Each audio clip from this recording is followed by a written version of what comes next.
Nighttime man makes me shiver. I can feel it in my bones. So won't you come back, baby? Should never walked away. And I will keep on waiting for a better day.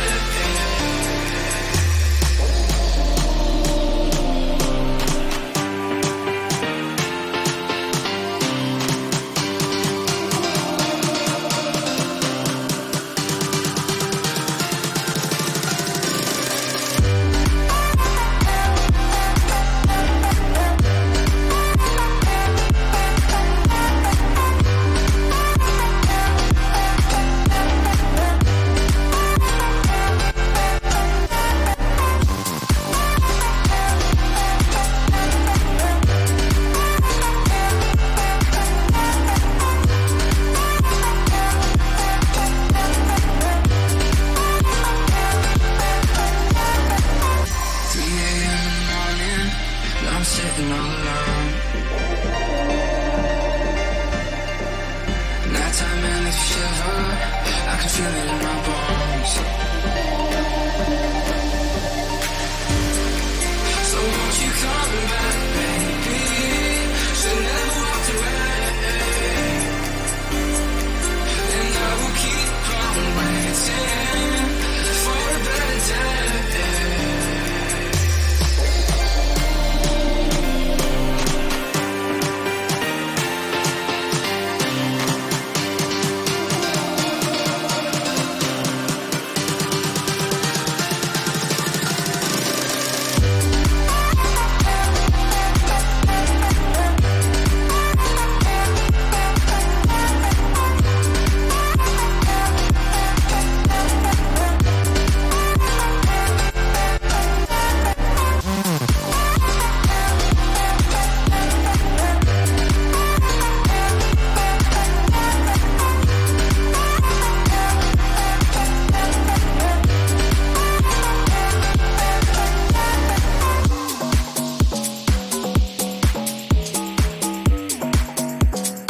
Oh, not a fan of gel coats. What's up?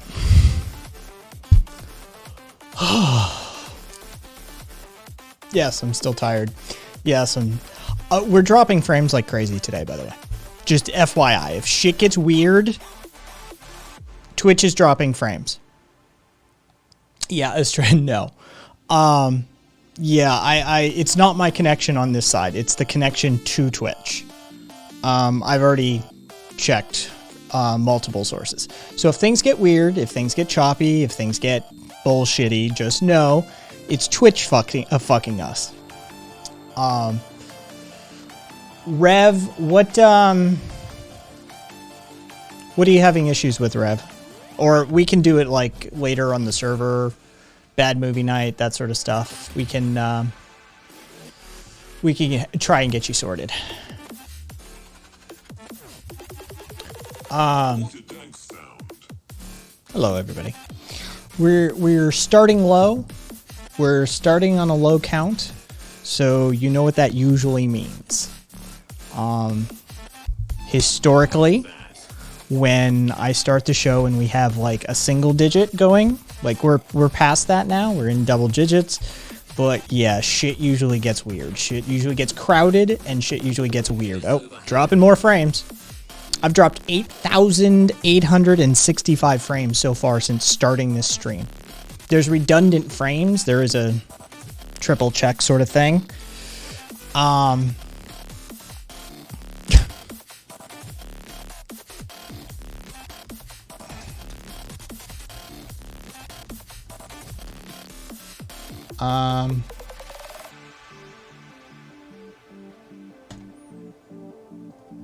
I would go with Linux hint, Rev. There you go. Follow those directions, Rev. Follow those directions.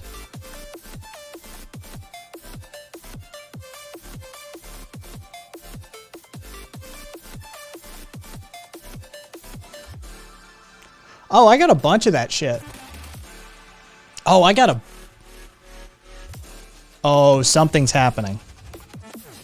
Something's happening on the internet. Reddit servers are overloaded too right now. This may not be the afternoon to stream.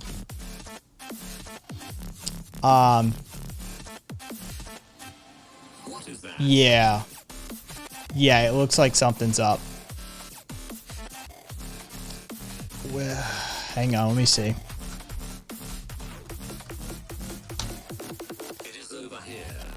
Let me check Thousand Eyes really quickly. Yep, the West Coast is having some issues.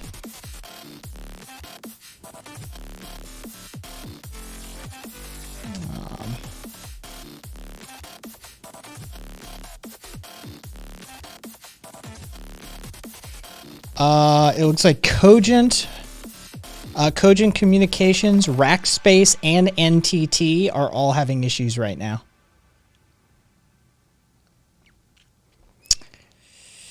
Something's up. Something's up.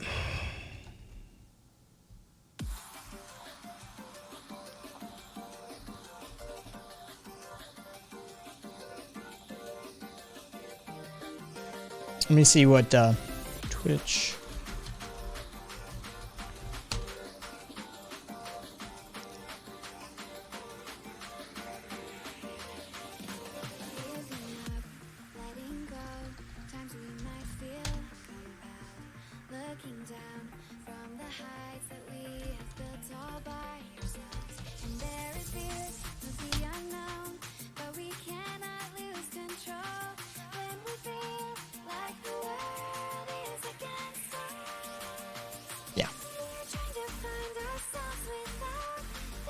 Let me see who's got a border gateway protocol running. Or who's running border gateway protocols through who.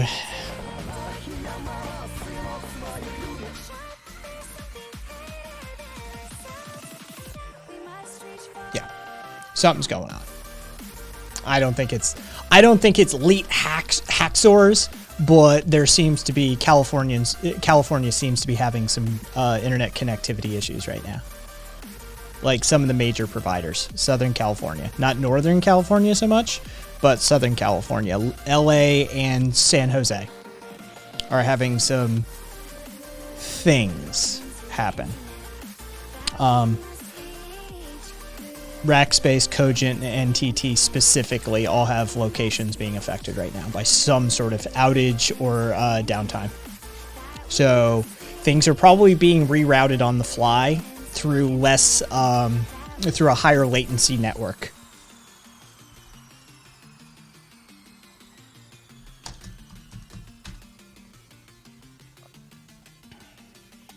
Now which way do we go is the question to ask. There are so many choices that it's hard not to look past. What is real and what is fake, and the risk we have to take. Will we know what is When is this? Give me one sec. When is this? This is August? Yeah, I mean this... Level 3 is having issues. Level 3 is having issues. Okay.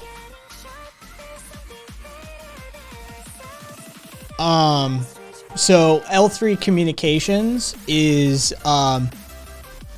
Yahoo, PSN, Xbox Live, Twitch, HBO Go, Craigslist. Yeah, L3 is having issues right now. So that's what's up.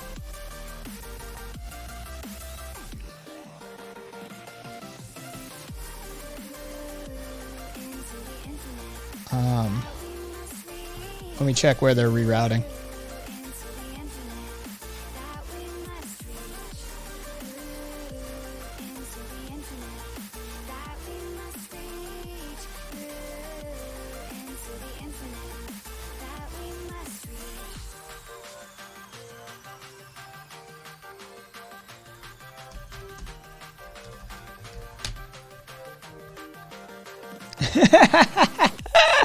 Oh, yes, exactly, Estrella.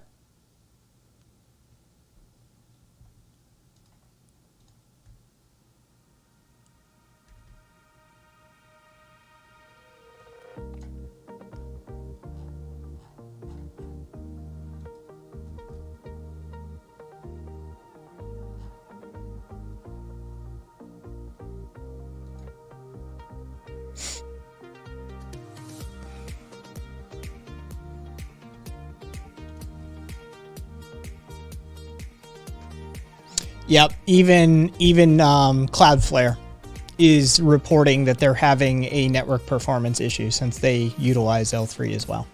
So there we go. All right. Well, that's that sorted. Yeah, so we're being rerouted through some sort of lower latency network right now. A higher latency network. Welcome Kez and Kez Raiders and that sort of thing. You could be experiencing some packet loss or some stuttering because I'm dropping frames because the West Coast of America in the form of L3 or level 3 communications, which handles a whole host of things, Twitch included, is having issues right now. So there's a whole lot of packet loss or dropped frames occurring in our part of the world right now. So bear with us while we try and get our shit together. Hey Gemma. Hey Redacted.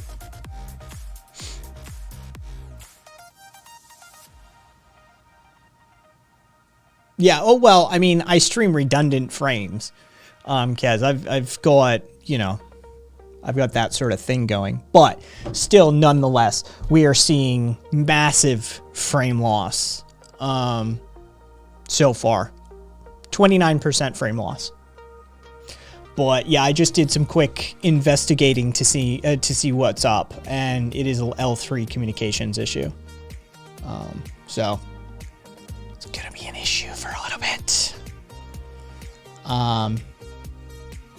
Yeah. Have you tried calling Elon? Somebody called Ninja, CMYK Ninja. We'll see if Ninja is willing to like take one for the team and call Elon. Hey, Sven. Yeah, so, yeah, the west coast of America is having some internet issues right now because L3 can't get their shit together.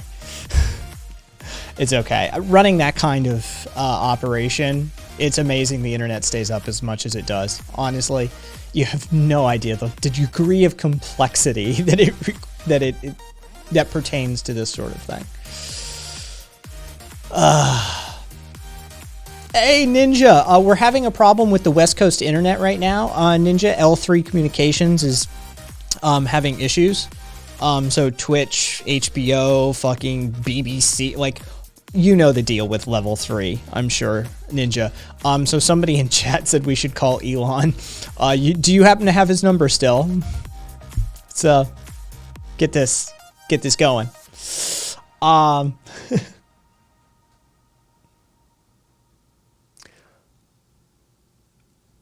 Yeah, Patronum. Oh, it's this size. It's insane. It's insane. Ninja, we know. We know. It's a meme. Call Bezos. Oh, well, Ninja, do you have his number? Can you call Elon to get Bezos's number? Can we make that happen? We have dropped 19,212 frames so far.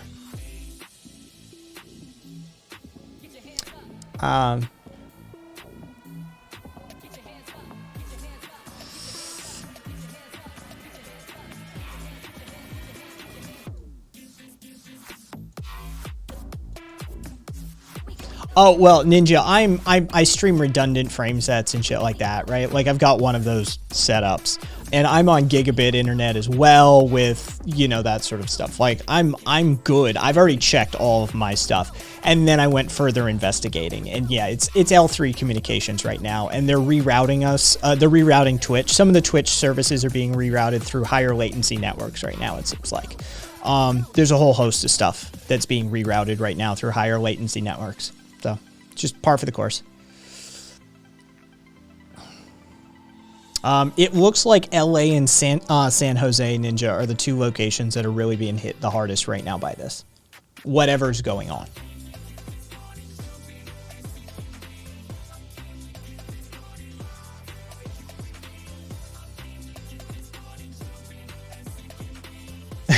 Caboose, it's nice. It's nice. Unlimited, gigabit, it's fucking good.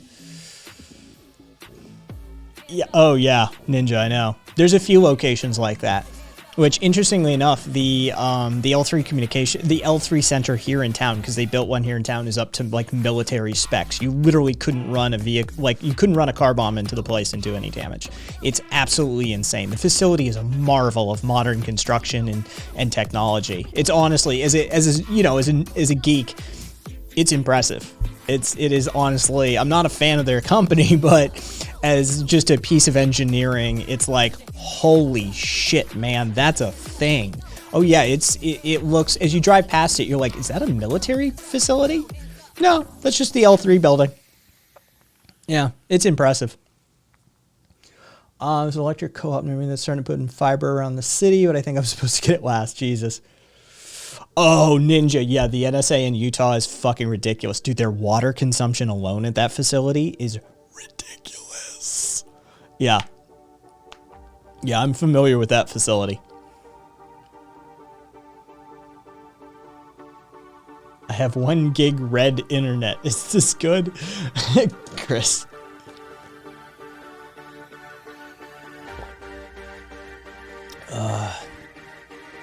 I've heard mixed results about that. Oh no, it was the other thing that I heard mixed results about. Yeah, Kat was telling me earlier today. The other one was a shit show. Not the Tim Pool fucking Vosh shit. But a little bit, cause it's still it's a bunch of shit. Bunch of shit. And other shit I don't need in my head too. Oh,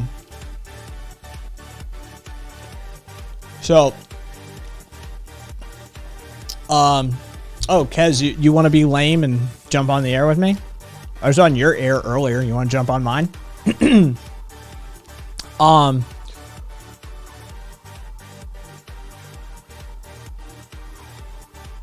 Jesus Christ, 22,933 frames dropped.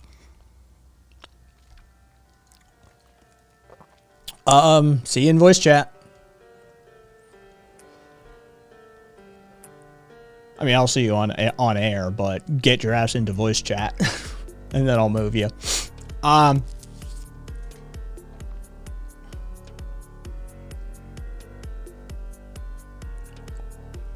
So, let's start with the good news.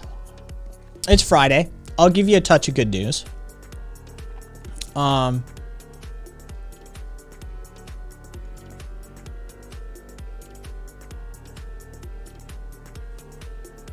mean, I'm an anarchist. What do you think I think about authoritarian overreach? All right. I love him. So I'll start with the good news. It's Friday. I'll treat you little monkeys to some decent news, and then we'll get into the horrible things that I know you enjoy. The appeals court has upheld the conviction of that ex-Dallas cop, Amber Geiger. You know, the one who got drunk and then knocked on some random black dude's door, who answered the door while eating ice cream, and she fucking shot him for being in her apartment, even though he was sitting in his own apartment eating a pint of ice cream. She appealed the conviction, or her attorneys did, and the appeals court was like, yeah, you got drunk and shot a dude in his apartment while he was eating ice cream, bitch. The conviction stands. Yes. So yeah, she's gonna be doing time. I'm sure they'll try and appeal again, because that's what you do, right? But for now, bitch stays in jail. So yes. Also, little something. The U.S. is officially going to offer a temporary safe haven to Hong Kong residents. Okay. Well, that's progress. It's a backdoor. See, here's the thing. We get to say that it's only temporary status, but the way that U.S. Residency works is if you have a job in the U.S., you basically are almost guaranteed to get permanent resident status. So if we grant them temporary safe haven status and allow Hong Kongers to come to the U.S., once they're here, they can get jobs. Once they have the job, they're basically a shoo-in for a green card. So they don't have to return. Yeah. It's a little bit of a backdoor political maneuvering on the part of this administration.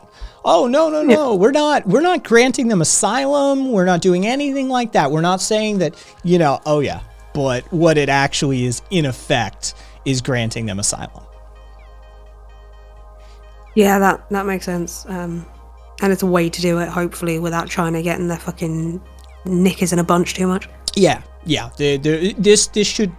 This should play well, actually. This should work. It's a pretty slick political maneuver. Credit where credit's due. The right wingers aren't going to say shit, because Hong Kong has a huge intellectual pool that we can pull from. This is going to cause a brain drain in Hong Kong, of course. They're probably not going to be too happy about it, but they can kick rocks. And so, yeah, this is crafty political utilitarianism at its finest, actually. How many tankies do you reckon are going to turn around and go, oh, now the US are granting asylum to the fascists? Oh, I'm sure they'll run their fucking mouth. But Hey, Cat. What's up, Cat? Yeah, so Biden has officially directed the Department of Homeland Security to implement what's called a deferral of removal for 18 months for Hong Kong residents in the United States, citing compelling foreign policy reasons. And so once they're here, then what can happen is they can get a job, and then they can apply for permanent resident status. And once they have permanent resident status, that's the pathway to all the other shit. So yeah, this is a solid little backdoor. Later, Jay. Yeah, it's it's a way to hopefully not have China have backlash too much, and also yoink the labor out from underneath them. And also not have the right wingers backlash too much, Yeah. because we have to constantly deal with that bullshit as well. And I wanted to name check this dude. What's his name? Arnold Abbott. Arnold Abbott is the fucking big dick hero of the day. Arnold Abbott is a 90-year-old Florida resident who absolutely says fuck the police.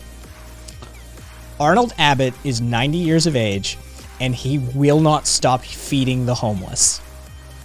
Yes. They will. Based bastard. They have threatened him numerous times, and again on Wednesday night, they charged him for violating Fort Lauderdale's city law that essentially prevents people from feeding the homeless. He said, I expected it. He knew it was coming. He did it anyway.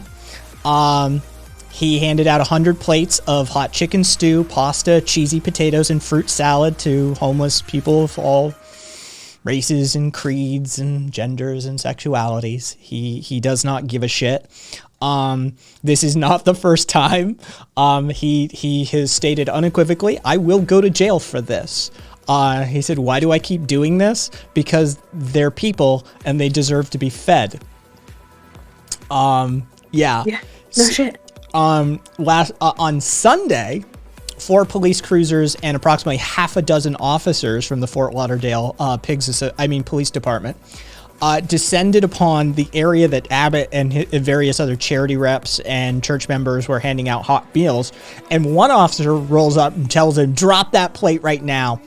And they start knocking food to the ground and picking up trays of food and putting them into the trash and that sort of shit. Oh, yeah. Oh, I'd have punched them in the face. Yeah. Oh, yeah. No, he's still doing it. He just recently got rearrested. Cassidy. Yeah. Yeah, he got rearrested. Hi, Cass. No, not that I'm aware of. But Arnold Abbott, your big ass fucking big dick energy. I love you. Keep doing what you do, man. And let's see. Chicago cop who shot the unarmed man in the back while he was trying to escape up the escalator. This happened a while ago. It was like last year, maybe the year before. I think it might have been early last year.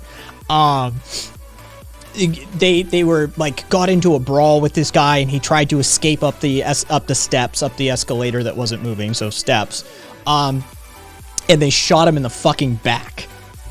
So the cop that shot him in the back, Melvina Boggard, turned herself in on Thursday morning. You love this. Okay, so imagine if any of us shot a dude in the back while he was fleeing us, right? Turned herself into investigators on Thursday morning, and then in an afternoon bond hearing, managed to get that bond hearing right away, didn't she? You know, at an afternoon bond hearing, they released her on a written promise to appear in court. Ugh. Fucking pigs. They released her on OR on her own recognizance is what OR releases. But yeah, they released her on OR. I fucking hate cops. So, yeah. At least she's been charged. Court proceedings are proceeding. It is a thing. It took a fucking minute to get it done. Yeah, it was February 2020. And you know for a fact she's going to be fucking acquitted. Probably. Ariel Roman, he was a short order cook suspected of violating a city ordinance by walking from one train car to another. That was his crime. That was his crime. He walked from one train car to another. So they fucking started hassling him, and they got into a fucking brawl with him, and he tried to get away from the cops that were like kicking the shit out of him, and he ran up the steps, and so this crazy bitch shot him in the back. Just fucking wept. Yes. What is wrong with your country? So many things. Fucked. She shot him in the chest, She shot him once in the chest or abdomen during the struggle, and then shot him from behind in the ass when he ran up the escalator. He survived. He's alive. He filed a federal lawsuit saying that the two cops chased, tackled, pepper sprayed, tasered, and then shot him twice for walking between one train car and another. Jesus wept. It never ends, does it? Yeah, Ninja. Yeah, the good people don't want to be cops. I'm actually going to have to dip because it's 2:00 in the morning. Oh, he and died? I think I Interesting. might have woken one of the kids. Oh, all right. Well, you go do you, and good luck, and all that sort of stuff. Yeah, I'll be hanging out and chat anyway. All right, catch you later. In a bit. Yeah. Yeah, they did. Rocket, they did. It was not just, yeah, it was a SWAT team that tossed a flashbang through a window when doing, I think they were doing a no-knock raid. It's been a minute, on a house, and the flashbang landed in the crib of an infant and fucking went off by its face. Mangled it. The kid survived, if I remember correctly, but yeah, nothing happened to those cops. Nothing.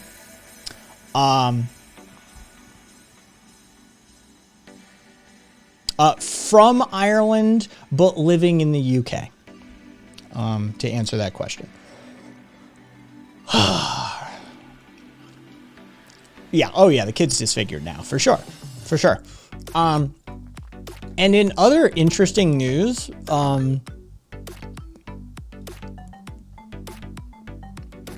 yeah, Kez left Ireland for reasons. They had things to worry about. In ways to solve problems without addressing the problems directly, the San Francisco Deputy Sheriff's Association announced on Twitter that if the mayor of San Francisco insists on mandating law enforcement be vaccinated for COVID, quote, it will result in law enforcement officers and firefighters retiring early and seeking employment elsewhere. Public safety of San Francisco has turned into the Wild West and will get worse when officers quit due to the vaccine mandate. You notice they tried to wrap the firefighters in. The firefighters union and the firefighters have said nothing. They've said nothing. They're silent on this matter. They tried to wrap the firefighters. It's like it's the cops and the firefighters. The firefighters are like, sorry, did you say something? Instead of the mandate, the mayor should let them test weekly and get back to the focus of guns, capital G, guns gone wild in San Francisco. Murders have increased. Hashtag let them test. So the police union of San Francisco is threatening to quit, basically, if they're told that they have to get COVID vaccines. All I'm saying is this seems like an easy way to solve some problems. Like, if y'all been trying to figure out how to deal with your cop problem, you might have a solution. Yeah. Just mandate COVID vaccines and watch the idiots flee. Yes, Gemma, they are. No, that's primarily who handles the EMT service. Yep. Yeah, self-selection, exactly. Yeah, I personally, I think it's a good deal. We talked about this one. This is just strap in for stupid. Just strap in for stupid. That's all I have to say here.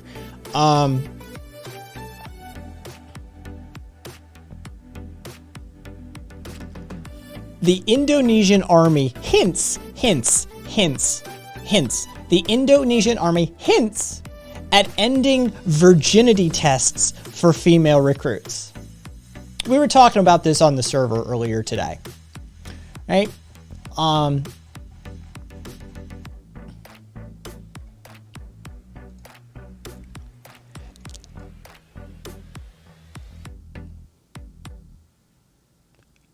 So it was asked, I believe it was Cassidy.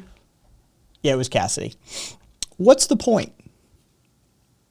Like, what's the point? So I went looking out of morbid curiosity after, of course, I made the smarmy comment.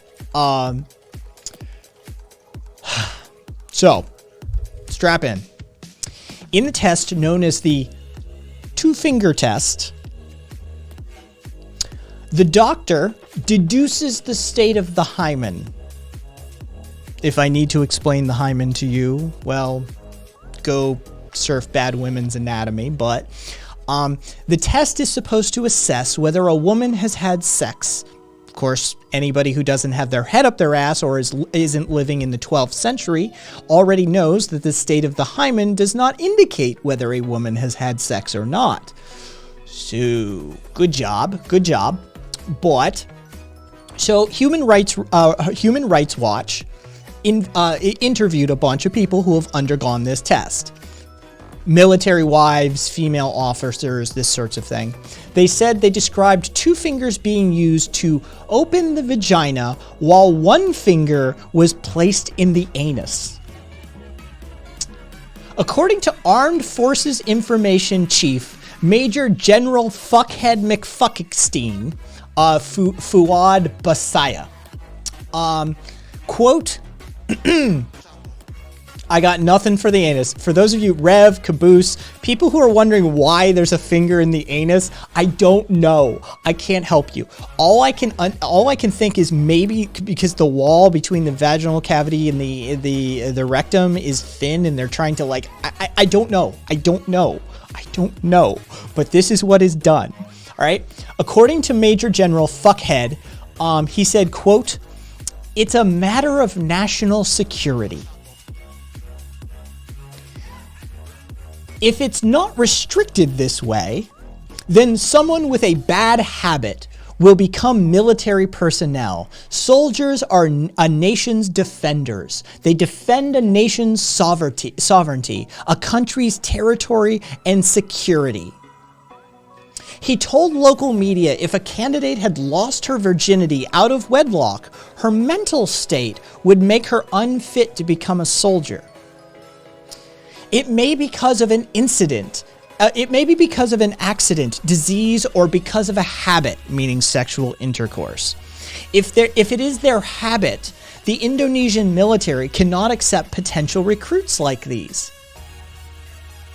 When they interviewed a wife of a military officer, her rationale was this: the military wants healthy couples. Military men often travel away from home. They should trust their wives. Tico.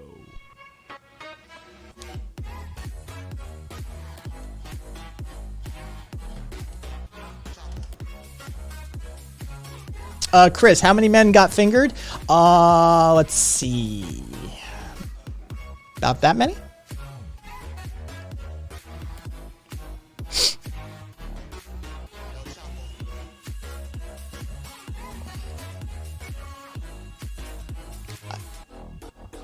Like I said, I got nothing for you, man. I got nothing for you. But, yeah. They're hinting at they may remove the, yes, we digitally penetrate women to see if they're suitable for military service test.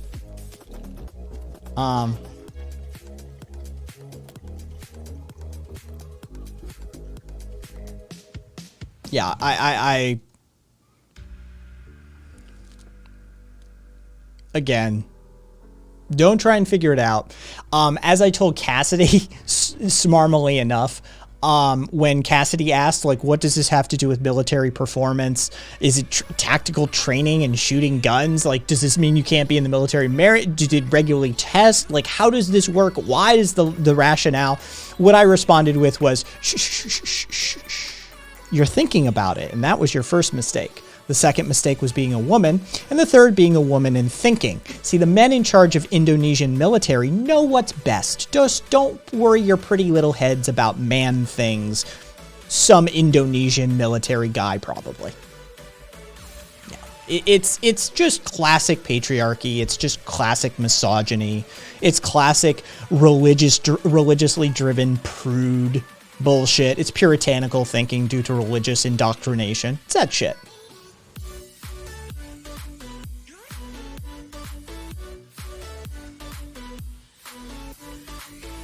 Yeah, it's you know, and again, I point to the headline. They're hinting that they may change it.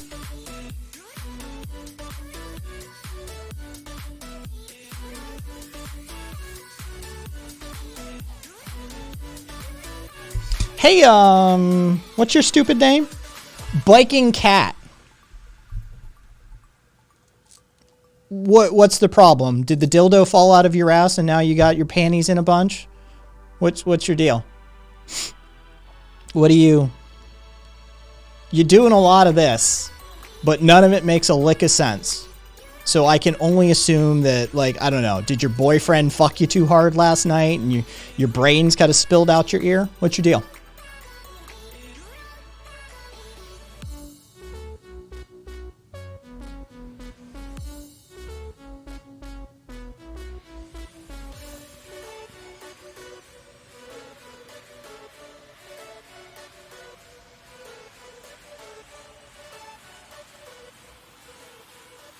Hey, Joey.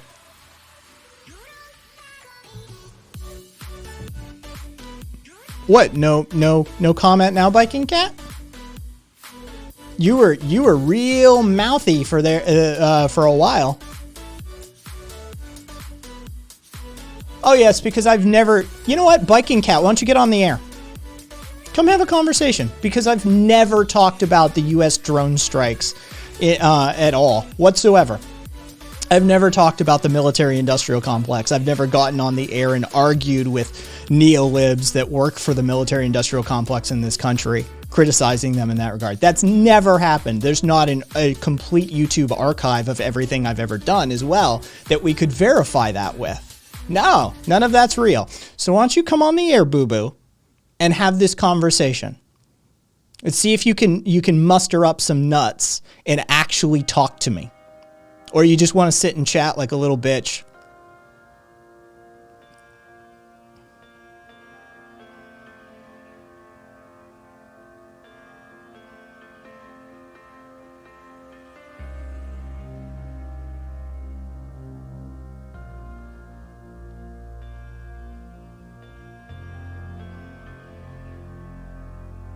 See, it's the benefit of being an anarchist, Biking, is that I don't see nation states. I don't give a shit about your stupid little lines drawn on a map.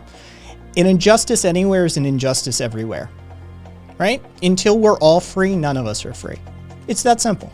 I don't give a shit if it's Africa, if it's China, if it's the US, if it's Europe. If somebody's getting dicked over, I give a shit. But just because you got your little panties in a twist because I wasn't criticizing the US exclusively in that one moment, and I dared go after somebody else who is literally sexually assaulting women in the name of nationalism. Oh no!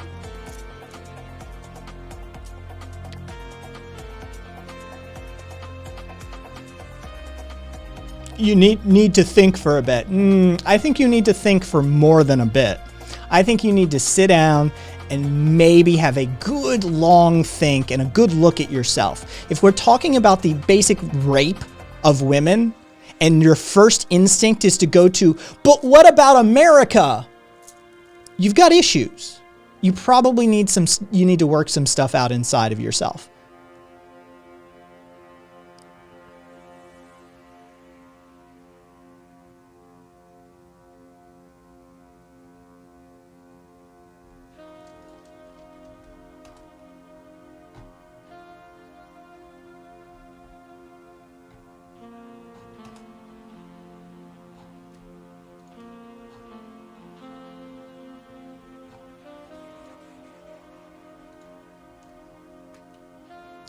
Cat, Maybe.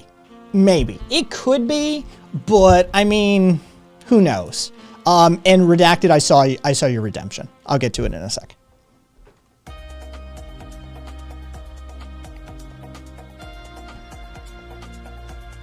It's, oh yeah, no, sorry, it's 2020. No, it's not T-Dot. It's not T-Dot. It's just some other idiot. That's all.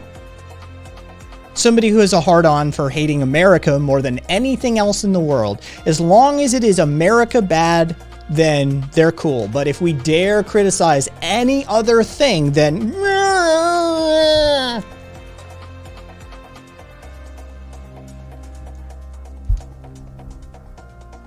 Oh, and if you don't come on the air, then I'm going to sit here and focus on you and call you a coward multiple times. They have been, Rev.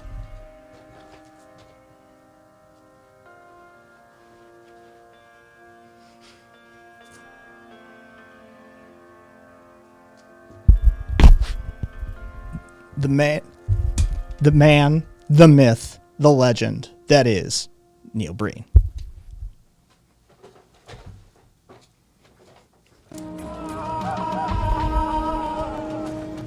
What's up, biking? You're all of a sudden you're real fucking quiet, ain't you?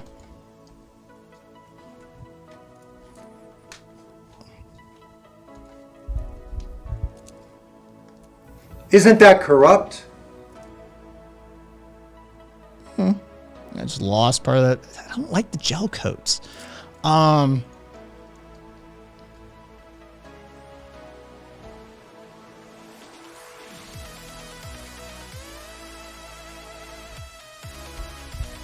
Yeah, like a mirror nationalist.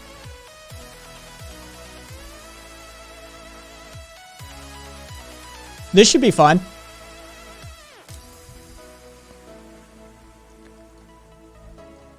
So, what's up with the weird shit? The what? What's up with the weird shit? Oh, the Drag Me Story Hour stuff.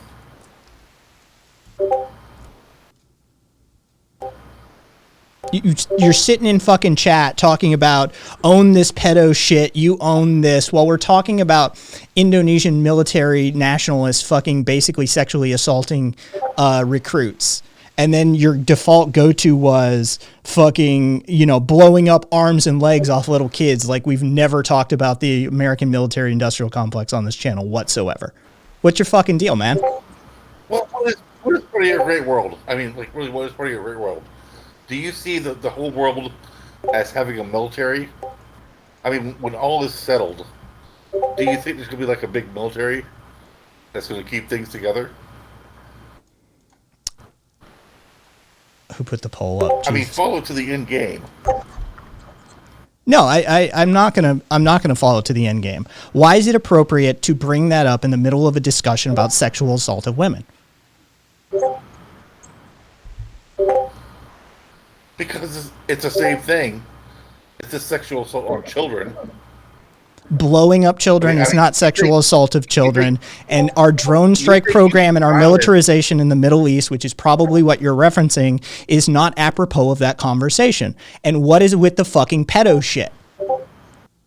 In the middle of a conversation about the Indonesian military literally sexually assaulting their recruits.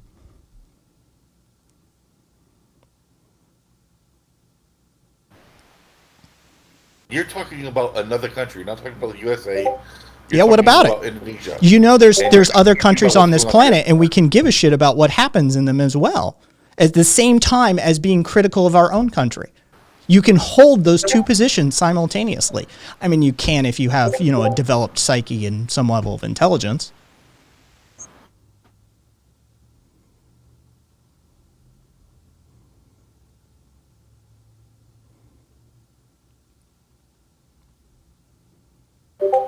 I don't know where to begin, man. I really don't.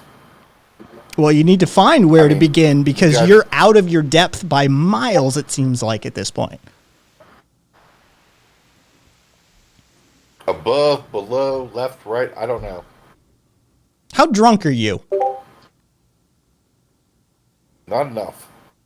There we go, folks. This is the problem with alcohol. It's one of the dummy drugs.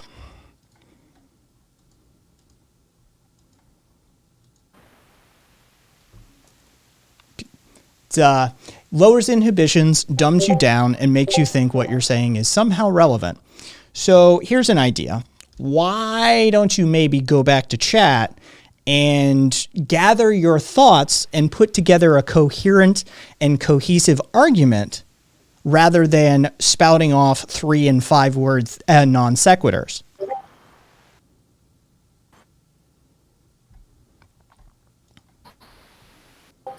Not sure, but I would like to think about that for a while. I would suggest that you actually have a good long think as to why you felt it was appropriate to distract from the sexual assault of women by yelling about blowing up kids. Maybe that's some internalized misogyny. Maybe it's just you've got a hard on for hating America more than you do saving women. I don't know. The military. Maybe because you were raised out the military as being some virtuous place that you want to be. In what regard was that? I was literally criticizing them. I literally called their major general a fuckhead. Yeah, but you virtualized them because you said they exist for a reason, and they had this test. I quoted what the major general in charge of their military said, dummy.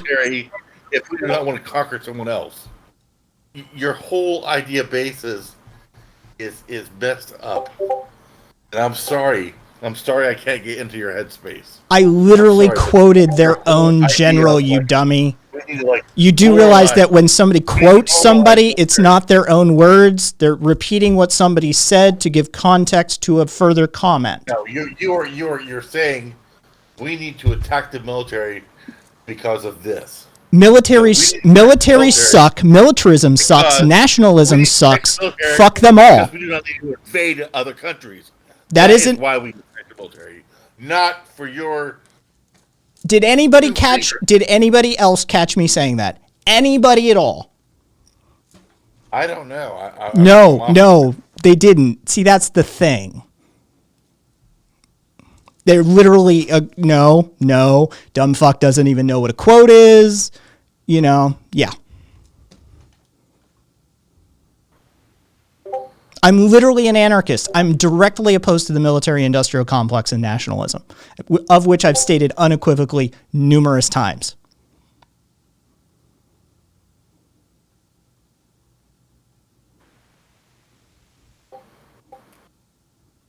But hey, women being raped by military officials and nationalists, not as important. I get it. So, a little bit of misogyny on your part. Sure. It's big important. I liked how the left is shut down when Obama went to war. Oh, look at that pivot. Do you want any tape for your ankle? Oh yeah, I appreciate a lot of it. I wouldn't want you to sprain an ankle pivoting that hard.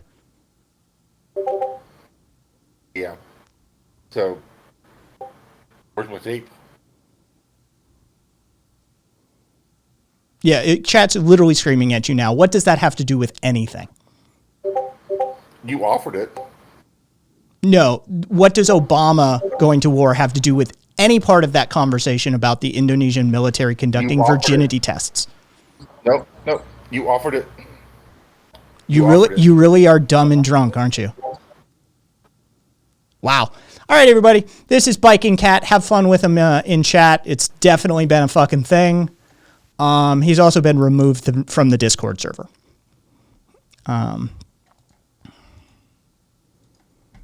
So, yeah, that was fun.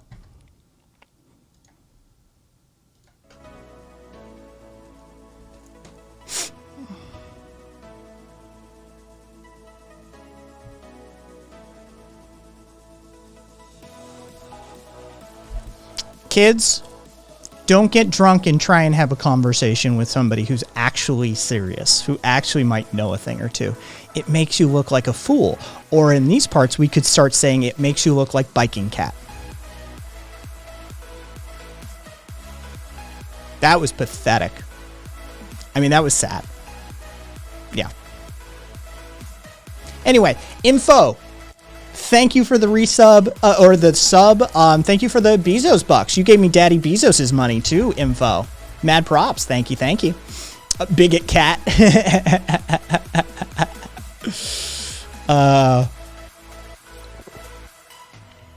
Cat, I would never let them think that.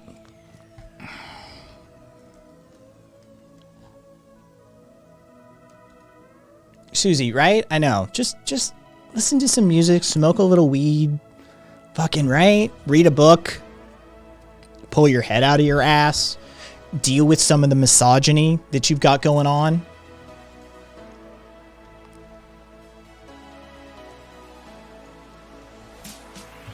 Oh, you're right. You know what? It does. It does, Karina. Thank you. Everyone,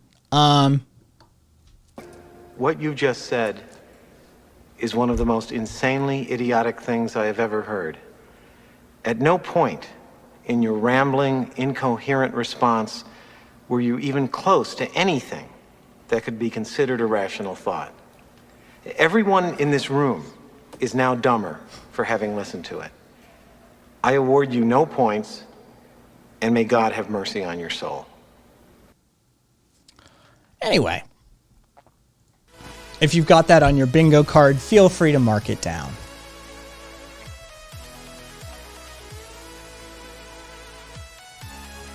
Nonsense. You missed some nonsense. That's what you missed. You missed a drunk idiot in the middle of a conversation that we were having about the Indonesian military conducting virginity tests on their soldiers due to reasons. No good reason. I mean, there's no good reason to conduct a virginity test, right? Fucking bullshit.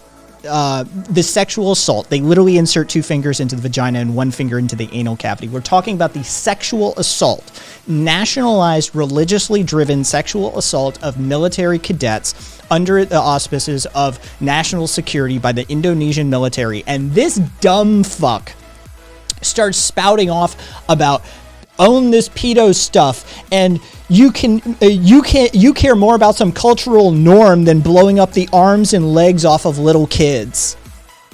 Right? This is what he starts spouting off about. Right? So I bring him on air and I fucking start talking to him. He's clearly dumb. He's clearly drunk. I at one point I literally asked him, I'm like, how much have you been drinking? Not enough. Yeah. So that's what you just missed. And when somebody called him Bigot Cat, because his name is Biking Cat, his response was, I like that, Bigot Cat. He's a misogynist, he's a bigot, he's a fucking idiot. Yes, the anarchist wants to normalize military, which, what the fuck does that even mean, normalize military? The anarchist who would love to do away with the military-industrial complex wants to normalize the military, for sure. For sure. No, Biking, what I want is the Indonesian military to stop raping their cadets. That's what I want. I'd really like for them to not rape their cadets. Look, I think it'd be great if we could not have a military. I think it'd be great if humans could get along and just cooperate. But then we have people like you who see people raping women and decide to go, well, but there's other things we should be talking about. Yeah. So, long walk, short pier. Maybe it'll sober you up.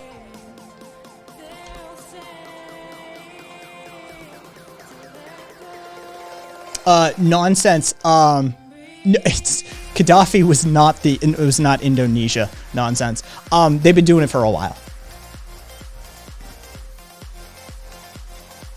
Nah, no one defends rapists as much unless they are one. Oh, Jesus Christ.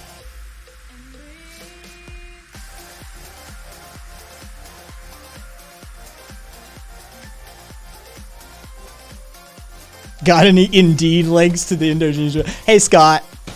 Hey, Scott. A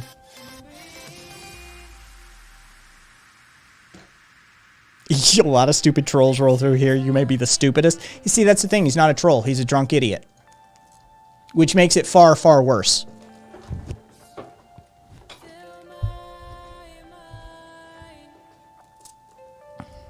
Kez, I mean, it wouldn't surprise me.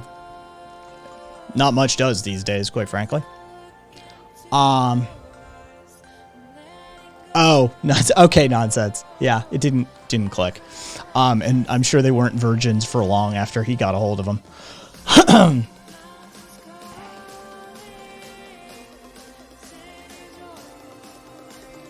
All right, so that's enough attention to drunk morons.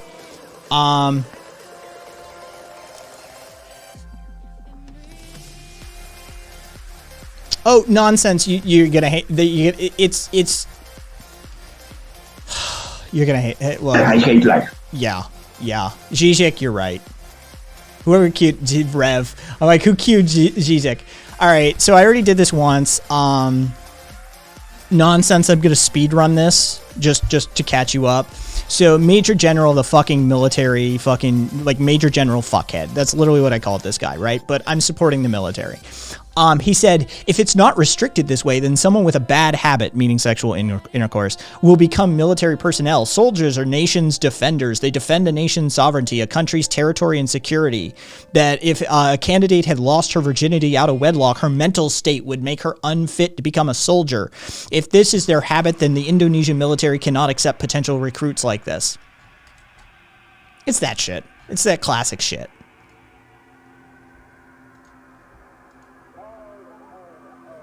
Oh, yeah, Kez, you gotta put your whispers on, like, to block strangers. You don't ever accept as a streamer, don't accept whispers from fucking people who aren't on your friends list. That's just, no. Yeah, Ninja, they're very Muslim. I said, earlier today, I said, this is just a country largely governed by religiosity. In this instance, it happens to be Islam. For those fucking Western Christian warriors, you wouldn't criticize blah, blah, blah. Look, it's Islam in this case, but the Christians will do this shit too, as will the Orthodox Jews, as will the Hindu nationalists, as will. This is a religion issue. In this instance, it happens to be Islam.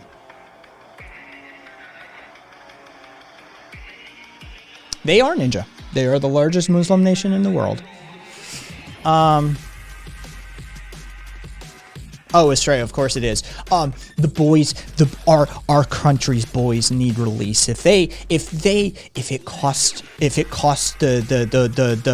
virginity of a few women, then if a few loose women are thrown by the wayside by our honorable boys in the pursuit of freedom for the nation, it's shit like that. It's been that way for fucking ever. They did it for our guys. They still do it for our guys. They did it with comfort women back in. Oh God. Yeah, it's always been that way. It's fucking disgusting.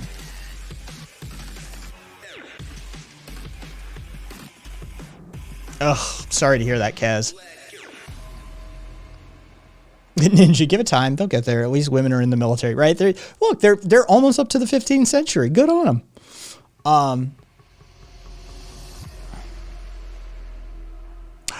Oh, wow. And because Western nations have never had female leaders either, there aren't instances of queens and female prime ministers whatsoever, Biking. What a salient point you make, Biking. Oh, wow. Thanks for contributing to the conversation. That was super generous of you. Exactly. Susie. Nice. Hey, Viva. Caboose.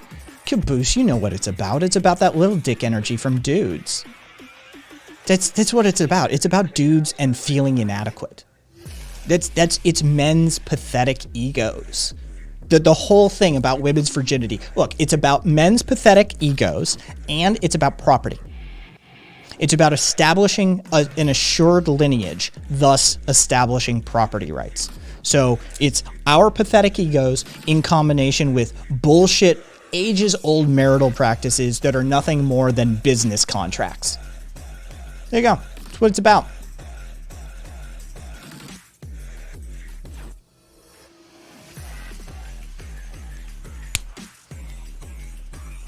Holy shit, you dumb twat. You fucking Listen to Kez, Biking. That was sarcasm. Jesus fucking Christ. Also, fuck off. Fuck off really hard and don't stop, Deirdre. Caboose, that's because you're not a fucking idiot.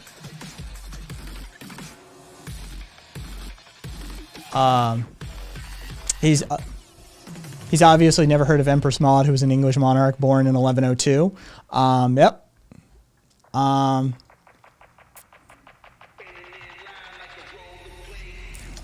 can't name names for legal reasons, but let's just say that the third ID in the initial invasion of Iraq was known to sample the hush. Yes,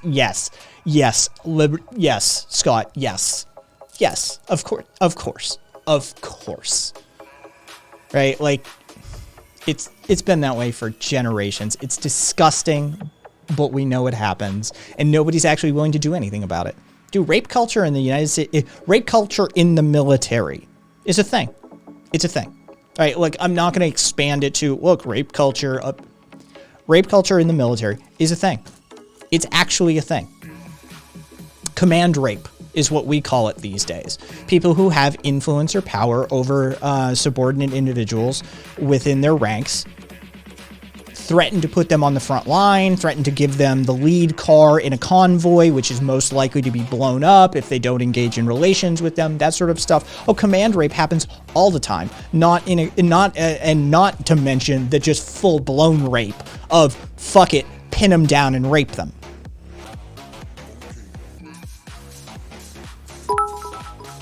Thank you for the biddies.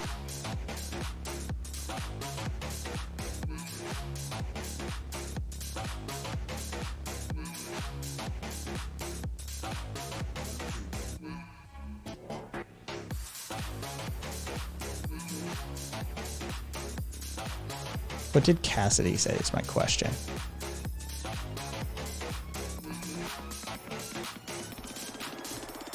How do you not know about the fucking female snipers thing? Jesus Christ, you really just live under a rock, don't you, Biking?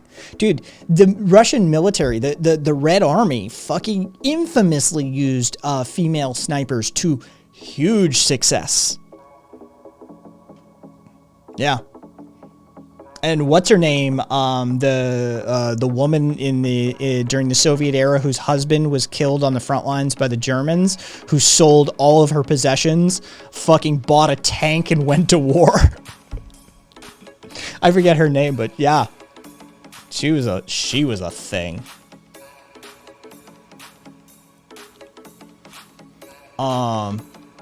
Yeah, she was hardcore. She died in the field. She's buried with honors. I do know that. But oh, yeah, Scott. Yeah, the Kurdish snipers are intense. Let's just put it that way. They're intense. So anyway,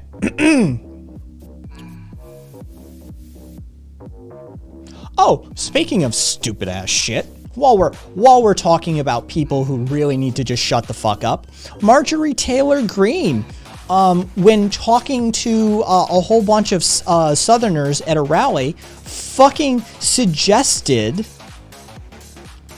that when when Democratic President Joe Biden wants to come talk to you guys, he's going to be about vaccines. He's going to be sending one of his police state friends to your front door, and that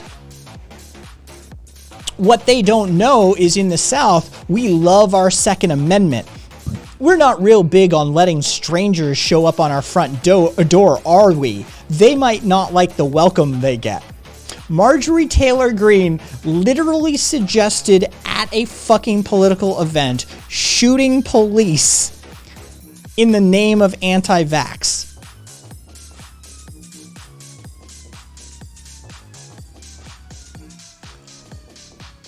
Party of the cops, the party of law and order, everyone. The party of law and order.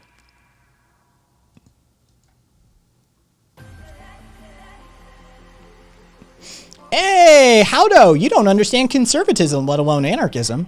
You want to talk about the Burkean roots of conservatism and how it's about establishing or maintaining the status quo of a monarchy during the French Revolution?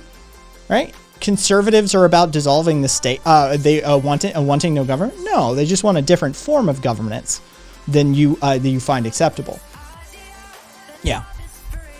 But hey, you know, anarchism is inherently an idealistic and progressivistic agenda, and conservatism is about maintaining the status quo. But, you know, you're right. They're exactly the same.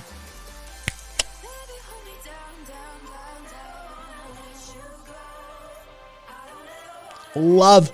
I told you guys. I told you guys. Who was here for the beginning? Who was here for the start of the stream?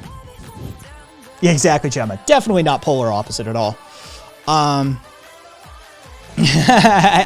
caught you. I've seen you do that, Scott. I've seen you do that. Okay, so yeah, Howdo, you weren't here for the beginning. Hey, Mitre, fucking thank you. Yes. There's a thing that occurs if I start the stream quick with a low number. What happens is we end up with high numbers and a bunch of fucking idiots. It's this weird pattern has proven out time and time again. Don't ask me, but I knew when we started this stream what was up. Yeah, I knew this sort of shit would happen tonight. Galaxy of Moses. Well, apparently Mitre knows you, so I'm okay with you then. Mature viewers only. All right, cool. Of course, Mitre. You've got to type, Mitre. Welcome, Galaxy.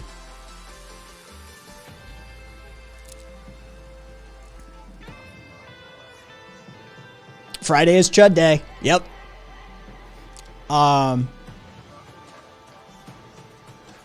Wait, where did Fish talk?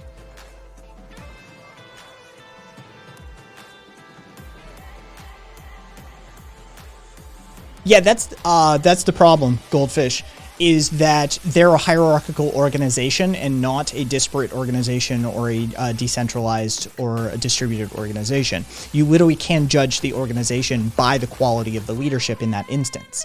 It's about the actual operating modality of the organization. Conservatives are a hierarchical organization. It is a ideology and a philosophy set that adheres to hierarchy. Right? So you can actually judge and critique based on the top tiers of that hierarchy. Straight up.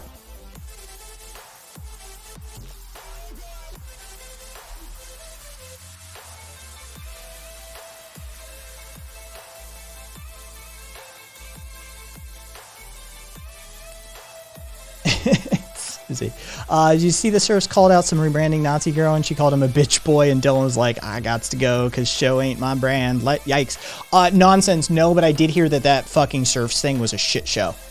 I'm not gonna say who informed me of that. But there were more than one of you. It was brought to my attention that entire stream was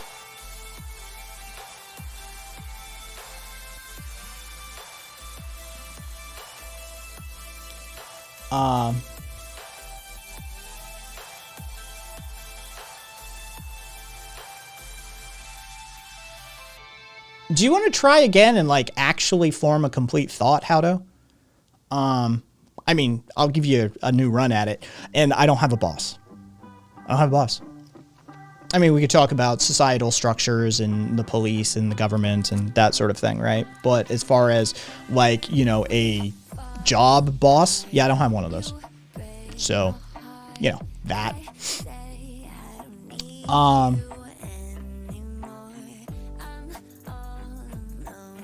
Yeah, Deirdre, I'm aware.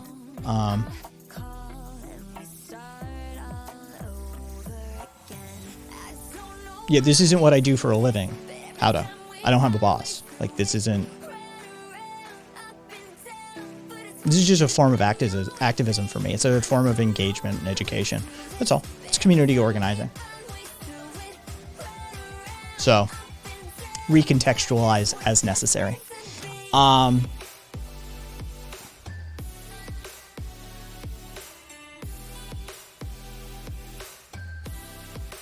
feel you, Kat. I feel you.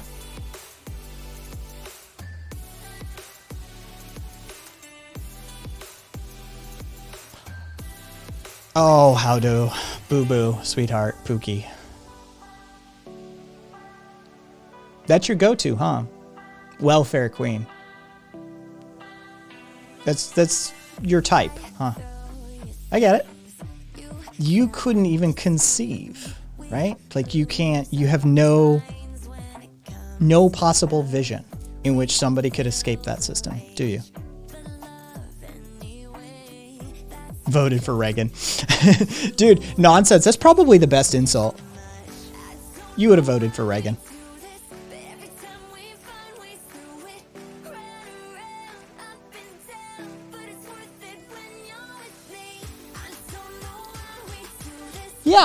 Yeah, it's, do I have, I mean, it's always close, but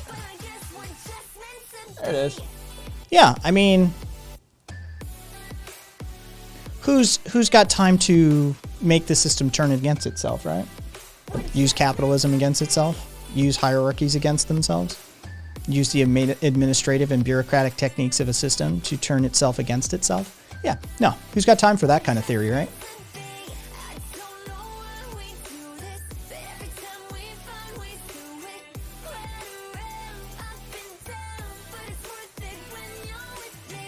Oh, Estrella. No, I called it. Like, I called it at the beginning of the stream. I can just feel it sometimes. It took me a long time to get the vibe. It took me months and months to be able to get the vibe, but I feel it now. Honestly, it's weird. I can start a stream and be like, tonight's going to be one of those nights.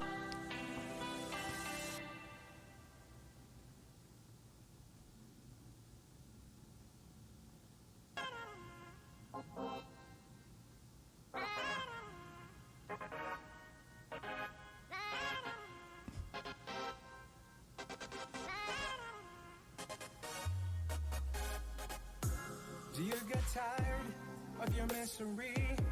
It's on repeat.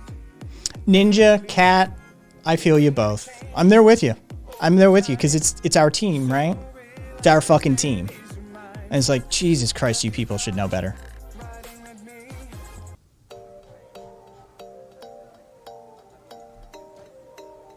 Oh, Mitre, for sure. But also, I've had a change in mentality, more so than just the test and the exercise and stuff like that. It has to do more with. I talked to you about that briefly, Mitre. Like you're actually partially responsible for the tonality change. She who shall not be named is part of that. You showing me all of those examples of how to handle these people, how to engage in that sort of mentality or space or with that kind of person. Yeah. Yeah, you're partially responsible for this shit, Mitre.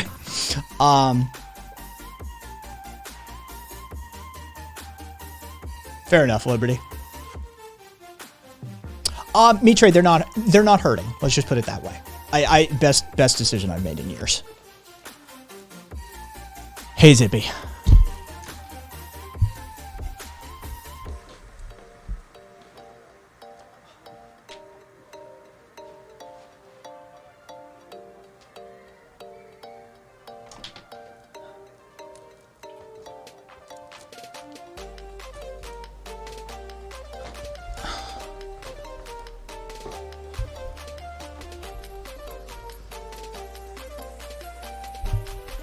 Thank you, Zippy.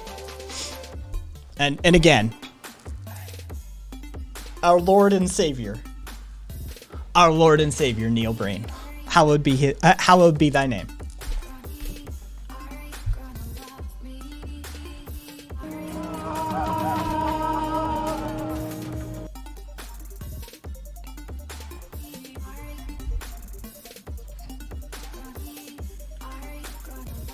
And just because I feel like it. Look, everybody, look at my welfare stuff. See, this is all me living off the dole, right? Right, Haldo? This is taxpayer money, but all this stuff, right? Oh, Podbreen, try again. You still can't figure it out, can you? nor is it family money. But hey, keep trying, boo. Keep trying. Premarital. It does amuse me. It legitimately amuses me, premarital. 100%.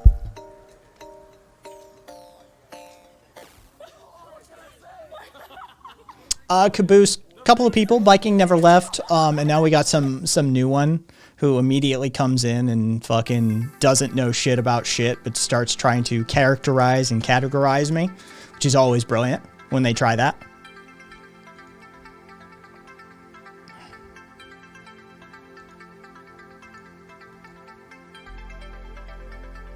Kai bought that stuff with your dad's money.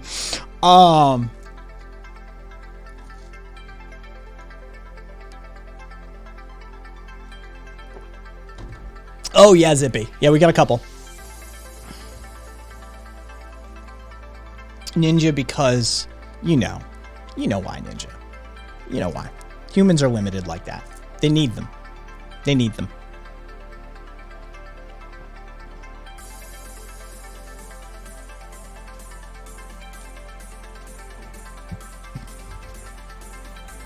Oh yeah, Susie, if you needed to go, you'd be told. You'd be told. Like, I've told people to get the fuck out before. Like, I really don't like banning people. But if you needed to go, like, trust me, you'd be told. So, you're fine. Especially when compared to a couple of these other idiots. You're good.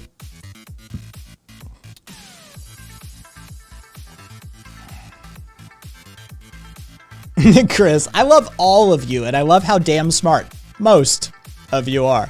Chris, Cricksack. Truly, Chris, saying your username brings me joy every time. Truly. That was a really good underhanded fucking compliment. It was a really good smack. Props. Yep, Deirdre, it's a part of it. Of course, psychedelic drugs can help with that. Just saying. Not a recommendation. Just pointing out something. All right, so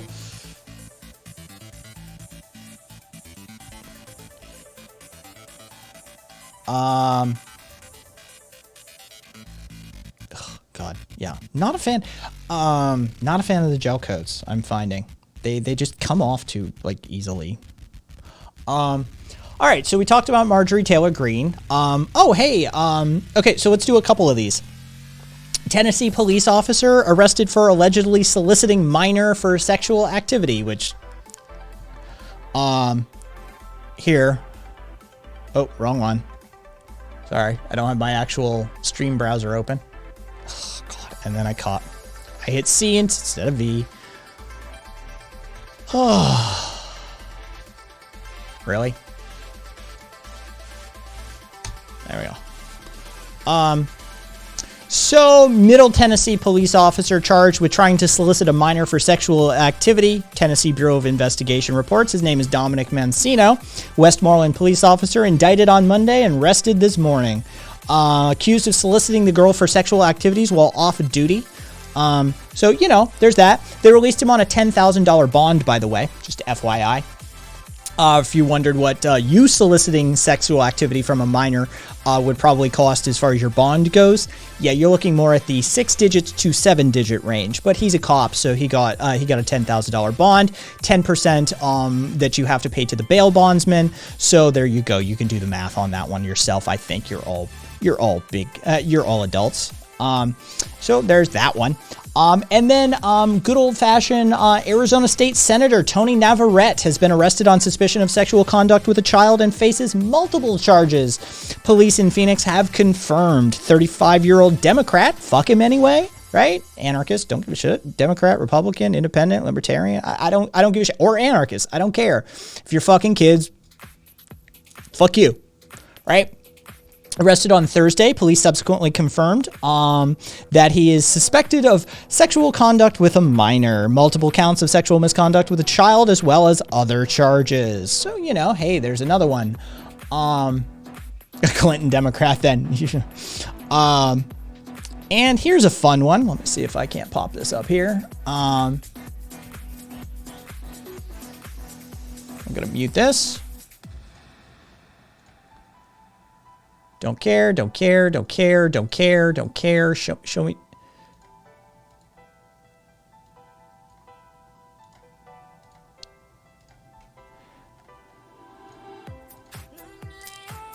So, this child, this 5-year-old, was at a cop community event when the canine officer lost control of his animal and the dog attacked the child, attempting to bite down on his head, but he mostly got right here and right here. Tore the ear a whole bunch, but the dog went for right here, basically.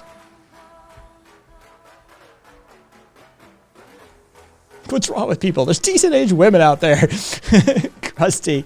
Love it.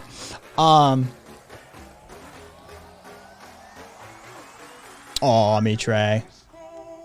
Yes, they are, me Toad. It is not the fault of the animal. In no way, shape, or form do I blame that dog.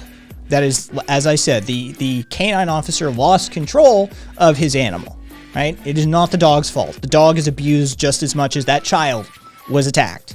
I in no way, shape, or form blame that animal. That animal should be removed from... All police dogs should be removed from police custody. There should be no usage of them whatsoever. It is animal abuse, in my opinion. And those dogs should be hopefully retrained if they can, rehomed if they can. They should be given... They should be put in select placement so that with people who have experience handling dogs that have pasts of violence. Give them the best shot at a new life as we possibly can. So, Ninja, yes, sadly the dog probably will be put down. Yeah. Hey, Krusty, I feel you. I feel you. Yeah, and military dogs, Zippy, and military, but you fucking pry those out of their cold, dead hands, basically. It's Gemma. The problem with grown women is they tend to require consent, and many are capable of enforcing it. I don't know why that tickles me so much, Gemma, but it's true. It's true. What the fuck? What did you redeem, Fabian? What did you redeem? Oh, did you do a reading redemption, Fabian?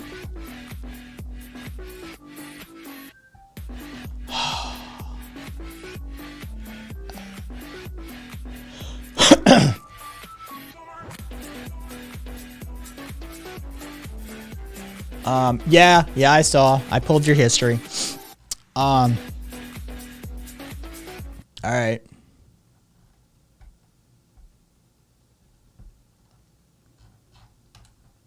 I mean, I'm probably not going to read the whole thing. I know it's just an essay, but I know you do 5-hour reads, Scott, but I don't.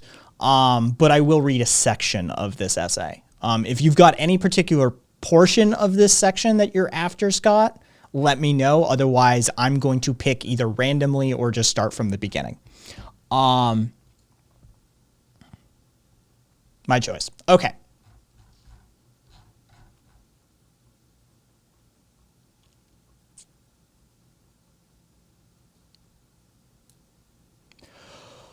All right. Reading voice, engage.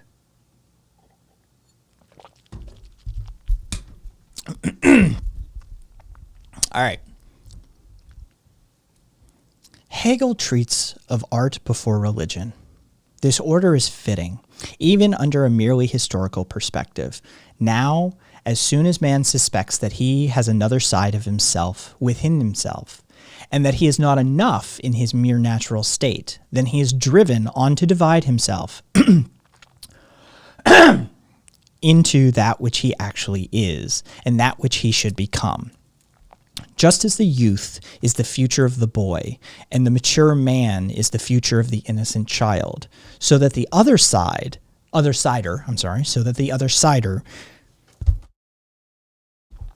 is the future man who must be expected on the other side of this present reality. Upon the awakening of that suspicion, man strives after... Jesus Christ, my reading, my patterning is just wrong. That, and I don't like Stirner's writing style. Upon the awakening of that suspicion, man strives after and longs for the second other man of the future, and will not rest until he sees himself before the shape of this man from the other side. This shape fluctuates back and forth within him for a long time. He only feels it as a light in the innermost darkness of himself that would elevate itself, but as yet has no certain contour or fixed form. For a long time, along with other groping and dumb others in that dark, the artistic genius seeks to express this presentiment. What no other succeeds in doing, he does. He presents the longing, the sought-after form, and in finding its shape, so creates the ideal. For what it is then the perfect man, man's proper character, from which all that is seen is but mere appearance, if it be not the ideal man, the human ideal. Capital H, by the way. The artist alone has finally discovered the right word, the right picture, the right expression of that being which all seek. He presents that presentiment. It is the ideal. Yes, that is it. That is the perfect shape, the appearance that we've longed for, the good news, the gospel. The one we sent forth so long ago with the question whose answer would satisfy the thirst of our spirit has returned. So hail the people that create of genius, then fall down in adoration. Yes, adoring. The hot press of men would rather be doubled than alone, be dissatisfied with themselves when in their natural isolation. They seek out a spiritual man for their second self. This crowd is satisfied with the work of the genius, and their disunion is complete. For the first time, man breathes easy, for his inward confusions are resolved, and the disturbing suspicion is now cast forth as a perceptible form. The other is he himself, and yet it is not he. It is his other side to which all thoughts and feelings flow, but without actually reaching it. For it is his other side, encapsulated and inseparably conjoined with his present actuality. It is the inward God, but it is set without. And that is something he cannot grasp, cannot comprehend. His arms reach outward, but the other is never reached. For he would reach it, if how could the other remain? Where would this disunion, with all of its pains and pleasures be? Where would be? And we can speak it outright. For this disunion is called by another name. Religion? There's a couple paragraphs for you, Scott. I'm not exactly happy with its translation either, but either way, Scott, there you go. Fucking Stirner. Ninja, dude, it's Stirner. He's an egoist. Right? Like, it requires a high degree of introspection and self-analysis to be an egoist. So, you know, Stirner.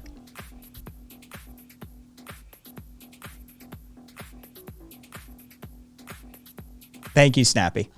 Yes, I do. Yeah, Storytime voice is a different weighting and pitching. I do actually change my voice for story time.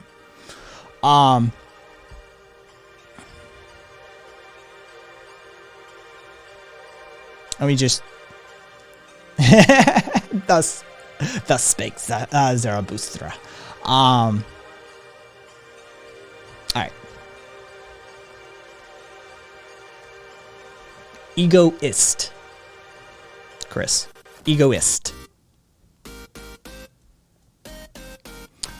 Okay, so, oh yes, this, I talked about this when I was on Kez's stream earlier.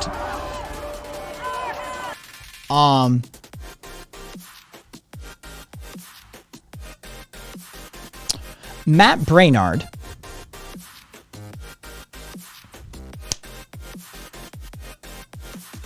me try.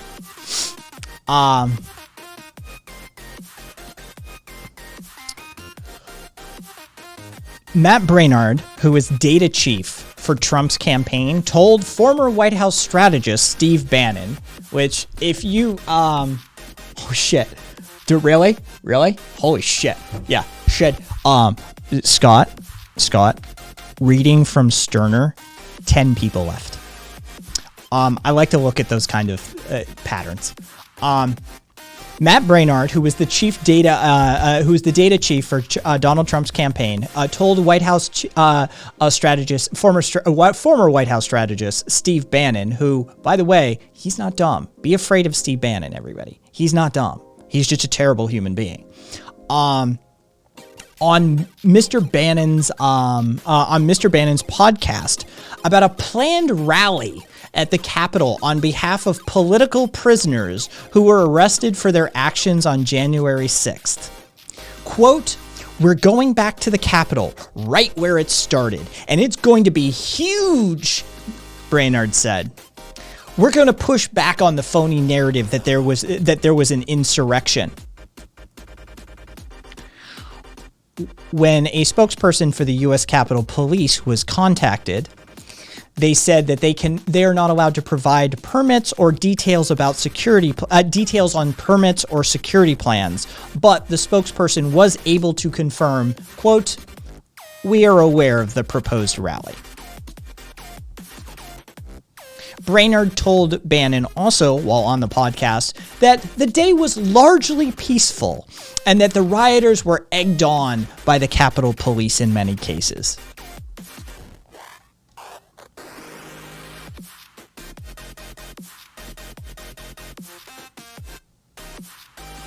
So, keep your eye on that one, maybe.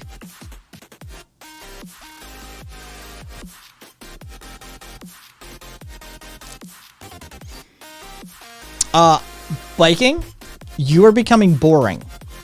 You're becoming tiresome. And that is what gets people banned on this channel.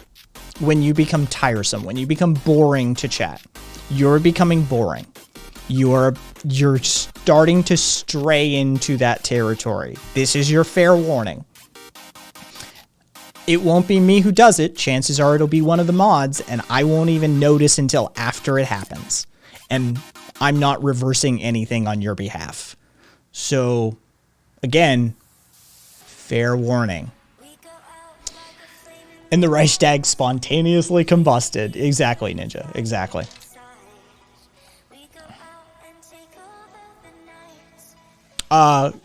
Caboose. This was in my feed, but I'm not going to talk about it. But Caboose, I'm going to send it to you.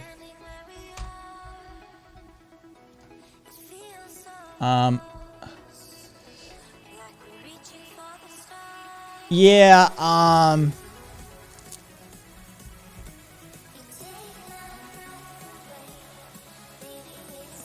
another friend sent you that too. All right, cool.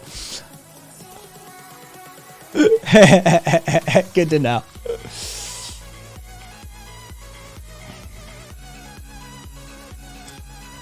Let's see. Okay, so what else did I have?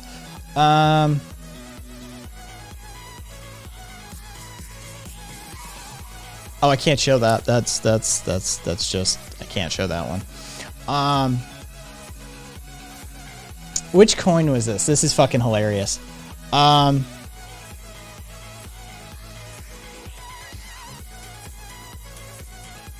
What's the fucking coin name?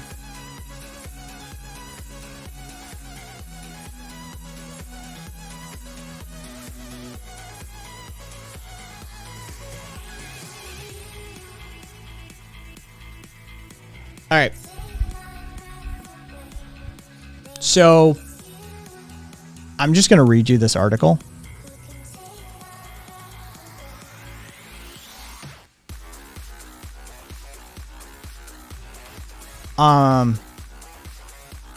This is a Market Watch article, and I need you to see the picture attached to the article.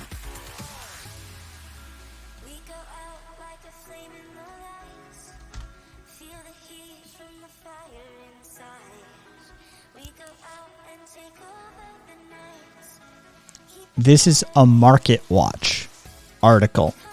All right. This is the picture on the article.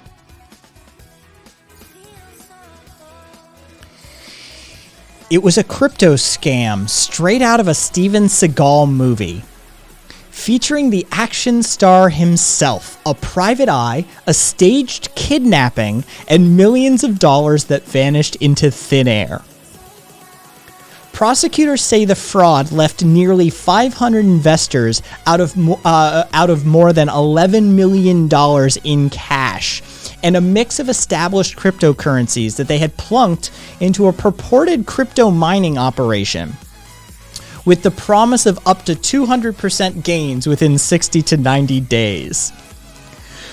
But instead of reaping huge rewards, the money was funneled into accounts overseas controlled by Christian Kristic, an accused Serbian-Australian huckster living in the Philippines with a history of fraud allegations, according to federal prosecutors and investigators with the SEC. Last week, John DeMar, a 55-year-old California private investigator who served as frontman for the scam, pleaded guilty to helping run the fraud, while pocketing nearly $2 million, which he used to, of course, be a dumbass and buy a Porsche and a BMW and then pay off $1 million in debts, while also financing a lavish renovation of his Seal Beach home. He faces up to 5 years in prison when he's sentenced next year.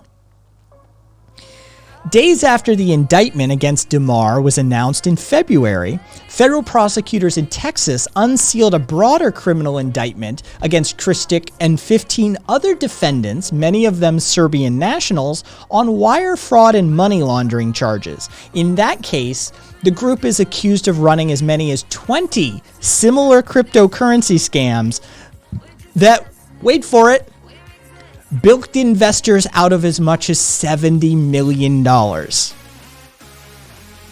The SEC has said that it believes Kristic is in custody in Serbia, but his exact whereabouts are unknown. So when it attempted to serve him with a separate civil suit, it had to take out an ad in a Serbian newspaper. Kristic couldn't immediately be contacted for comment. He's on the run after all.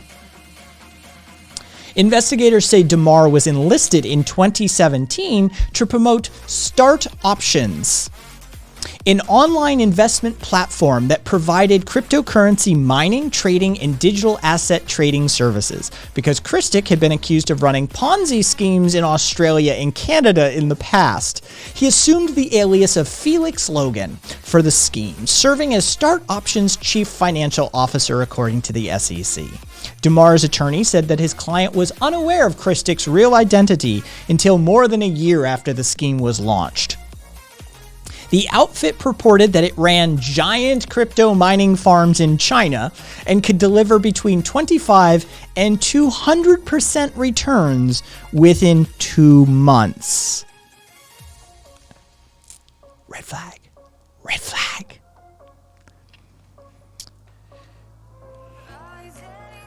Investors were provided with false statements showing that their money was growing, despite the fact that it hadn't actually been invested in anything.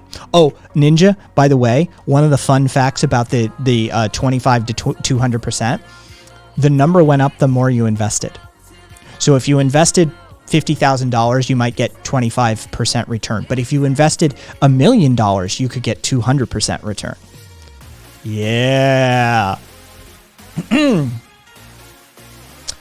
When 2 months had passed and investors began asking for their money, they were told that it was being rolled over into an initial offering of a new cryptocurrency known as Bitcoin 2Gen.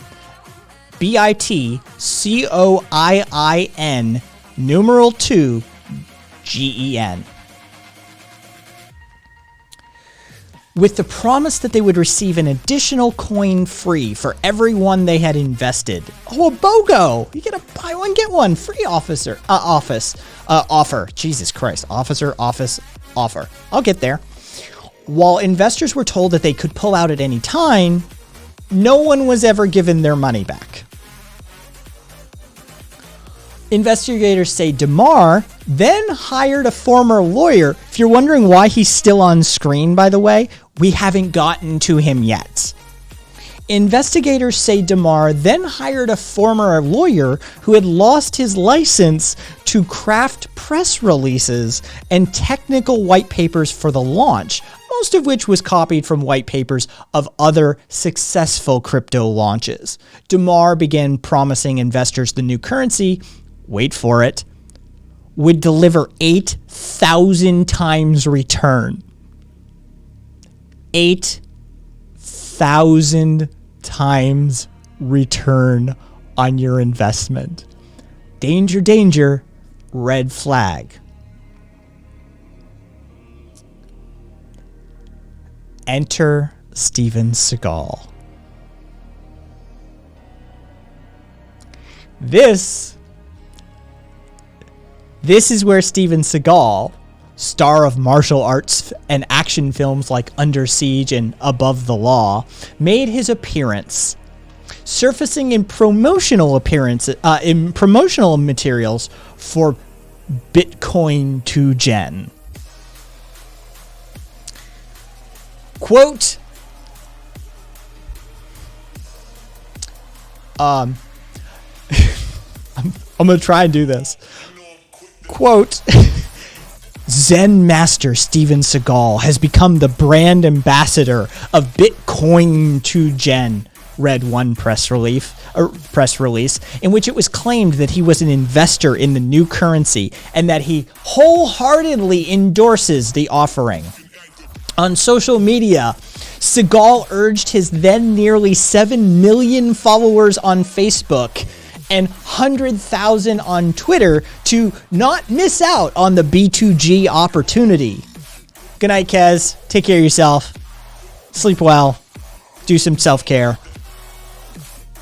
What was left unsaid was that Seagal was being paid to be a spokesman, with the promise of $250,000 cash plus $750,000 in B2G coin for his time, according to the SEC.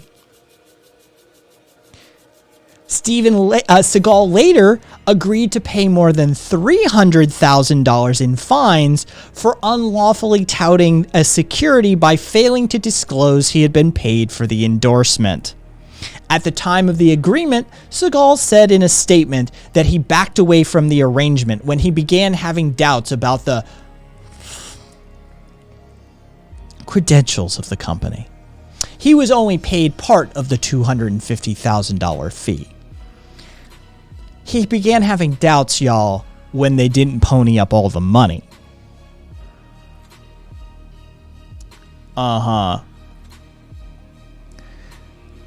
Seagal's manager said in an email that the action star, quote, was conned like everyone else, and that it was just bad luck and timing for Seagal. In all, B2G raised $7.2 million for its launch.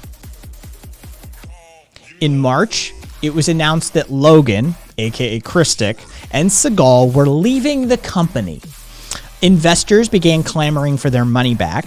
Soon, Christic then disappeared completely with about $7 million of the $7.2 million in the accounts that he had control over.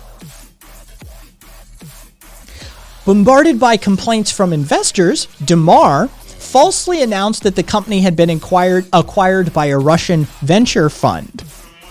He then told investors to redeem their B2G coins to him and that he would travel to Montenegro to sell them to the new owners and that everyone would get their money back. Soon after, the company issued a stunning announcement that DeMar had been assaulted in Montenegro and had disappeared, and that investors should stop trying to contact him, according to the court documents filed. In reality, DeMar was holed up in his house in Orange County, California. Last February, DeMar was indicted by a federal grand jury in the Eastern District of New York on one count of conspiring to commit securities fraud. Investigators say that more than $4 million from the B2G scam remains unaccounted for.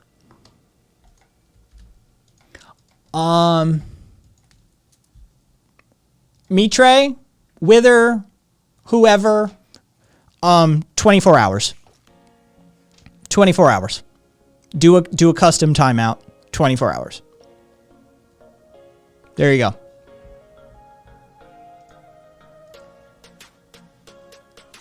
go. Sorry, girl.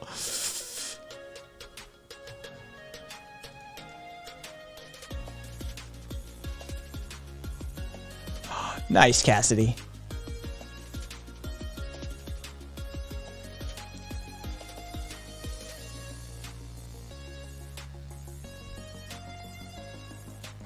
I'd love to get up to a conspiracy with Steven. Steven, if you're listening, call the show. Nonsense. If Steven Seagal calls your fucking show, let me know. 100%.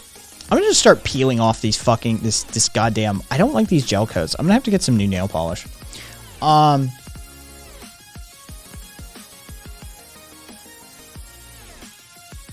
Oh, Rev, I'm sorry. Vermin still owes me. Yeah, dude. Yeah. Oh, yeah. You were supposed to have Vermin Supreme, weren't you?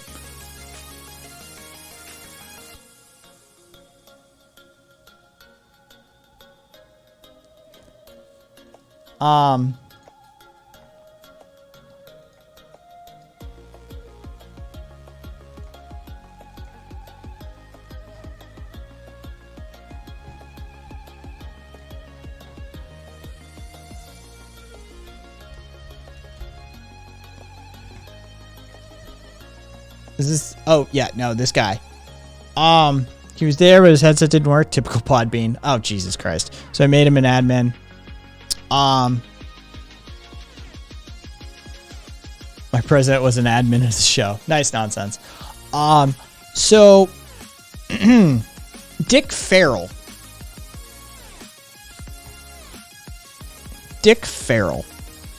All right, we're not talking about wild dicks running around. We're not talking about feral dicks. All right.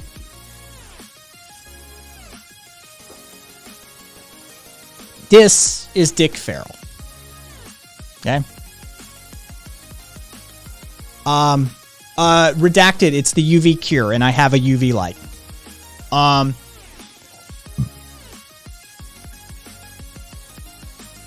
Yes. Well, he maybe he could be fun, or maybe he could have been funny. He's not going to be that funny anymore. Beyond this, Dick Farrell was a broadcaster in Florida. He was known for his over-the-top right-wing opinions. Skeptical of the coronavirus's validity. He called it a hoax. Skeptical of Dr. Fauci. Skeptical of the vaccine. He promoted alternative cures to the coronavirus.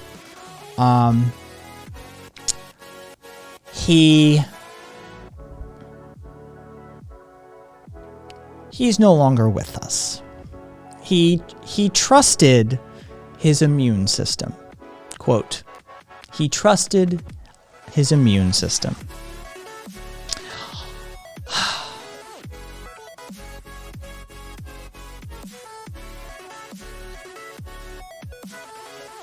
Well, you know.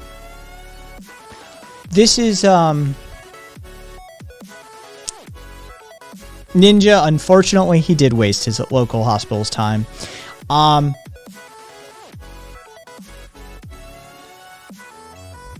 Farrell's close friend, Amy Lee Hare, said on her Facebook page, COVID just took one of my best friends, Rip Dick Farrell. He's the reason I took the shot.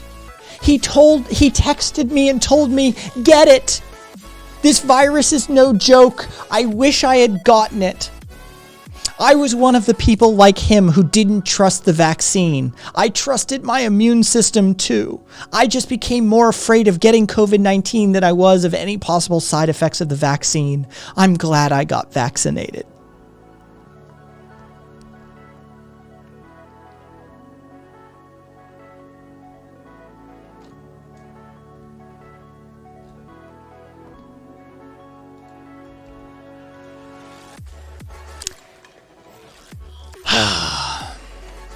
Oh well.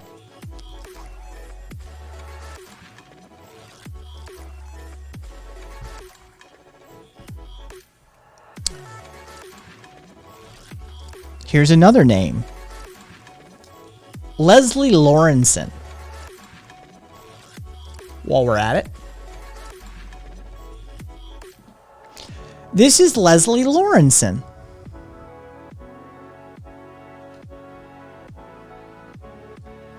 He died at home in Bournemouth on July 2nd, just 9 days after he too told his followers that COVID-19 is nothing more than a normal cold, and that I trust my immune system, and I won't go to hospital for a COVID-related illness. He was a Cambridge-educated attorney or solicitor in that part of the world. I'll gladly take the COVID, get the antibodies in my blood, and also experience that it's nothing to be afraid of. No more than a common cold. So I hope I've got it. I hope it is COVID, because I'd rather have the antibodies in my blood than take the jabs. If my test proves positive with COVID, I'm going to let my immune system ride it out. I'm not going to a hospital if it gets no worse than this. His condition then worsened in the following days.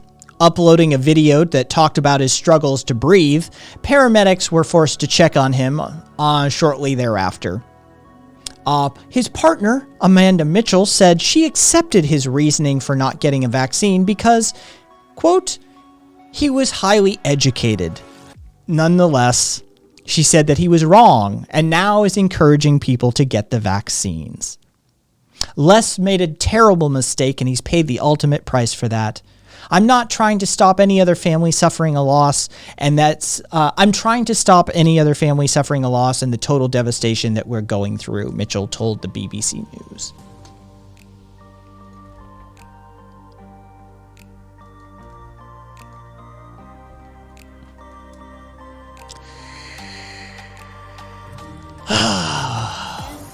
Yep, Australia, you are not immune to propaganda no matter how educated you are. It is true.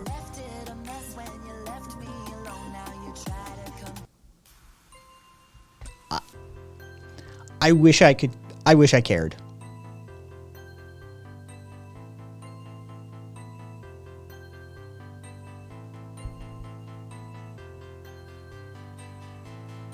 There is a mouth. Jesus Christ! My mouth just refused to actually pronounce your name. Holy shit. Erisema. Erisima. Depending on your Latin pronunciations, I suppose. But either way, I feel you. I've got an immunologically driven bullshit thing going on too. So, yeah. You just think, Kai, now neither of those guys can call the show. Whether I have no idea. I have no idea. I was 3 years into pre-med in college before I switched. I still got the vaccines. It's Bobby. Bobby, you were pre-med? Holy shit, Bobby. I'm glad you got out, dude. That's a rough gig.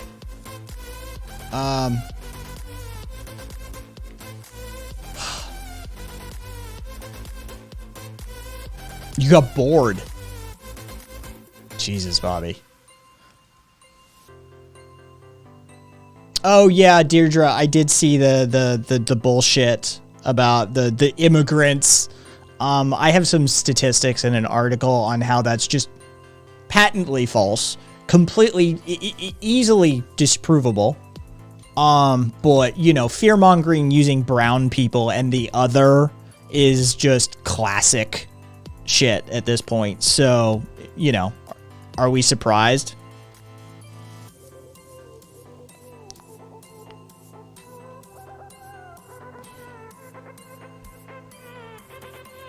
Yeah, the ecclesiastical Latin can go suck a dick, Scott.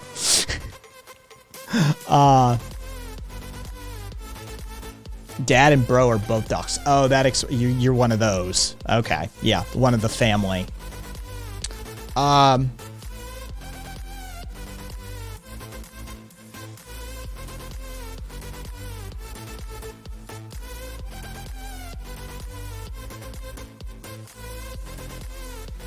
Fair enough, Bobby. Fair enough. So,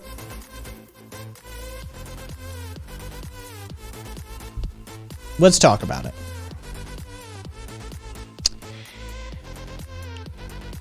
Apple is going to scan photos on your phone for matching hashes. Now, if you're not aware of let's talk about this. You've had to have seen this headline. People have seen this headline. They're not looking at the actual photo. Let's get that out of the way. They're using what's called a hash.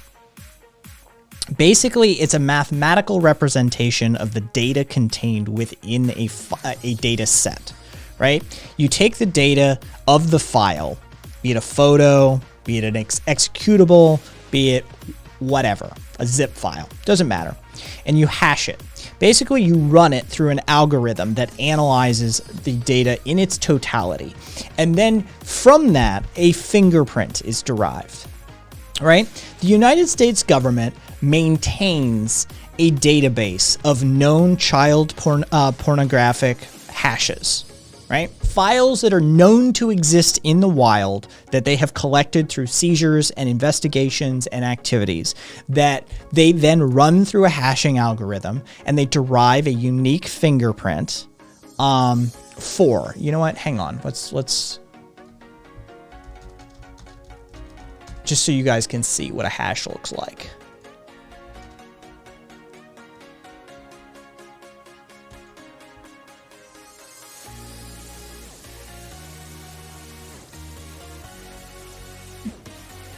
These are some examples of hashes.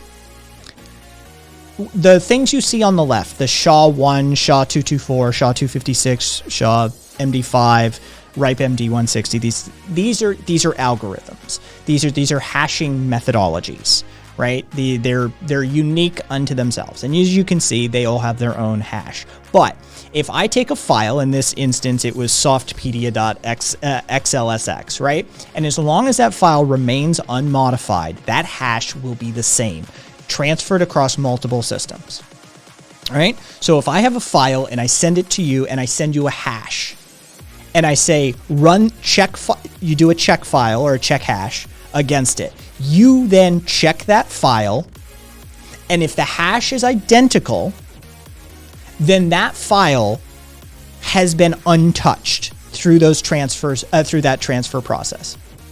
Okay, this is the hashing technique. All right, those are what hashes look like. This is how hashing works. All right, so the United States government maintains a database of known pedophilic things, photographs, videos, texts, that sort of thing, right? They maintain this database and they share the hashes with Apple. Now, what you have to understand is Apple already does do this on the cloud. If your photos are uploaded to the iCloud, they already run them through this algorithm. They already check it against the hash database that the United States government provides them. But what Apple is doing is pushing that service down to the phone itself. Now, the photos on your phone, whether it is connected to the iCloud or not, will check for that.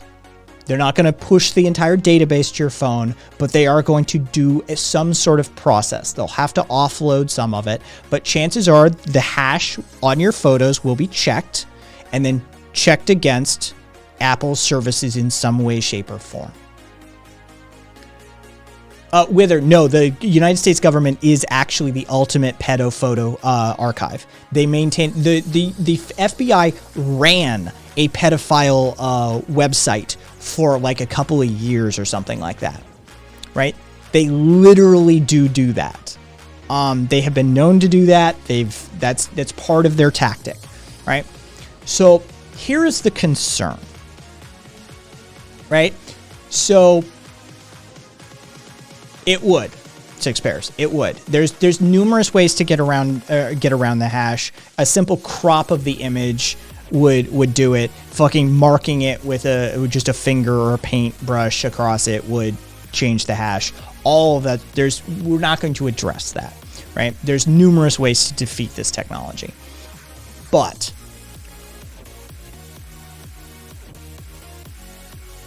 yep, changing one bit would do it.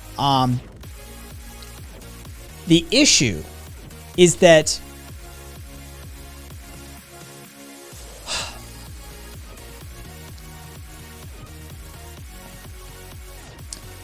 those tactics have to be inherently regarded with suspicion from our point of view, from our position, right? Privacy transgressions and these sorts of things are often done under the auspices of and the flag of for the children, right? It's very common for the authoritarian forces of the world to veil themselves in such rhetoric. They do it all the time.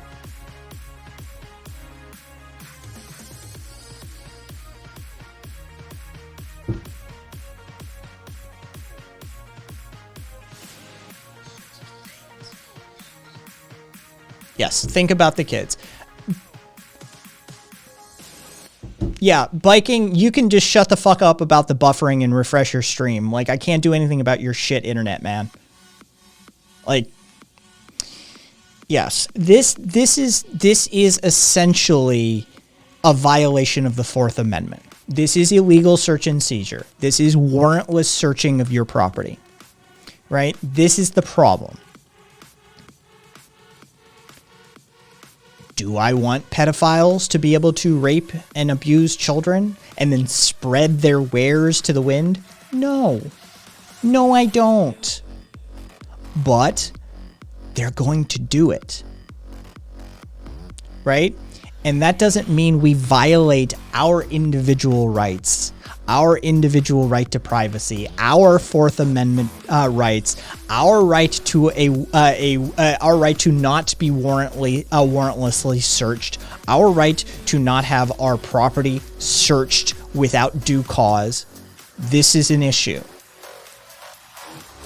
Whether the Fourth Amendment is basically dead at this point, we might as well just bury it, like cross it off. It is. It's basically dead. Yeah, the lack of due process here is terrifying. And the United States government has used a third-party corporation who has large market integration to end run the Fourth Amendment. That's what's occurred.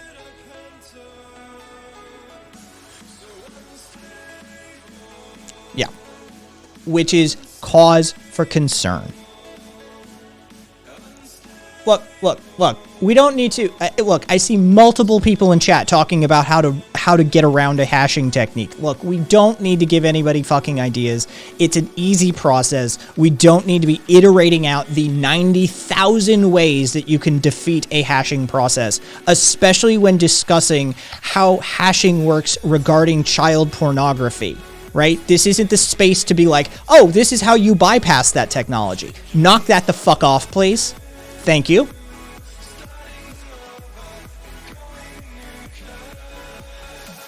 Right? Like, for everybody doing that, and those who are continuing to do it, please stop.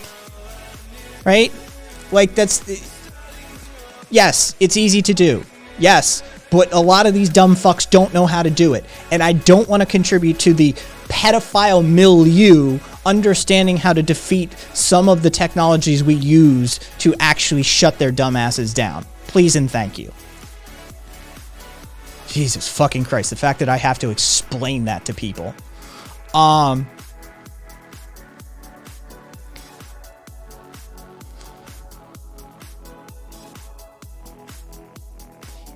It is a due process issue.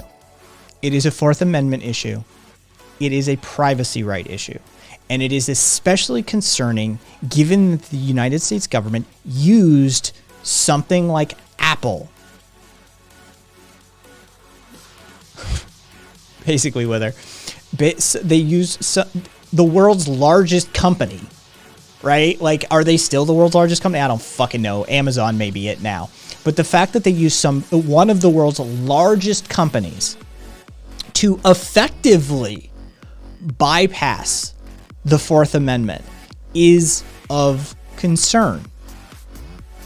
And these sorts of things always get done under the auspices, under the flag, under the heading of, but it's for the children. Think about the children. What about the children? You can get anything passed if it's under those auspices. And that, the fact that it is being done, the fact that we are end running the Fourth Amendment, the fact that we are end running due process, utilizing a third-party corporation under the title of but the children, sends up massive red flags. Massive red flags across the board. Will it devolve to something else? I don't know. Is it a slippery slope? I don't know. But we do need to have this discussion as a society. We do need to have this discussion as people, as Americans, and the world, by the way, because this affects you, right? Like, even if you're like living in Bumfuckistan, if you're in Australia, Australia, the first thing that came to mind when I said Bumfuckistan, but if you're living in Australia, New Zealand, England, Ireland, fucking Scotland, Russia, it doesn't fucking matter. If you have an iPhone, this system will reach out and touch you.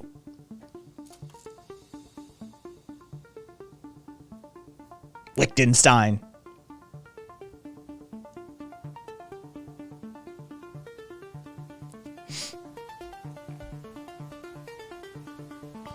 Yeah, I like, yeah, exactly, Ninja. Security.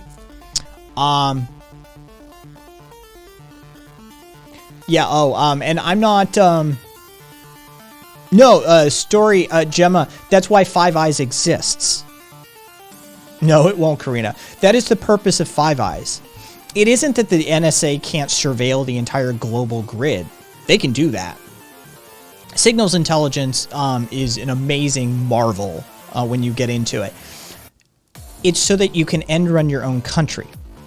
If the US can't do some domestic surveillance because of various federal regulations, Senate procedures, laws, the UK and Australia can do it for us, or New Zealand, or Canada, right?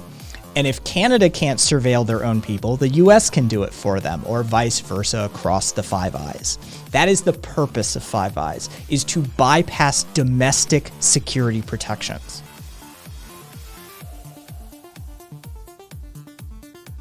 You talking about Five Eyes Burger and Fries? Exactly.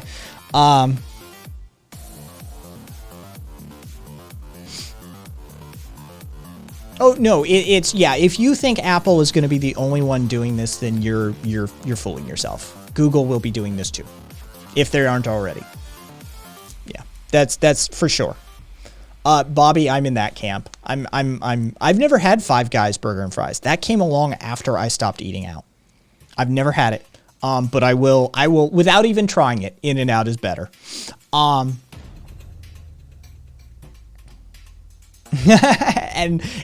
in saying all that, a big hi to the folks watching the stream at Pine Gap. Yeah, ours are different. You know, but yeah, Ninja. Okay, so Google's already been doing it. It's nothing new for them. There you go. I don't keep up on Google's fucking malfeasances anymore, Ninja. There's too many. Like, I can't get, I'd be fucking here all day, right? Yeah.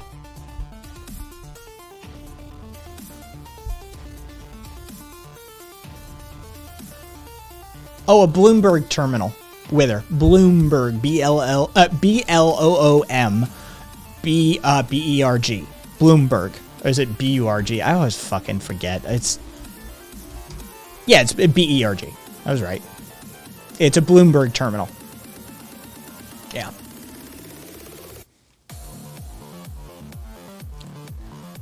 It's in the fine text.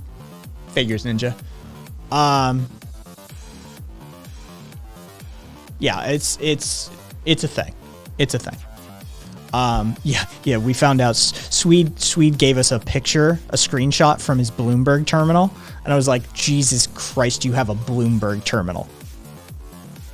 Like, for those of you who don't understand, dude, Bloomberg terminals, like, Swede's iteration, there's multiple license sets. Swede confirmed. His Bloomberg terminal costs him $12,000 a month.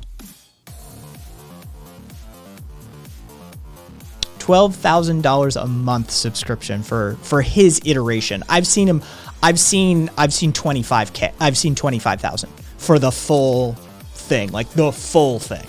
Yeah. But Swede's version is $12,000 a month just to access data. Yeah. I hope Swede's okay. I hope everything went. You know, Swede was going in for the gallbladder removal. Right? Gallbladder. Yeah, gallbladder. So everybody send your thoughts and prayers. I just hope he's okay. But yeah.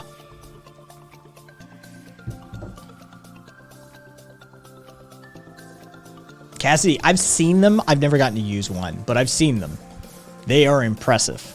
It's a lot of data. That's just a lot of data.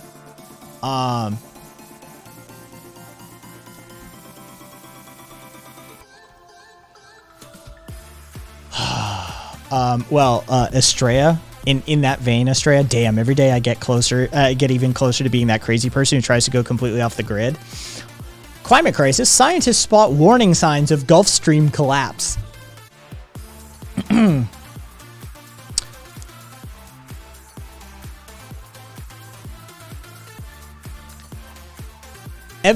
Research found recently that, quote, an almost complete loss of stability over the last century of the currents that are called the Atlantic Meridional Overturning Circulation, or the AMOC.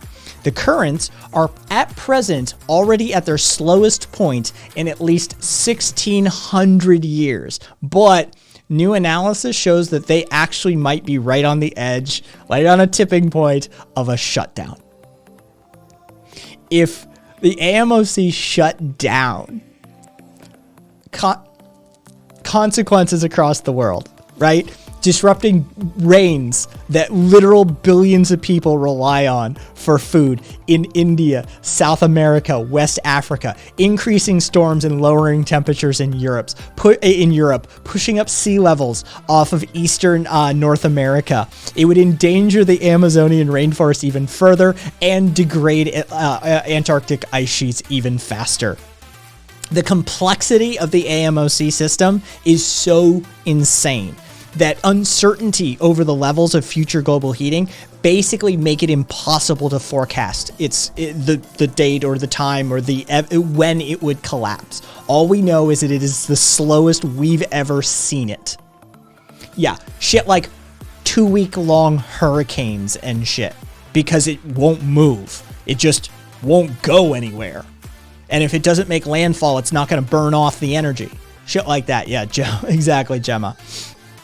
The Potsdam Institute for Climate Impact Research in Germany, one of their researchers said the signs of destabilization being visible already is something I wouldn't have expected and I find scary. It's something you can't allow to happen, he said. Just, you know, there's a lot more in that.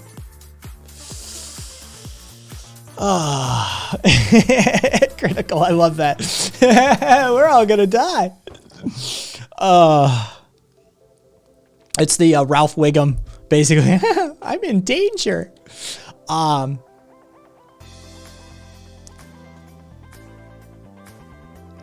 Woods Hole, at Woods Hole Oceanographic Institute, they study just this current for a whole class. Yeah, no, the AMOC is a fucking thing.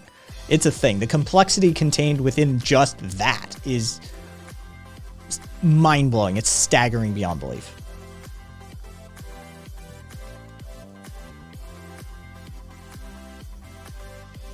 Yep, Jenna. Sorry, Gemma. Rhode Islander, the ocean state.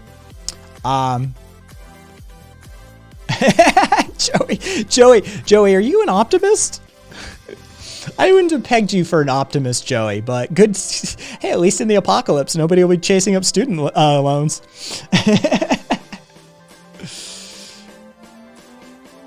Oh yeah, Wither. No, rich people have access to Bloomberg terminals. Yeah, like nanosecond updated data and shit. Like it's not nanosecond, but it's millisecond, right? Like the latency on Bloomberg's is 12 millisecond type shit. Yeah, you're drowning in debt. Fair enough.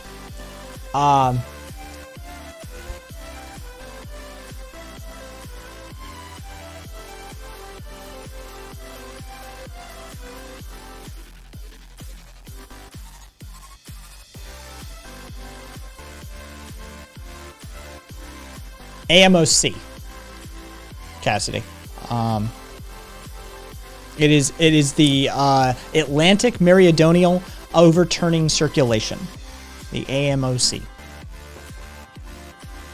Rev, I hear terminal. I think pseudo. Oh, Jesus, Joey.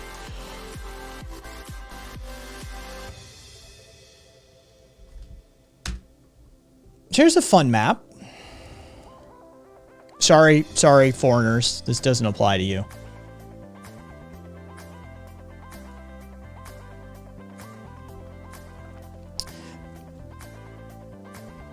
This is a map of where you can afford to live on minimum wage, comparing the current legal minimum wage in each state to MIT's living wage calculator for each state.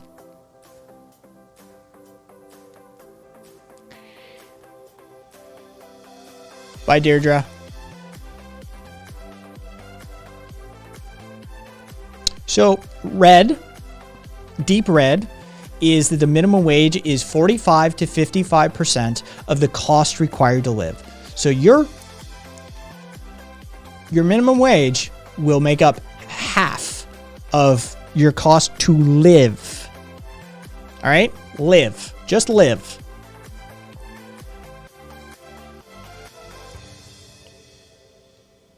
S. Green, 75 to 85% of the cost required to live. But this doesn't take into account, here's some fun facts about this data. This doesn't take into account any state or federal programs that then help you live.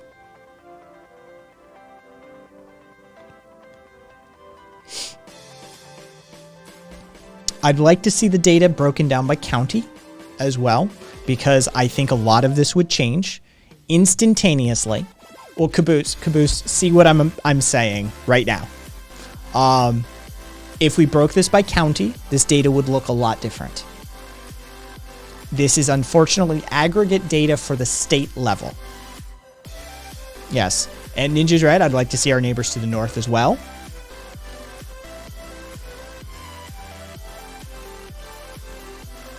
Petroleum, yes. Cassidy, I do not have that data at my fingertips right now. You would, I would have to hunt it down for you. I'm sorry, I do not have that data.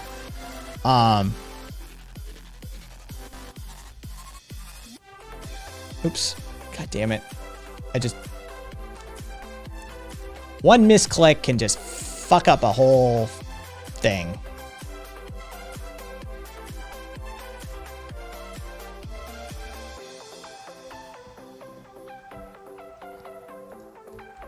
Well, Florida has no income tax. Florida has, like, yeah. It's not that surprising.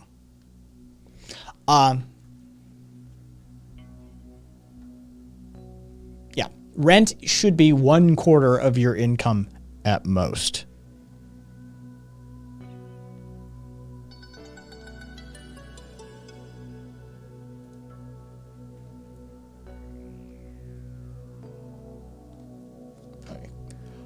I need to get that to not tag me.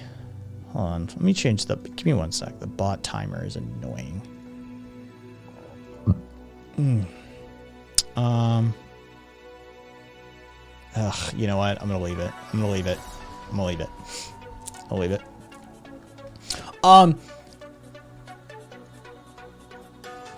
Did anybody see that the Belarusian coaches got kicked out of the fucking Olympics? The IOC actually booted all of the Belarusian coaches from the Olympics after they attempted to force that sprinter, whoever it was that was seeking asylum, to fly home. Yeah, they're like, catch y'all later. Yeah. There is a long storied history of Olympic athletes like going abroad and being like, we're out, like from authoritarian like dictatorships and shit like that, from like crazy ass states. They managed to get outside the country finally via the Olympics, and as soon as they make it somewhere, they're like, I'm not going back. I'm claiming asylum. There's a huge, long storied history of that at the Olympics, with athletes just like, not going back. Fuck that shit. Yeah.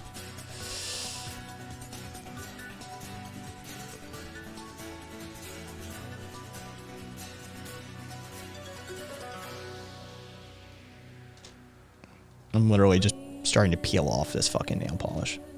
That is the one thing I can say about the gel coat, is it peels off at least. The other nail polish requires like acetone and shit like that.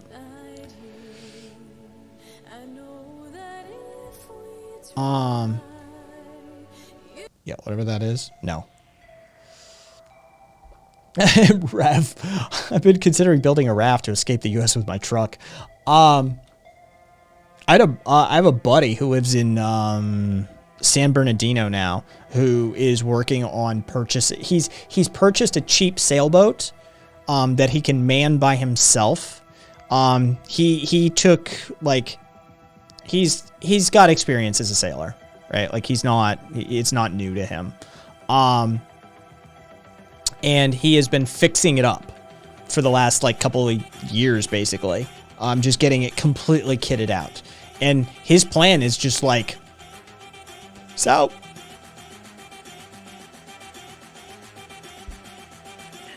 I mean, maybe if you have like flaky nails redacted, Jesus. Like, what kind of like acetone soaked beat up fucking nails do you have after years of abusing them from nail polish and shit? Harsh chemicals.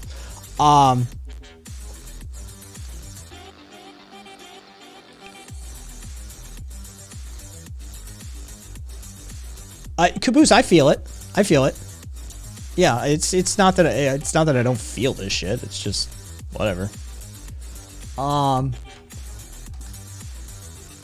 So far this stream we have dropped 148,391 frames.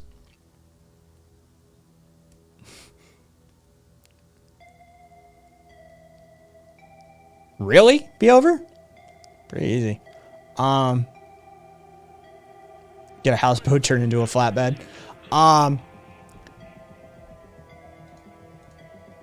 Okay, so this is terrible. But this is amazing.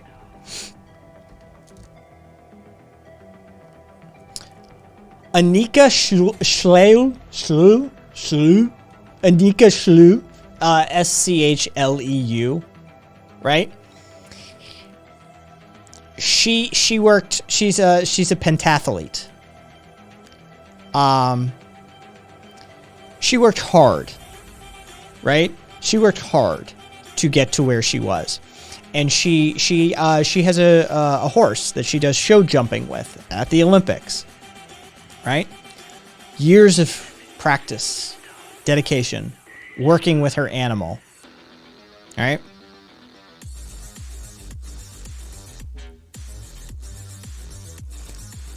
the horse refused to do any jumps. Any jumps. The horse went out onto the fucking course, onto the field, and absolutely refused to jump. This is her bawling her eyes out in the face of the horse.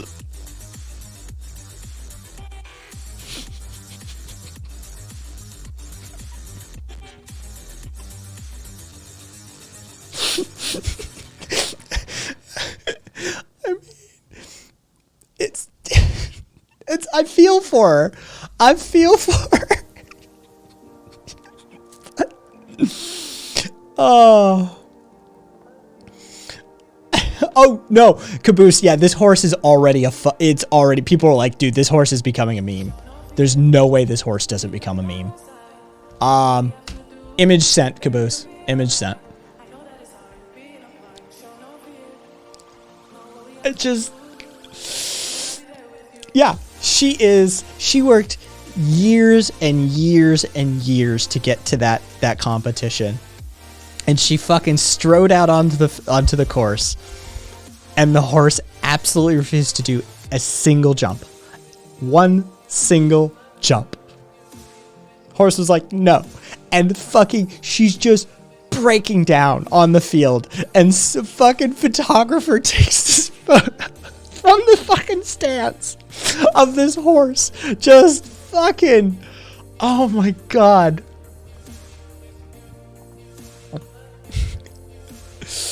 Time to make some glue and jerky. What date is she sacrificing the horse? Ninja, have fun. Ninja, do you want me to send you the image? I can toss you the image, Ninja.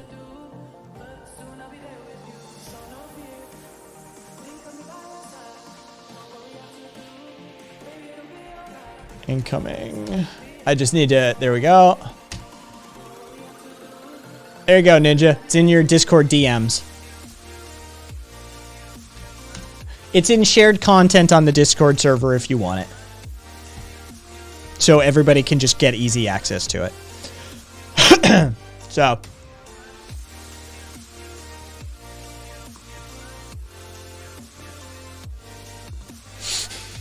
I just can't stop looking at it. I can't stop looking at it. It's so amazing. It's like the horse knew exactly what the fuck was up. Like that horse waited years for that moment. Talking to all the other horses in the stable. Oh wait, fuck this bitch. I'm doing this. I'm doing this. Like, that image is so amazing.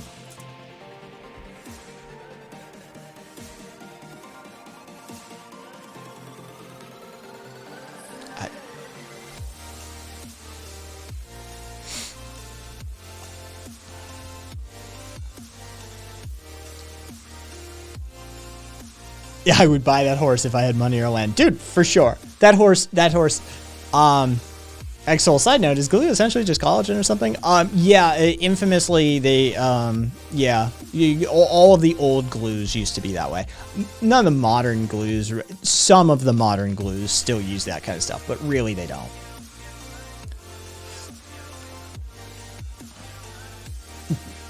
Indonesian Rev, Indonesian. That horse is protesting Indonesian hymen checks. Describe the rise and fall of the German Empire in one picture. Parallel.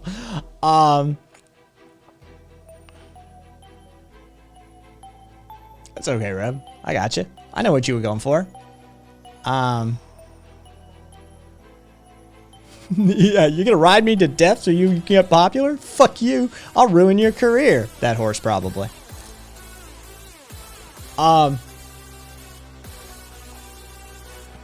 So, speaking of abusing women for the purposes of blah blah blah blah blah,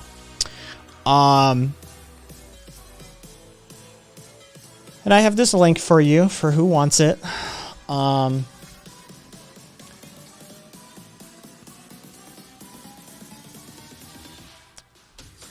Misogynistic men. Horse against the machine. Fuck you. I won't do what you tell me. Fuck you. I won't do what you tell me. Fuck you. I won't do what you tell me. So results from 4 related studies show that misogynistic men who are openly hostile to women are more likely to behave like benevolent sexist men who think women are fragile and should be cherished, only if they believe they have high mate value and are appealing to women. The difference between a man who is like, oh, women are should be cherished and are fragile little creatures, and a man who says, fuck that bitch, she deserves what she got, is their self-confidence, is their belief that they're attractive to women. That is the difference. Those two are the same thing. That's the only difference between them. 4 different studies. Yep. Some interesting findings from them.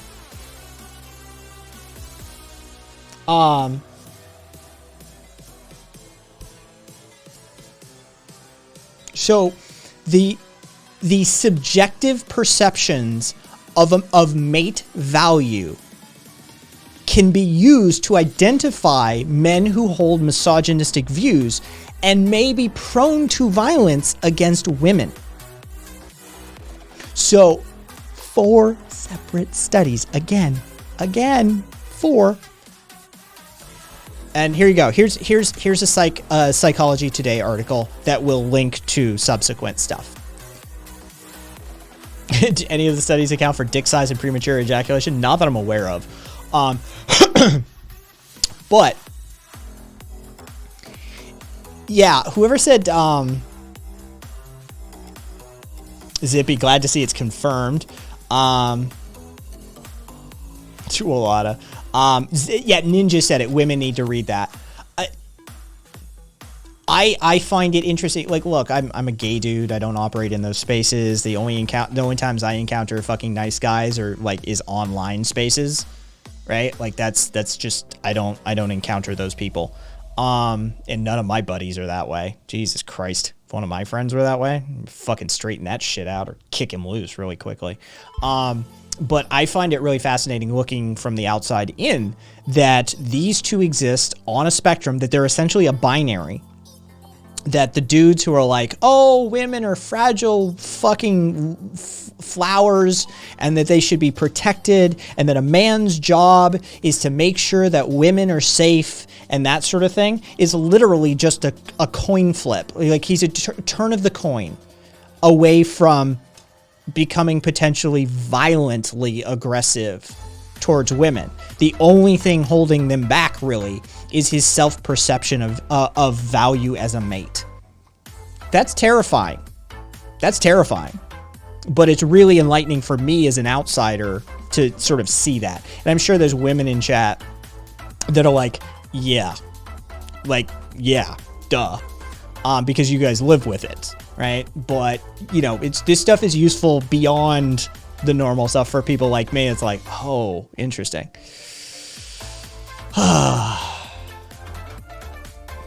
Cassie, fair enough. I believe it, Cassie.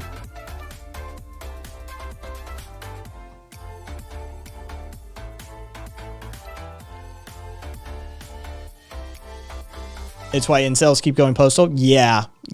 Like that is, I find it really interesting that like all the sort of like, and like looking back, you can see it.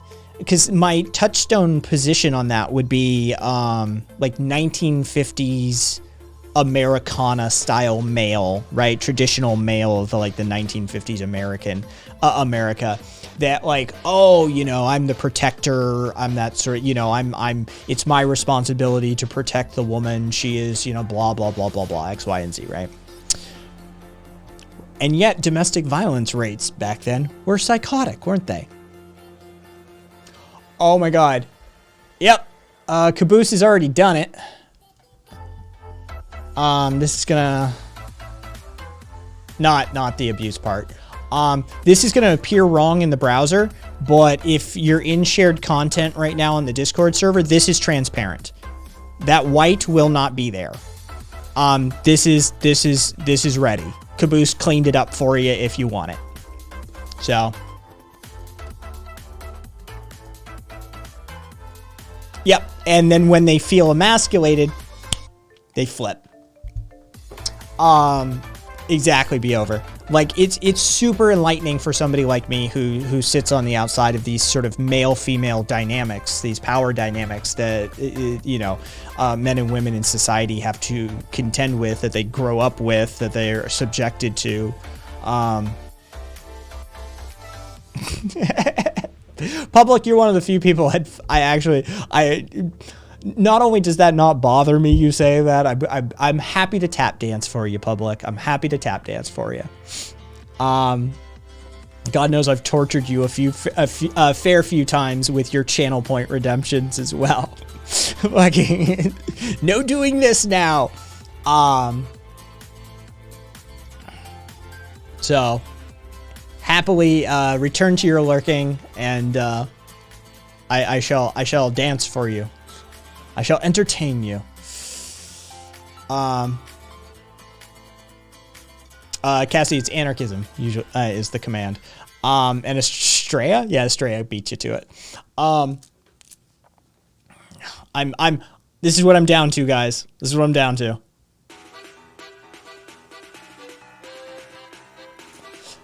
Yeah, it is always interesting to see that. Yeah, it's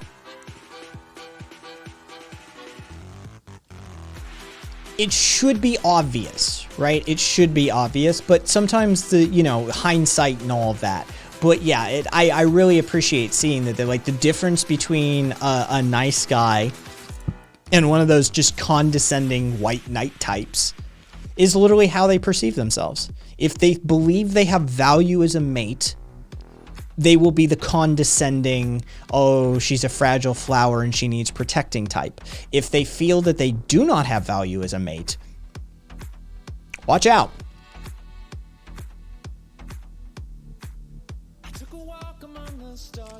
Chris, is that a coded pattern? Yes, it's 100% a coded pattern. Figure it out. Anarchists aren't fans of moralism to start with. Aaron. Moralism is generally viewed as highly subjective, even objective morality. It's viewed as highly subjective within anarchist theory, within the anarchist milieu as well. But yeah, we're more fans of ethical frameworks than we are moralism. I'll put it simply like this. Bobby buys me weapons with a specific caveat that they can't be used against him. No stabbing me. What did Ninja say? Stupid question, why can't we just treat women like men? Yeah, oh yeah, that's fucking weird.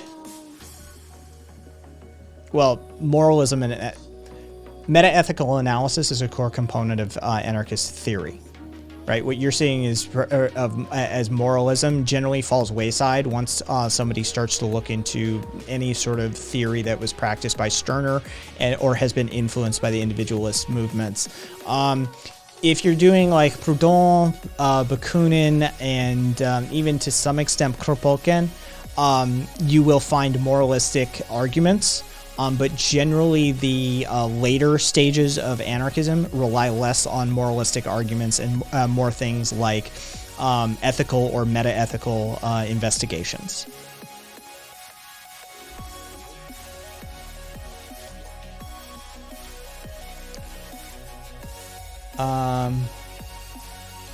So this is also kind of a story as to not belittle your significant other to the point of making them no longer value their self-worth. No victim blaming here. These dudes are violent fucks, but it's also a good note that it's dangerous to your relationship to push that button. Yeah, Karina, that is actually a solid point. That if you are in a relationship with one of those dudes that shows those sorts of signs and symptoms of, oh, you're my fragile fucking delicate flower. I'm here to protect you. I guard you against the world, those sorts of things. If he's showing those signs and symptoms, then yeah, if you push that fucking button and you undermine him, if you emasculate him, huge red flag. He probably will become violent, for sure. Yeah, I that's actually really good. way to look at things, Karina.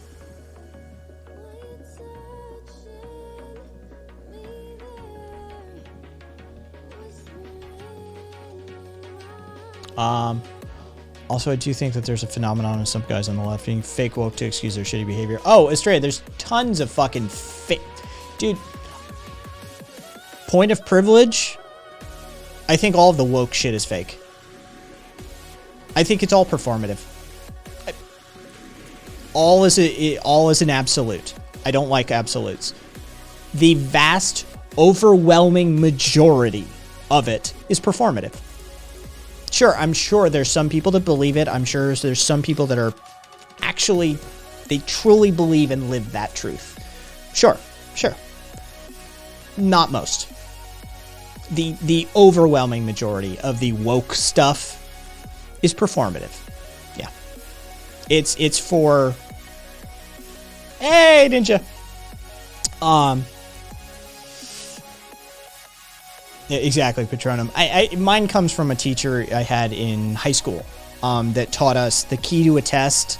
A key to an easy way to find your way through a test is anytime a test question says always or never, it's false. It's false. Or an answer says always or never in it, it's not that answer. It's just an easy cheat in this world. It's like, yeah, no. And I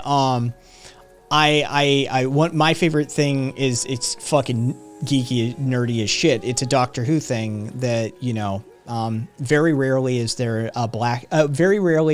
an absolute right and an absolute wrong. But when there is, usually on those days, there's a body count. It's true.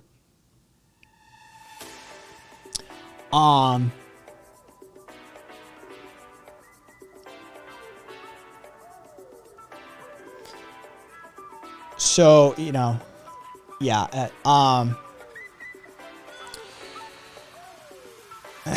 Wither. Wait, what's going on up here?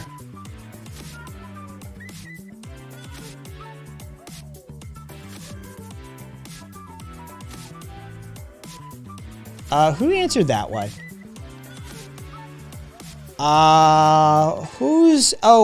Anol. Yeah, fucking Anol, Caboose, your boy. He doesn't know what anarcho-syndicalism is.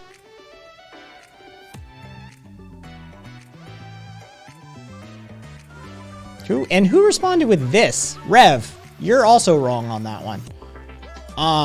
He said anarcho-syndicalism is a method of achieving anarchy. Anarcho-communism is how said anarchy could be structured. No. Just no.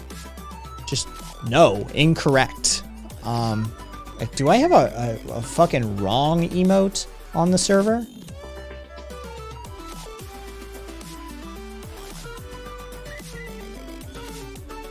I need to add that. Yeah, that was just incorrect.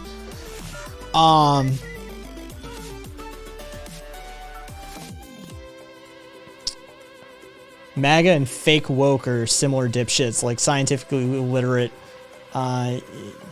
Should I know what the fuck that is? Hold on.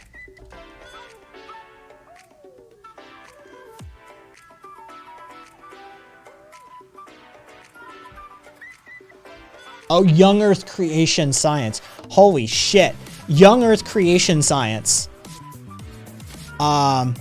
Yeah, nonsense. I had to look it up. Just like scientifically illiterate Young Earth Creation Science and faux nerds trying to get laid.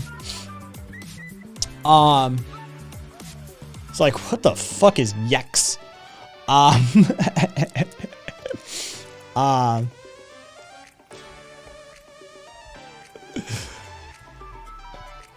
Yeah, that took me a second.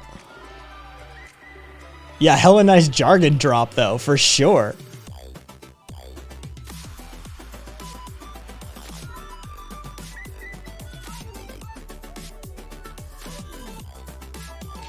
Estrella, here's all right for everybody. Here's the cheat. Here's the quick cheat sheet version, right? Anarcho-anything is about an anarchistically organized something. Okay? That's it. That's your cheat sheet. If you see anarcho something, that is about taking whatever that something is and changing the operating modality, the organizational structure, to adhere to anarchistic tenets. That's all.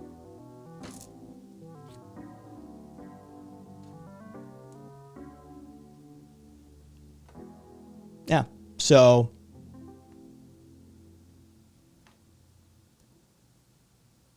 just like Python, it's not strictly typed. God damn it, Ninja. Yeah, syndicalism is derived from syndicat, the French for union or trade union. And so anarcho-syndicalism is about empowering unionized structures via anarchistically organized modalities of operation. There you go. Like, that's just how that works. So there's your cheat sheet. Cool fish. Anarcho-Karenist. All games are word games at the end of the day, fucking Aaron Butler. Like, this is how we structure our world. This is how we create things, right? The internet is word games. Fucking telephones are word games. Computer chips are word games. Vaccines are word games. Science, math, it's all word games. How do you think we convey these ideas and achieve results in our world? Is by converting them into an agreed upon linguistic structure, words, and then expressing them back and forth to one another so we can get onto the same page of things. It's just how the world works. Anarcho-anarchism.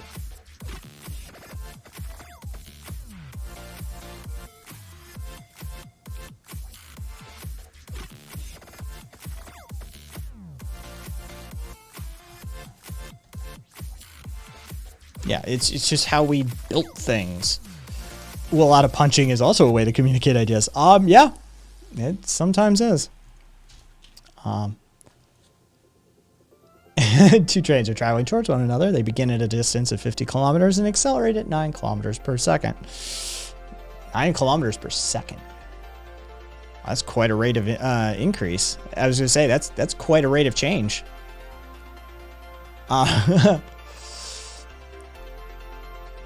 Bobby, yes, reaching out and touching someone. That's definitely what that is.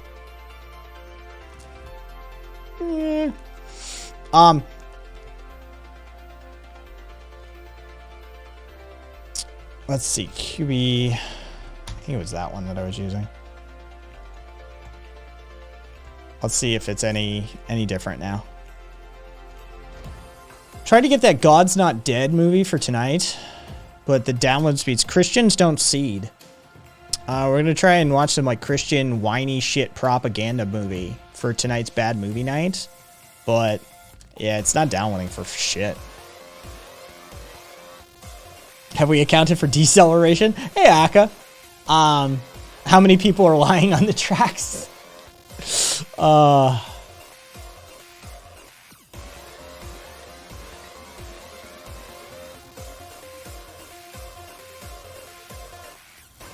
geez, nonsense. I'm thinking about doing random story problems on my show. Should be a hit. People love story problems. Oh, yes.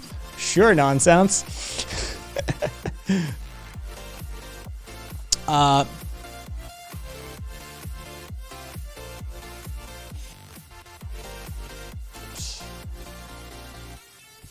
least the account's old. Kukanut TV, just FYI. Ask first. It's TOS. Look, I don't give a shit. All my stuff is licensed under Creative Commons. But, so you know, Twitch gets... Some streamers get really fucking touchy about that kind of shit. They do. But all my stuff is... I'm an anarchist. I don't believe in intellectual property rights. So, you know, my stuff is all Creative Commons 4.0, share alike, that sort of thing. But, you know, just a heads up. If you are making the rounds... Ask first. Some people will like straight up report your ass for that shit.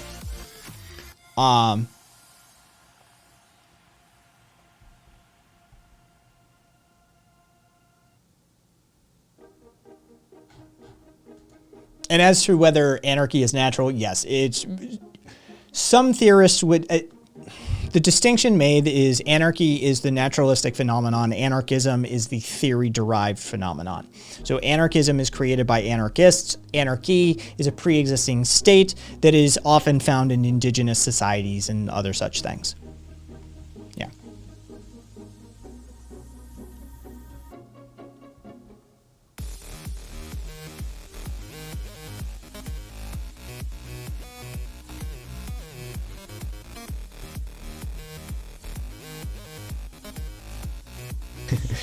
I like capitalism and personal growth. Not bad. Not too much. Simple bio. You should call in. Tell Yeah, the chat but on here. I gotta choose like a good. I gotta use like my Google number or something. You know what I mean, because I don't want.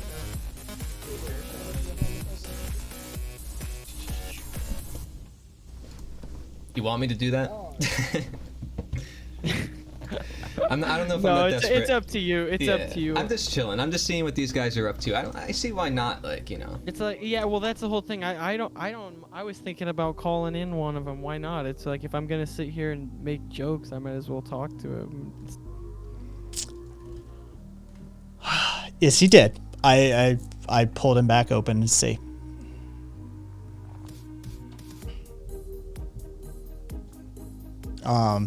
Yeah, he took his nonsense. Oh, I don't know, but I don't know who the Cuckoo Nut TV fucking, I don't know. He took his like 3, maybe 4 viewers and his 52 followers elsewhere. But yeah, when I chided him about that, he apparently ditched out pretty quickly. Pretty fucking quickly. So I just wanted to check in.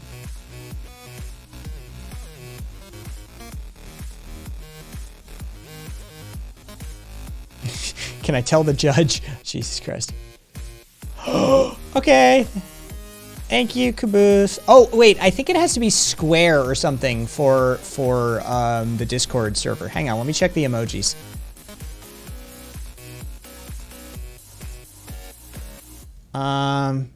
Let me save it. Let me try it.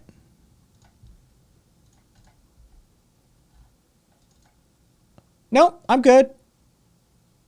Thank you, Caboose.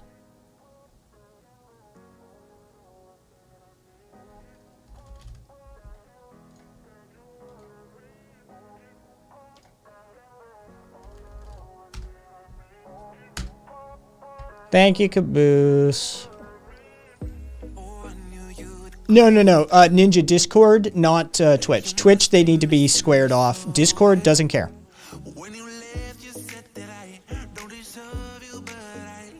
Bobby. It is our Lord and Savior.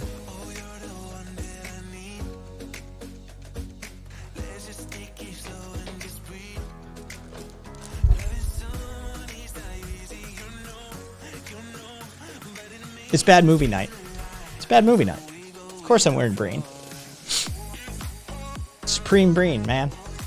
Rev's got one too. Rev, it was you, Rev, right? Like we bought them at the same time. Like he doesn't have this one, but we bought Breen shirts the same night. Aww. I mean, that makes me feel good, actually. Yeah, I'm pretty sure it was Rev and I who both, not me. I just have a Curio shirt. Who bought the other one? Duffy. Duffy bought the other one. I think it was Duffy. Yeah, Duffy and I, it was myself and somebody else. We bought the shirts simultaneously that night. Yeah. I don't know what we're going to watch tonight. To be perfectly honest, I wanted to get that Twitch emotes. Drop that in. Thank you, Caboose. Add that to the collection.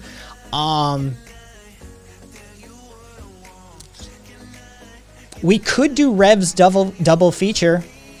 I have them, Rev, now. The fucking Steel Dawn and Steel Frontier. Or we could do... I mean, we got a few that we could choose from. Oh, no. We... Public. That's the one I'm trying to get. Dude, no Christians seed it. I have a source for it, but no Christians actually seed their torrents because they are terrible Christians. So yeah, I'm still trying to like grab the God's Not Dead one. Yeah, dude, that Steel Frontier was a pain in the ass to get. I stopped trying. Thanks for grabbing it. Nonsense. Nonsense. Nonsense. On the air right now. Right now. Who is Breen? Nonsense. Get your punk ass on my air right now so I can chew you out.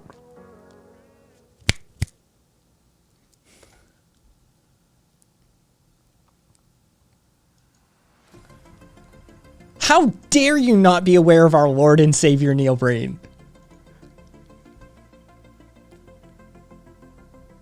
I'm offended. I don't offend. I am offended. Stress. Someone's in trouble.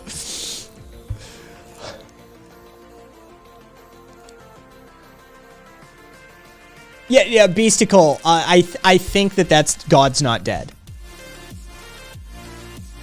The Breen Redemption is out of stock. Hang on. I'll change it. Viewer rewards. Channel points. Manage rewards.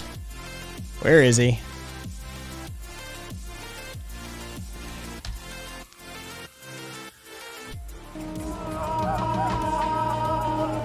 Who queued it? Bobby got it.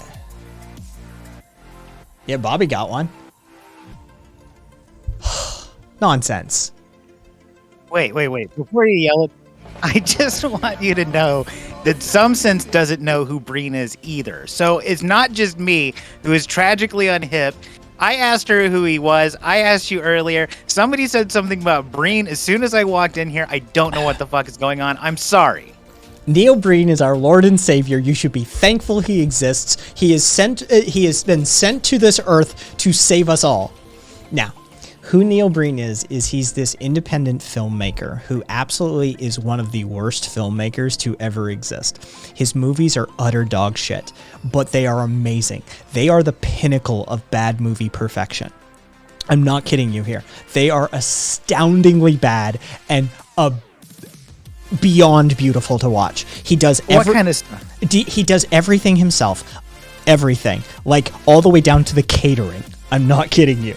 They are all fucking ego projects. Every single one of them.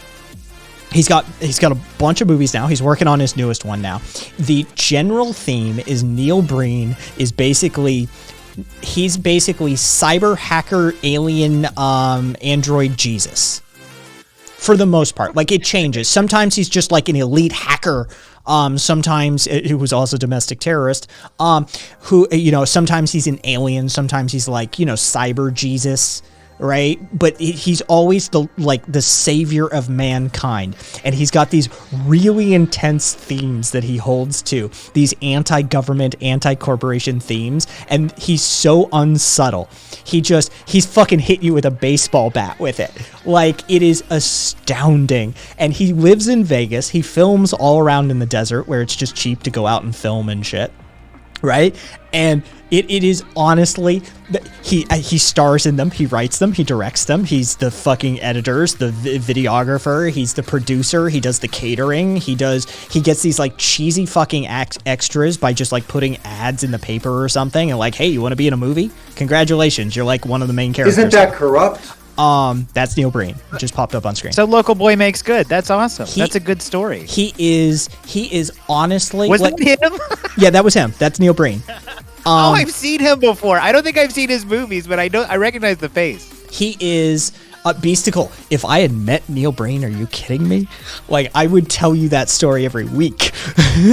That man, I would fucking... Dude, I adore that man. Unironically, I adore that man. There are very... Okay, so, like, The Room, Tommy Wiseau, right? That's, like, everybody's go-to touchstone. For, absolutely. Like, okay, he can't carry water for Neil Breen.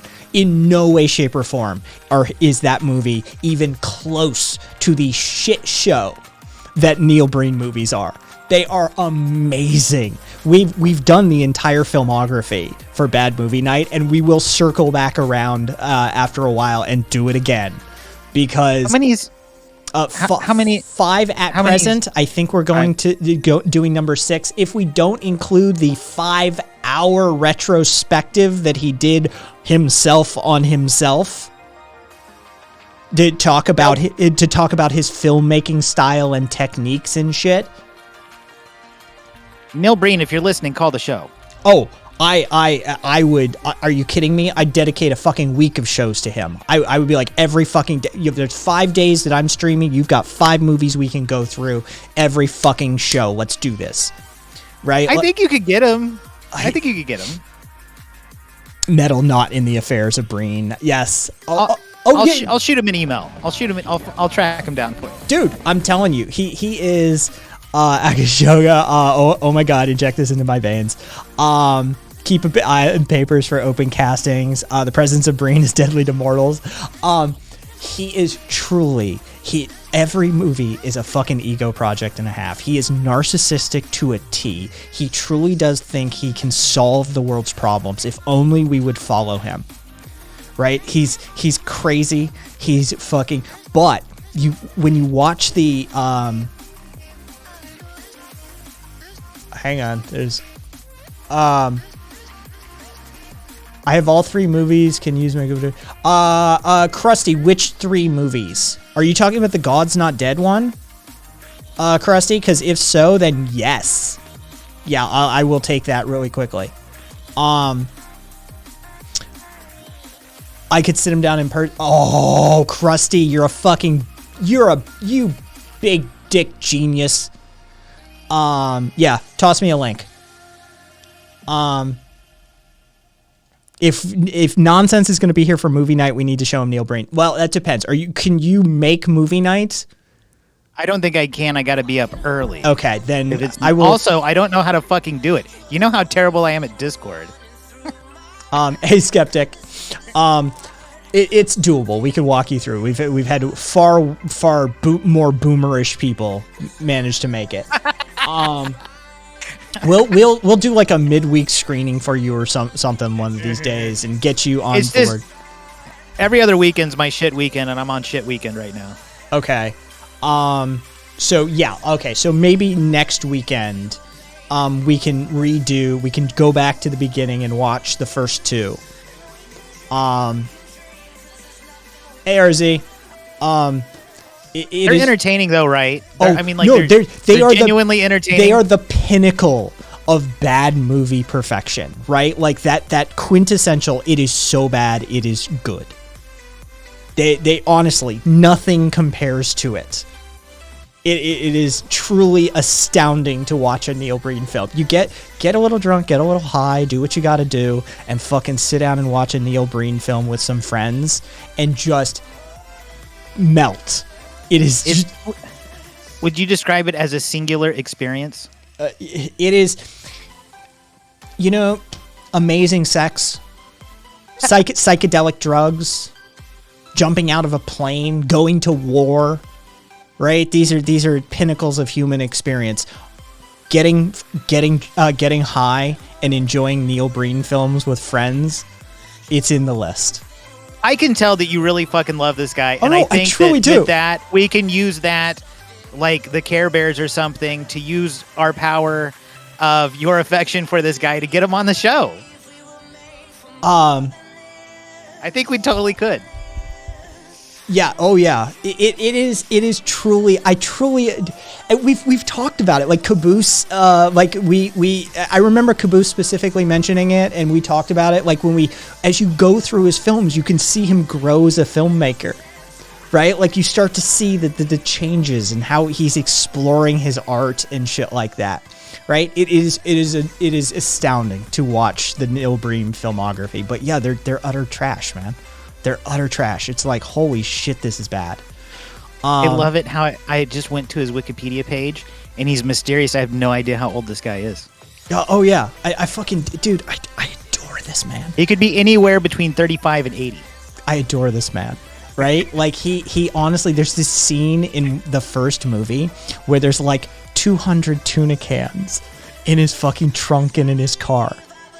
He didn't buy them as props, man. That's what he fed everybody.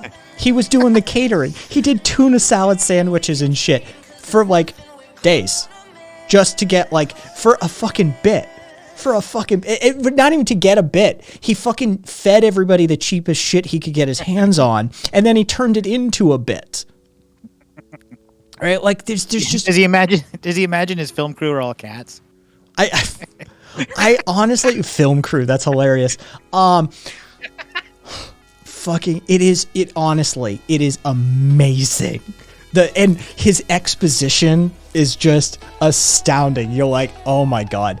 He is always like he's cyber hacker alien cyborg Jesus.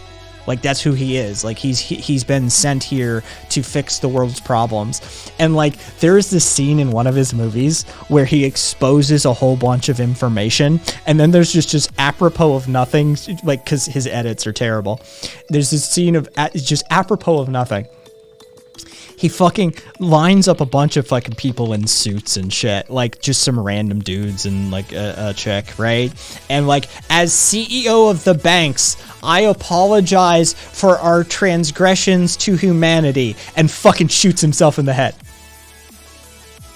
Right? Like this is, like I said, he beats you over the head with a baseball bat, right? He has zero subtlety. He hates the corporations. He hates the government, and he's going to make that explicitly clear. He sounds really charming. Oh yeah, Skeptic. The Astrologer. That's also like top 10 best bad movies, top 5 best bad movies of all time. The Astrologer, top 6, because Neil Breen's top 5. Like Neil Breen's 5 films take the top 5 slot automatically. So number 6 would be The Astrologer. Yeah, The Astrologer's fucking insane. Yeah. No, I have not watched The Secret. Fucking yeah, the first movie was nothing but exposition, dude. Yeah, it's absolutely insane. He's not a good writer, he's not a good actor, he's not a good director, he's not a good producer. I'm sure he's not a good caterer either. He does everything. Like he's literally he took at like set movie 2 or 3, he took to putting pseudonyms and like fake company names and shit in the credits list. And you get to the bottom and he tells you anything with this or this, anything with like an H or an L in it, Neil Breen. Right? Like, so you can go back in the credits then and watch him again and be like, that also is that also. Right? He does it all him fucking self. And he's actually the newest one. He was on Twitter fucking looking for CGI artists to help with the newest movie, whatever he's going to be doing. And I cannot wait. I cannot wait for the newest movie. It's going to be amazing. Yeah, it says he's making a sequel, and you're making me nervous because it's like, you know, you're telling me this guy, he's an artist, he's got his fingers in all the pies, and it's like, if he gets popular enough and people want to help him on his movies... Oh, he won't let him. He won't let him. I hope... He won't let him? Awesome. No, he's awesome. He's turned down help before. Yeah, he's turned down like venture money and shit, right? Like he is an artiste. Nice. Yeah. Oh yeah. He's got like, oh yeah, how dare you attempt to corrupt my message energy. Nice. Yeah. Oh yeah. He is, I'm telling you, it is a marvel. Like, yeah. Oh yeah. There's no way you can't get me talking about Neil Breen and I won't gush. It is truly it is the height of bad movie perfection. Everything about it is terrible.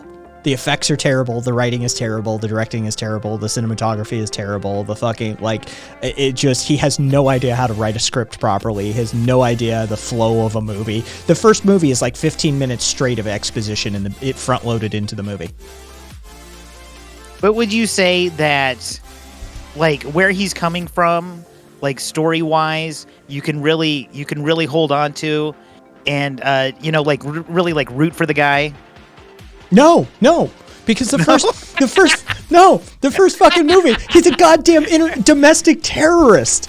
Like he bills himself as the protagonist here to save us all, but at the same time, he's willing to like destroy all of the systems of the world, and he's been hired to like attack the Vegas Strip and release a virus on the population or some shit like that. He's like, and I'm the good guy.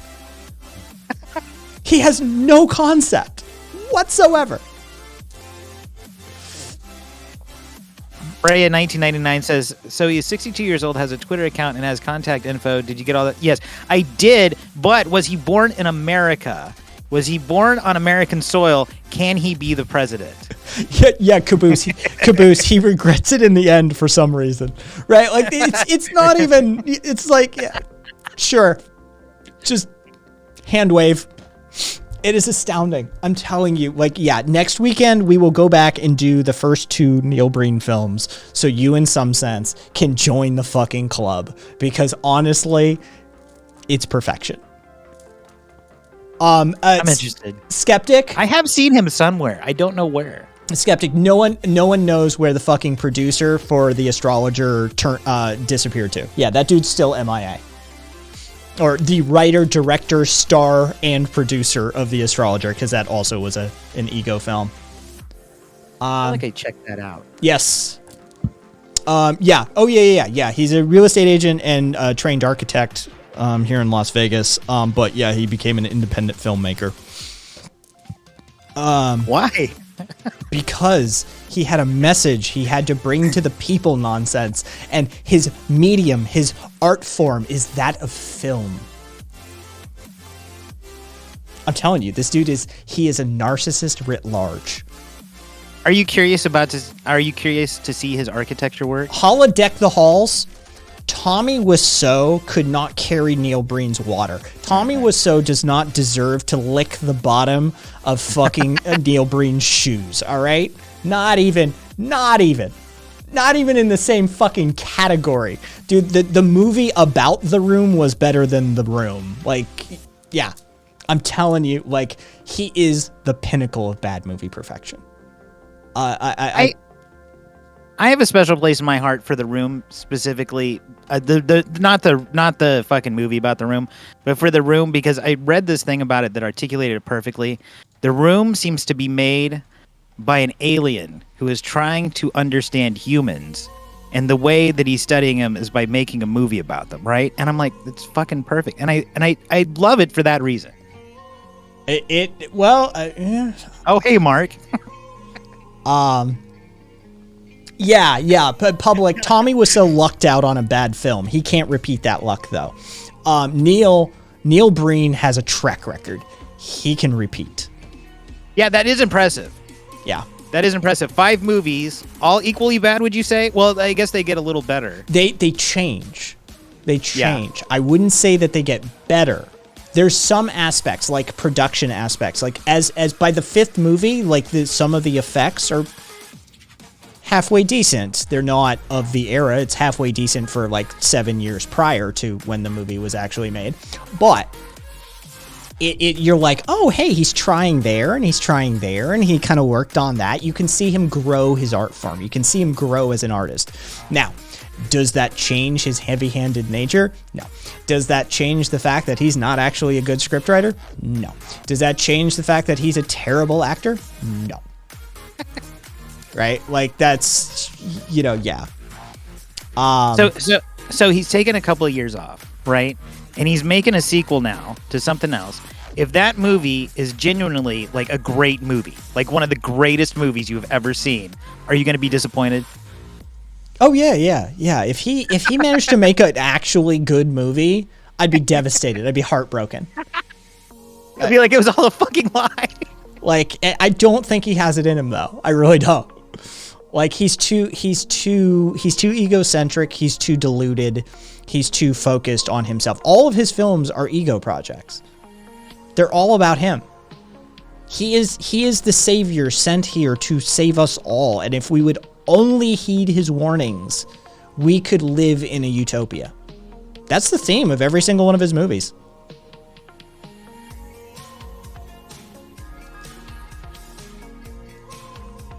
I bet he gets the ladies. I hope he does. Zardoz lives in my brain rent free, but I gave Neil Breen. But Neil Breen owns a corner penthouse in my brain. Yeah, Caboose. Zardoz is weird. It's fucking weird. Zardoz is weird. So what did you pick for a drop? The reason why this came up to start with, I noticed you had a ZZEC command, which is hilarious to me. And then somebody said, "Oh, you should check out the Neil Breen one." And the next thing I know, you're wearing a Neil Breen shirt, and then I'm like, "What the fuck is going on?" Okay, so the one that pops up on the screen, the Breen one, is from his first film, and he's running down the fucking one of the hillsides outside of Las Vegas, literally just right. We're like, dude, there's no way that's not a fucking clip for the show. When we get sick of these fucking idiots and they start spouting off some crazy ass shit, we have a fucking command for that, right? Fast forward a few movies, and then there it is. Fast forward a few movies, and he's literally like, he's this sort of cyber alien Jesus type, right? And there's these like scenes where he's like talking to people in like mansions. It's green screened, talking to wealthy people in mansions, and yeah, he can teleport. And like there's one lady talking about how like they control the government or banks or the corporations are running shit and stuff like that, and like we do this and that sort of things, and just apropos of nothing, he's standing there. They don't notice that he teleported in, apparently, and he just goes, "Isn't that corrupt?" And it's like, what the fuck? She's the worst. She's one of the worst actresses you've ever seen in your entire life, right? Like the scene is so awkward, and then Neil Breen just interjects, "Isn't that corrupt?" And we're like, dude, there's no fucking way we don't turn this into a command. There's no fucking way we don't turn this into. So I spent a minute fucking in After Effects, fucking chopping his head out and pulling the clip and putting it in. So now it's a command. Yeah. And Bad Movie Night, he is essentially the walking mascot for Bad Movie Night on this channel, right? It's Bad Movie Night Friday, and fucking Isn't that corrupt? There he is. There's the man, the myth, the legend himself. That shirt is tight too. Yeah. Like, it's an awesome shirt, even if I don't know who it is. Yeah. It's fucking Nilbog is Troll 2. Isn't that corrupt? Yeah, Nilbog is goblin spelled backwards. Dude, Troll 2 is funny. Troll 2 is bad. Trolls 2 is it's in the list. It's like if you're putting together like a top bad movie list, for sure Trolls 2 gets honorable mention. It's got to be in the fucking list. But wait. Somebody's saying Neil Bog is goblin spelled backwards. Is that from the movie? It's from Trolls 2, not Neil Breen. Oh, okay. There's a general discussion about bad movies at this point. Yeah, yeah. There's shit that you're just watching Neil Breen films. You're like, there's no way that's not a meme. Like, we're turning it into a meme. We're doing it. Like, we're using it. We were even gonna like Caboose.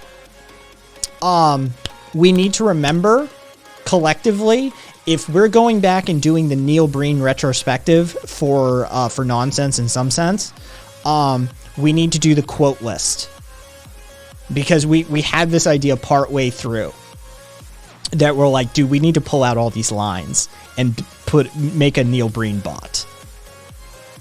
We need the quotes. And so yeah, we need to keep a quote list going. Yeah, that's definitely a thing we need to remember to do for that. Because dude, some of the lines in his movies, you're like, what the fuck was that insanity? Oh, the fucking, okay, here, I'll put that one I'll put that on screen so you can see it. This is, look, I'm not even gonna explain this to you. I'm not explaining this. Like, this is just a scene from one of his movies. Hasn't even played yet, and I love it. That's a weird green screen. Terrible lighting for the green screen. Bro, this is probably peak fucking achievement for him. All right, so just.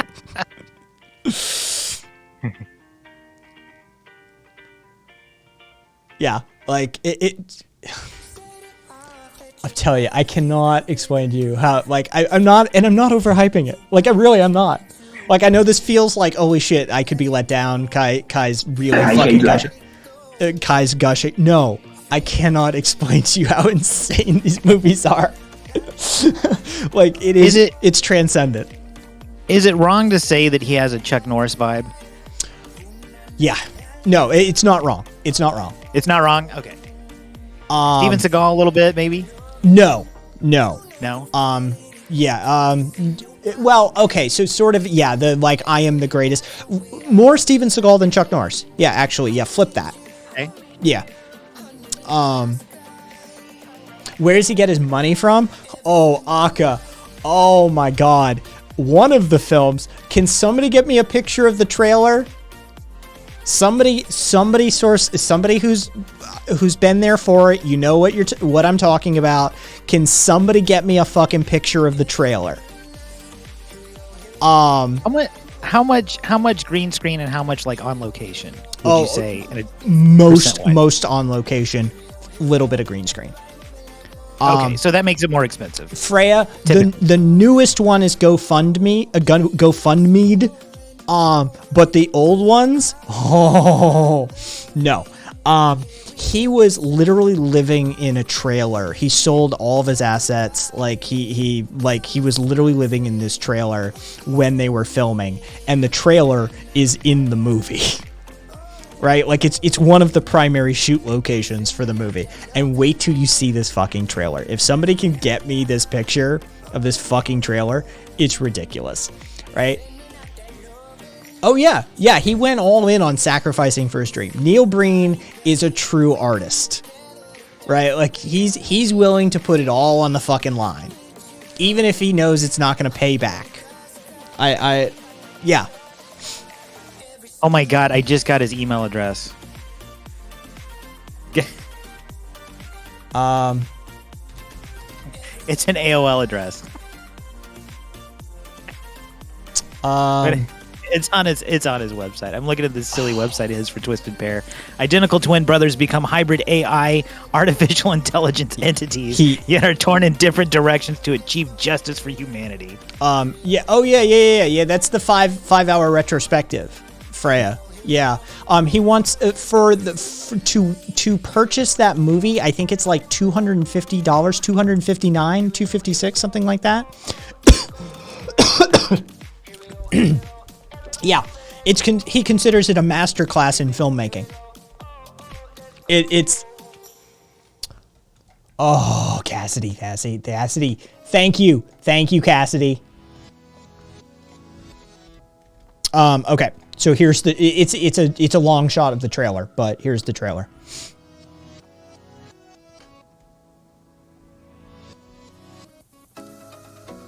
It is garbage. It is broken down inside. It's absolute trash. This is him like it's a whole thing. I'm not even going to begin to try and explain what's happening in this scene, but Inside just uploaded. Oh, thank you, Cassidy. There's an Airstream. It's a good sign. Oh, well, wait till you see the inside.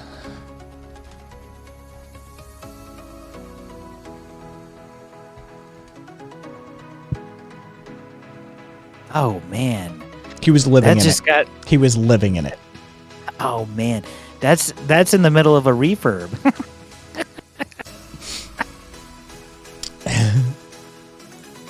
Ninja, I have nothing but respect for him as a human being. Look, his movies are not good, but they're high art. Honestly, they're high art. I fuck the Mona Lisa. Fucking tear that stupid shit out of the movie already. Put a fucking screen up and let's just put Neil Breen movies on a cycle. That's way better. It's way better. Paying over the Mona Lisa so we can project a Neil Breen film on it. Love it. Yeah, 100%. You know what? Public said, I'd make fun of anyone else over AOL, but for Breen, it's proper branding.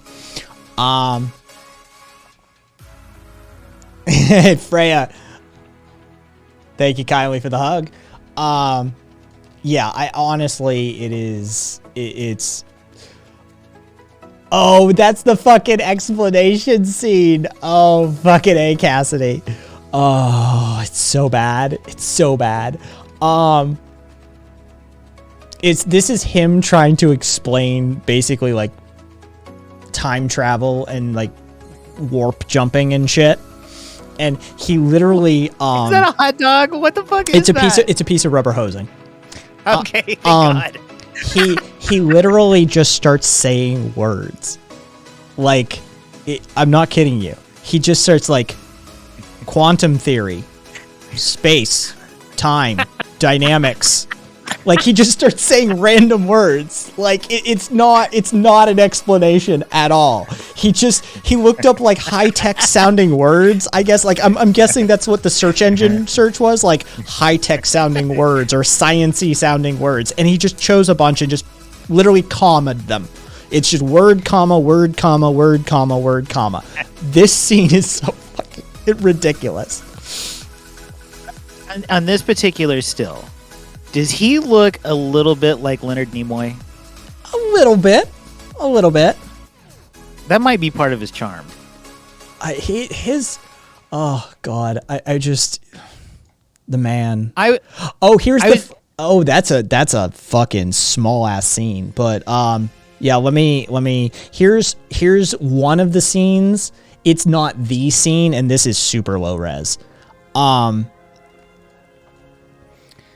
The eyebrow, maybe. Yeah, I see it. This is when we were talking about him teleporting into random scenes with rich people. Like, oh, we control the banks, and this is the sequence of scenes that Isn't That Corrupt comes from.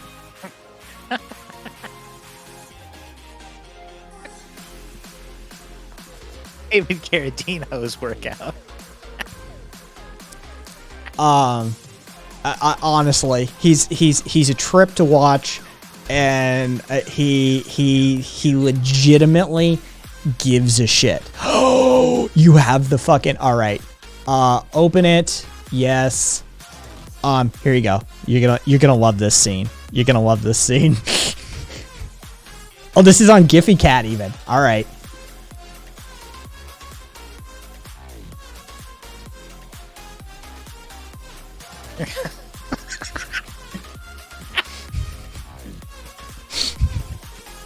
He is. Who's this girl? Random actress number 4. Right? Like she's the 4th person who answered the Craigslist ad. All right. If she's listening, call the show. I would like to talk to her. What is it like to work with a genius? What is it? What No you know? shit. What we need to do is go back and find the questions that people used to ask, like fucking Kubrick and shit like that, and re-ask those questions. Oh, totally. I could probably do that. Yeah. What's it like to work with a true genius? Just go like full James Lipton on her, but about him. Yeah. What was his process like? Legs. Welcome, and for those of you who are coming from Voices channel, I am gushing over our Lord and Savior Neil Breen. For those of you who don't know who Neil Breen is, you are a heretic, but that's okay. We can convert you. I've been educated just now, and I feel a lot better. I feel better about life now. I honestly, like, the world is better when you know Neil Breen is in it. It is. It actually is. Like, I agree. It just happened to me. yeah. Sir, what is it like to work on a film that changed all future film to this date? I was just looking at his Twisted Pair website. Yep. And there's this graphic on there that says IMDb, and then it says 4 out of 5 stars. There's a graphic saying 4 out of 5 stars. Do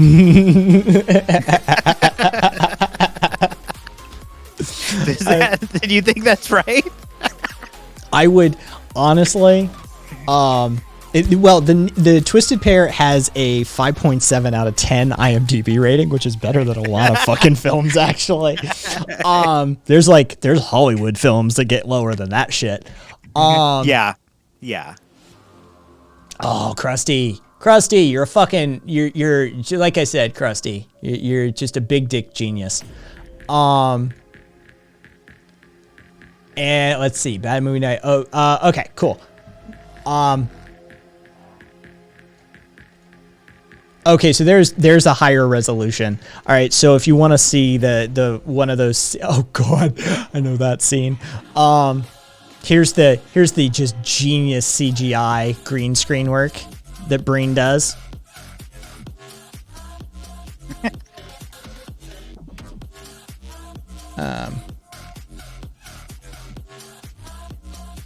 The floor seems a little dirty, does it not? All right. And the fucking, they're so tall compared to the chandelier. I mean, like, I know it's behind them, but it's yeah, it's got a vibe. 5.7. It's got its own vibe. 5.7 out of 10. Honestly, he just, the world is actually better when you finally oh god, yeah, I just saw it again. I knew it was there and I saw it again. I had forgotten for a second that you had, I think it was Cassidy that fucking is doing this. Yeah, it's Cassidy. I forgot for a second that still was uploaded, and I turned back to Discord Cassidy and I was like, oh Jesus, I saw it again. Here's a scene. I don't even feel like I'm gonna explain what's going on in this scene. You just need to see it.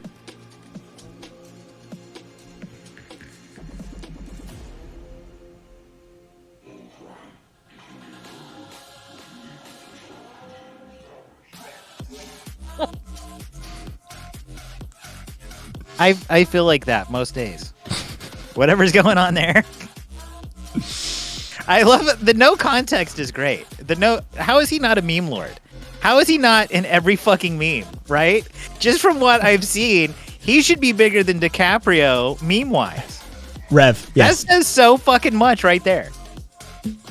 Yeah, Rev. Well, see, here's the thing. Y'all are like, oh, sexy time, hot tub, sort of that sort of thing. Yes, but no. And I'm not going to explain it any further because I'm not going to ruin the genius that is that scene. That scene is ridiculous. But yeah, I don't know how he is not. Yeah, he's like half of our memes, Rev. Yeah, for sure. He's half of our memes, like on the, for the community. Aka, we're gonna do the first two films for the Breen retrospective next week on Bad Movie Night. This week we're doing something else, for Nonsense, who's on the air. And by the way, somebody shout out Nonsense password. If I have to do it, blah, blah, blah, blah, blah. Yeah, exactly, Karina. But Nonsense password, please. Anybody can do it. Exclamation SO, fucking Nonsense password. All one word. I'm here. I'm very lonely. Yes. Fucking, that's Nonsense up there. I do story problems on my stream. If you're not already following Nonsense, he's good people. And thank you, Rev. Thank you. Hey, when's movie night would be? Do you do it on Friday? Yes, it is Friday after the stream, usually 45 minutes, maybe an hour 15 after the stream ends, so I can get some food in me and that sort of thing. So yeah, we end the stream, and then we all just sort of collect in voice chat, and that's where we do this, is over on Discord. So yeah, it's Fridays. So Aka, next week, after the Friday stream, we will be doing the first two films in the Breen filmography. So Nonsense, in some sense, can join the club. And you are more than welcome as well. Everybody is fucking welcome. We knew when we finished the filmography the last time that we're like, we'll go back to it. We'll eventually watch it again because it's amazing. Yeah. That's special. I love cinema too, man. I fucking love movies, and I love artist guys like this. I feel like I saw him somewhere, but I'm psyched to see his shit. I don't know how he isn't like in every meme though. Like I don't understand how the internet hasn't just like blown this dude up. Right? Like this is everything about, you're gonna watch these movies, you're gonna be like, how the fuck is this not a thing? Like this has got the internet written all over it. And I don't know, like somehow he's just cruising right under that level.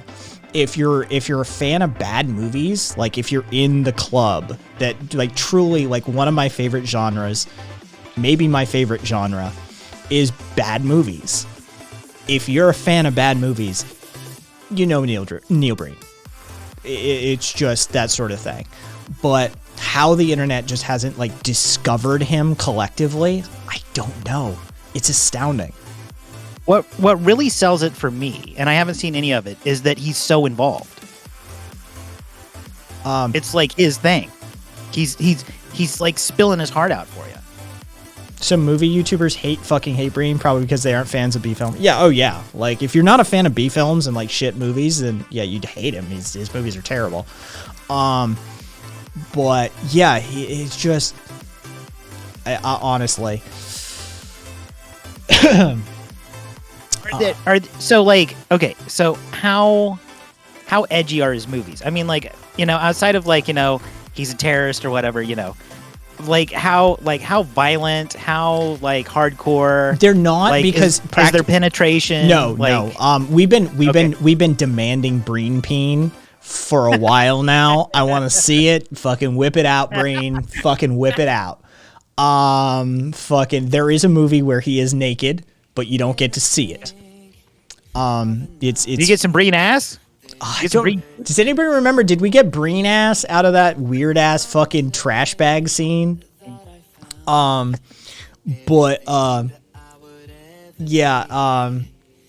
this awkward scene in the Twin movie. No, we've yet to get full frontal from him. Yeah, okay, so yes, we got Breen ass, but I'm wholly unsatisfied. I was like, why do we not get Breen Peen? Fucking A, Neil. Whip it out. So Rev Roth here says there's an awkward scene in the Twin movie. Is it like he's so hot that he has to check himself out twin wise? Is that what's going on? No. Okay. Yeah.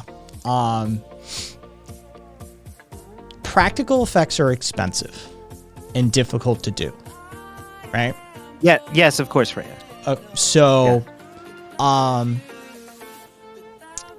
There's not a whole lot of it. There are limited scenes where there is like overt violence and that sort of thing, and it is exclusively reserved for those he feels deserve it. Politicians, corporatists, business people, right? And it is always some shitty CGI crap. So, you know, but yeah, that's who those sorts of things are reserved for, is who he holds true contempt for. That's good. I think we can get on board with that. Yeah. Freya, I'm so glad. I'm so glad that I got to expose multiple people simultaneously to again, our Lord and Savior Neil Breen. Hey, if I'm gonna worship a man, like if there's a human being that's like the Pope's, like, you know, fucking whatever, the Pope can fucking lick his shoes. Dude, Neil Breen deserves the Pope hat. Neil Breen deserves the Vatican.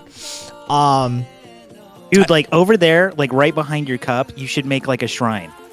Little Neil Breen shrine. You know what? I actually may get a fucking poster and put it back there. I may replace this shit up here, like these guys, with some Neil Breen, like a Neil Breen poster. Like I think I may do that. Are there action figures? Not that I'm aware of. I think that'd be a custom job. We'll ask him that we'll ask him if we can scan them so we can 3D print them. Yeah. Neil, can you sit for a laser scan? We need to. Kai will do the scan. You're gonna have to be naked. Yes. Just don't mind. Oh no. We just don't want to something resolution. Yeah, it is truly like it's just a trip watching his movies, because he's a terrible writer. He has the first movie. Caboose isn't lying. Like the first 15 minutes of the first movie is just exposition, pure exposition. Imagine front loading 15 minutes of exposition into a film. Do you mean it drags? by minute 5, you're laughing hysterically because you're like, how is this not over yet? Like, how the fuck is this still going, Neil? He's just still going. Just still going. Oh, yes. Oh, good on you, Rev. Good on you. Dude, where's a medium? $22 for the medium. Semi-gloss. Done. All right. Thank you, Rev. It's a 15-minute intro. It is. It's a 15 fucking minute intro, man. And he repeats himself.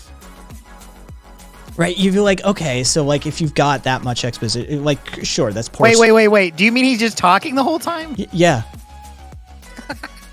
Oh, Are there cuts? Or is it just like stream of consciousness? It's imagine like it's just like it's silent shots of like him like maybe doing something, or like tracking shots of like the desert, or sort of like, you know, just okay, so but then just exposition.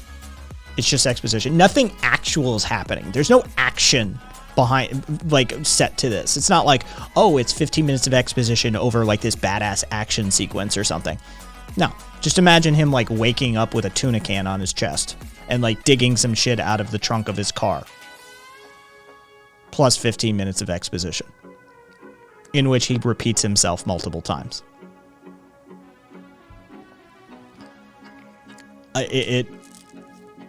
It's just like, dude, this is bad filmmaking. This is bad filmmaking.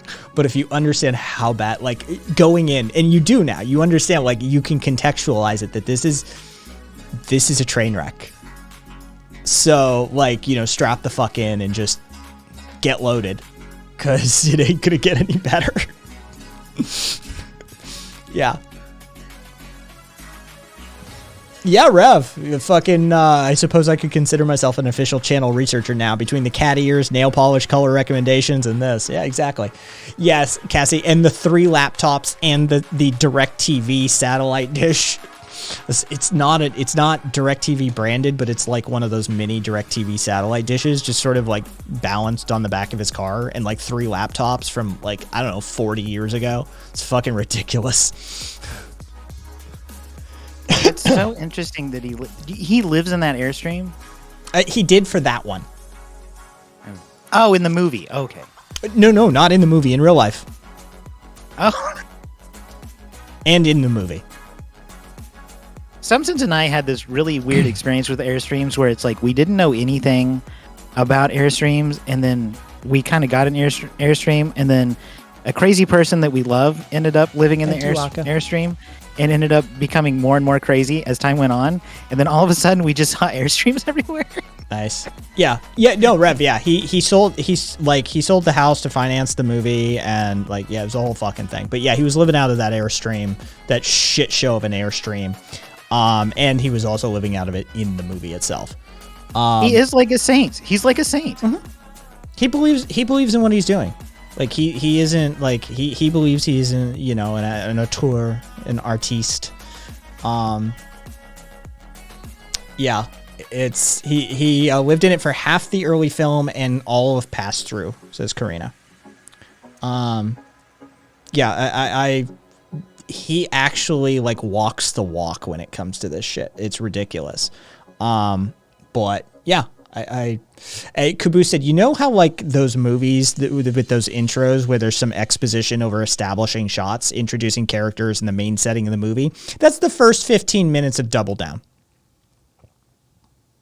It's just establishing shots of the desert, of him like randomly doing like this kind of typing on a fucking laptop with a fucking shitty satellite dish hooked up to nothing. 15 minutes of exposition over it. Like I said, not a good filmmaker. Not a good filmmaker. But truly genius. A true fucking artist. Yeah. A true fucking artist. Yeah, truly genius at what he does. I like I said, I adore the man. I would have trouble interviewing him just because I would feel bad about telling him, like, I would feel bad about saying, like, your movies are shit, dude. And that's why I love them. Don't focus on that. You know, don't focus on that. Like, I'd have trouble. Like, I'd have to, like, really check myself along the way. But I truly do love the man. I truly love his movies. I do. But I don't think he'd appreciate the way in which I love them. You should start with your genuine admiration for him, because I could see it, man. You just fucking love this guy. I do. And just go that, and then like, just kind of go in there. Maybe something will come out. Raise the lesbian biker. I just came out to my wife poggers. I don't know how to contextualize that, but congratulations either way. What's a pogger? Poggers, pog. You know that fucking dude's fucking face? That's pog. Poggers is good. Exclamatory celebration. Oh, see, like I thought it had something to do with the military because they always say pog for like people other than grunts. No, it has nothing to do with them. Okay. I was having trouble. I was like, what the fuck? 'Cause I keep seeing it. Puka, What does that no, in no way, shape, or form does Neil think his movies are shit. He has no idea. I honestly, I don't even think if I sat here and told him all of this information, none of it would penetrate. Not a lick of it would. Honestly, he truly believes he's a narcissist. He is an actual narcissist. He is an egocentric fucking maniac. And that's what makes his movies so amazing, is because he truly believes he is like our Lord and Savior. If we'd all just listen to him, he could fix all of humanity's problems. And like none of that would penetrate that dude's psyche. He believes his movies are I've been trying to get my hands on that 5-hour retrospective. Isn't that corrupt? It's difficult to get your hands on. But he did a 5-hour retrospective of his own films where he sits there and talks about how to do filmmaking as an independent filmmaker, and he considers it a master class on filmmaking. Right? Like, the narcissism is how we get him on the show. Yeah, you appeal to his ego. Yeah. Which he deserves props. He's an up and coming meme lord. And he's the guy in his own thing. He's living the dream. I have not seen one of his movies, but I have nothing but respect for him. Okay, Krusty, thank you, and thank you again, Krusty. Oh, and you know what? I'm gonna grab those other ones as well. Just in case. Yeah, download anyway. I need to fucking virus check a goddamn movie. Oh, didn't mean to do that. And then, oh Jesus Christ, there's 3 of these shit movies. Holy crap. I really want to talk to that girl too, though. I'd talk to any of them.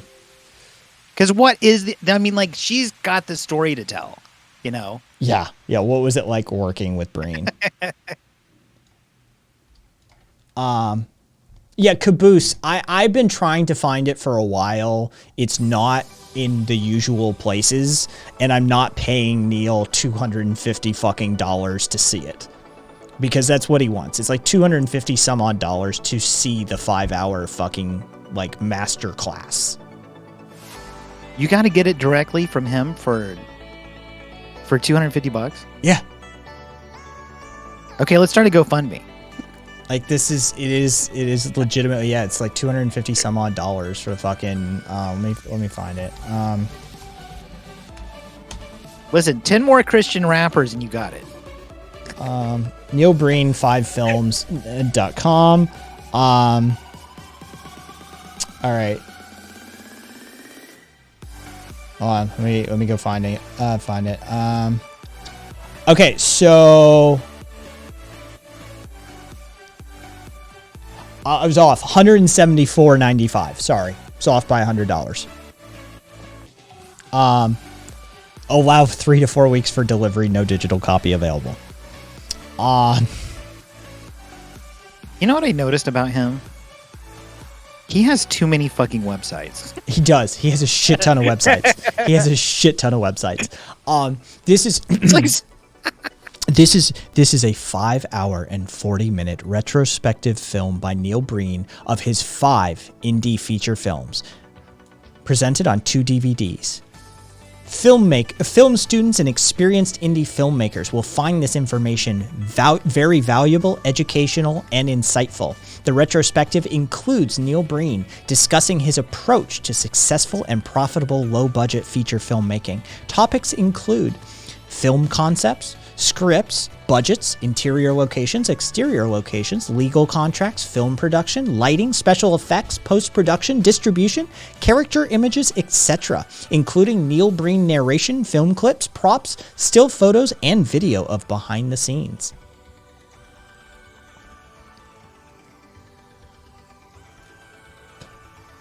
Yeah. He's dude, the dude is just a trip, and how the fuck he is not like famous, I don't know. I have seen him somewhere, but I didn't know who he was until you explained it. Yeah. But I go deep in this shit, and it's weird to me that I haven't seen any of his movies. Krusty, which link did you want? If you're after the five movie link, I mean, here's that. Here, let's do this. Hang on, give me one sec. Here's the trailer. And of course, like everything Neil Breen, the fucking trailer is entirely too long. He has no sense of editing.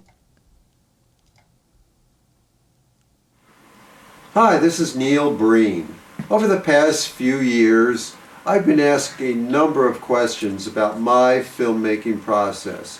People in theater audience Q&As ask me, Neil, how have you been able to do this? I get questions online all the time.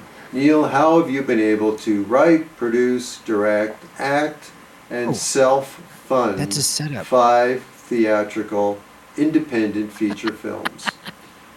So I thought I'd take this time to put together what I'm calling a retrospective of how I've been able to do that, what my process is. This is not a documentary on how I made 5 indie feature films. That would take hours and hours and hours to do. As it is, this retrospective is about 5 hours long. What I'll be covering is all aspects of my filmmaking process. How I conceptualize a film. How I write the script for the film. Be creative as a filmmaker. Okay, right there. There was an example of Breen editing. All right? I love seeing his studio. He's got those 3 old school video monitors from way back in the fucking day. That is like circa, I want to say 1995, all 3 of them. Maybe even earlier, but yeah.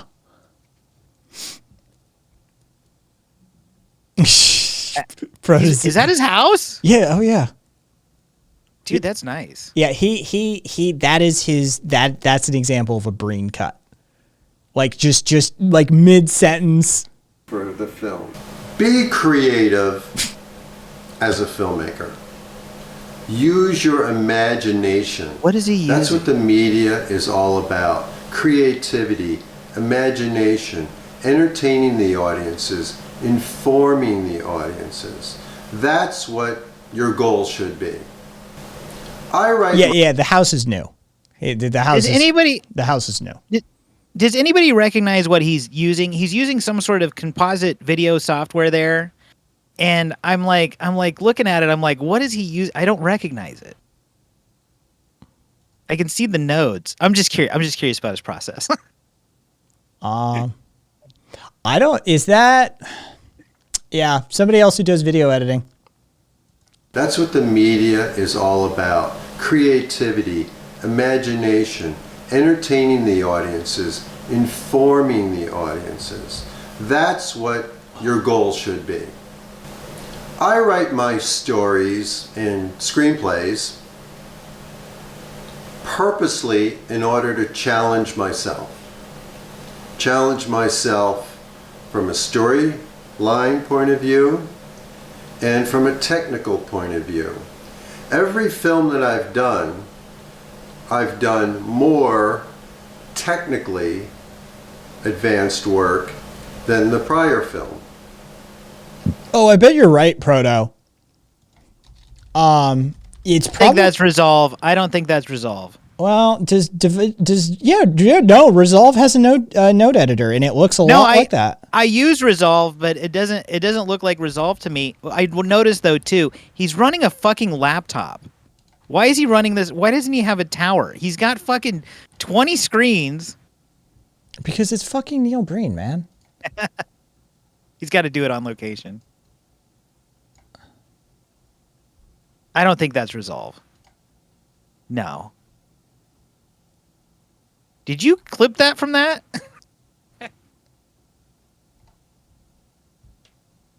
All right. Well, it's somebody's fucking. Let's see. Video editing node editor. Let's see. See if we can find any. That is specifically for composite. That is him doing his chroma and shit.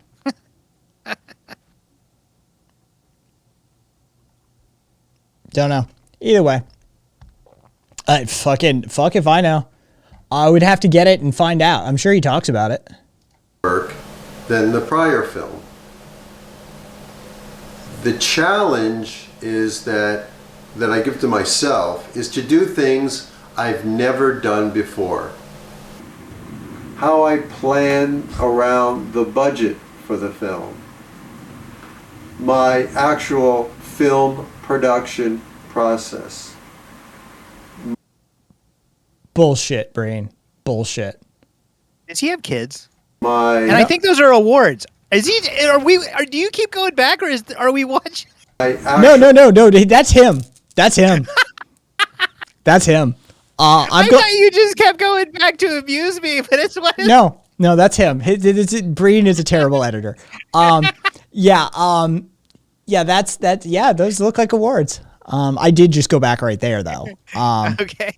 Of the film. This is the editing bay that I use to edit my 4 most recent feature films. My special effects for the films. That's a big room. In order to survive as a species. What? Oh, that's Premiere. That looked like Premiere there. He must be using their thing.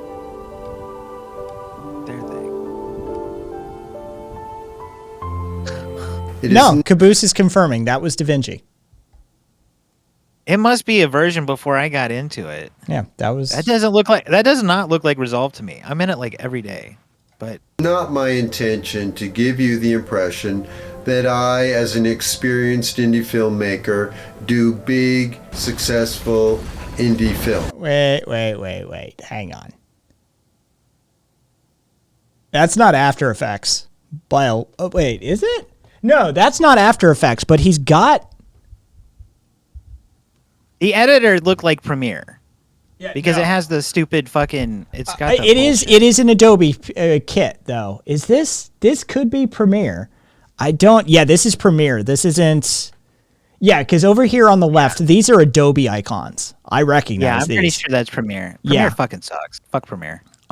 This is Premiere. And oh wait, hang on. I can just yeah. That's like 4 generations ago Premiere, based on the icon. Yeah.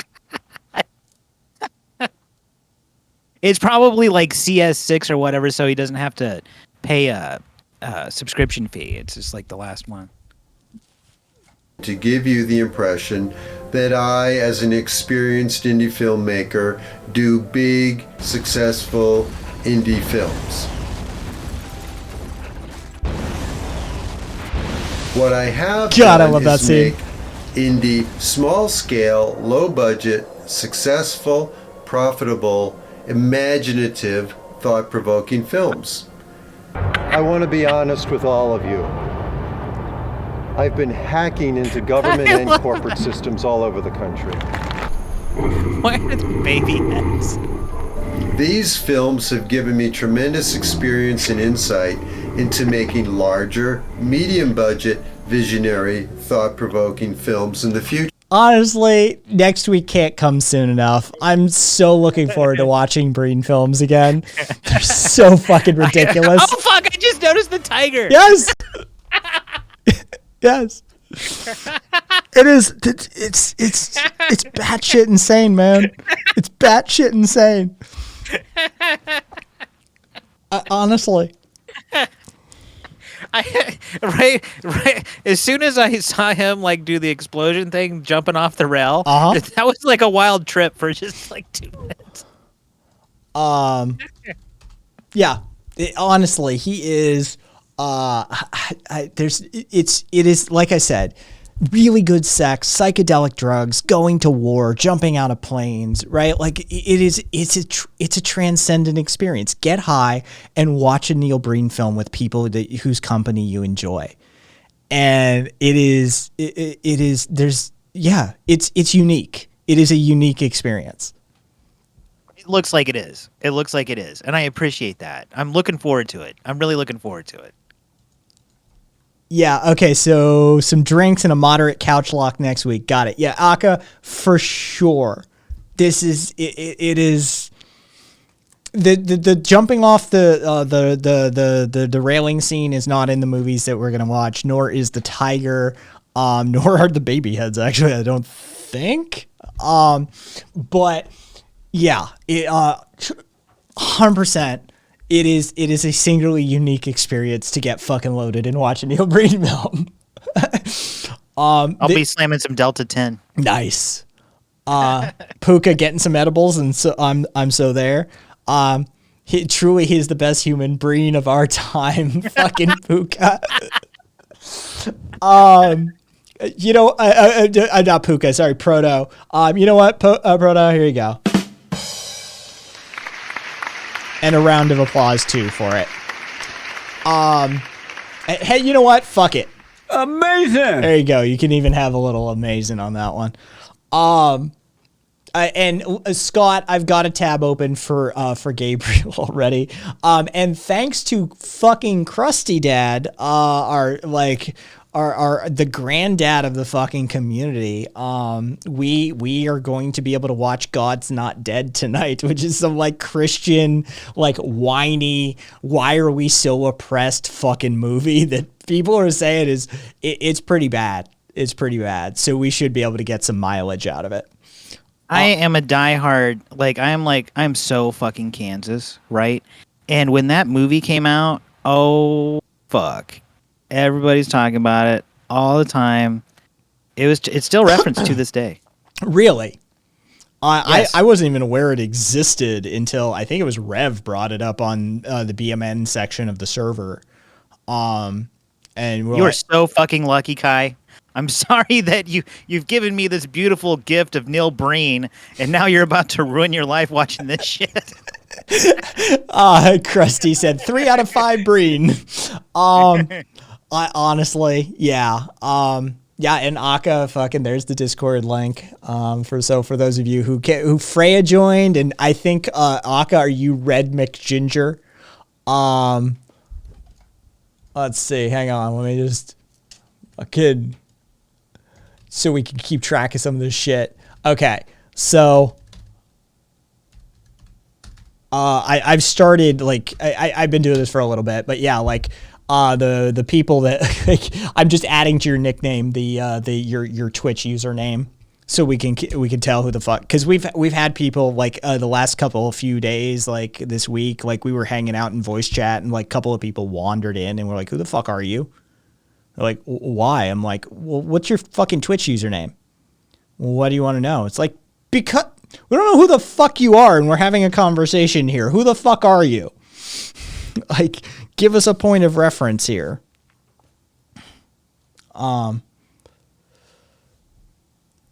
Let's see. The incompetence of his films, from acting to production value, takes on new levels. So bad, it's good on film that it have yet to be seen. Not only has this propelled him to cult stardom, he's used this newfound popularity to his advantage, having his fans kickstart his films rather than having to finance them himself. Yes. Yeah, Frey, the latest one is GoFundMe, Kickstarted sort of thing.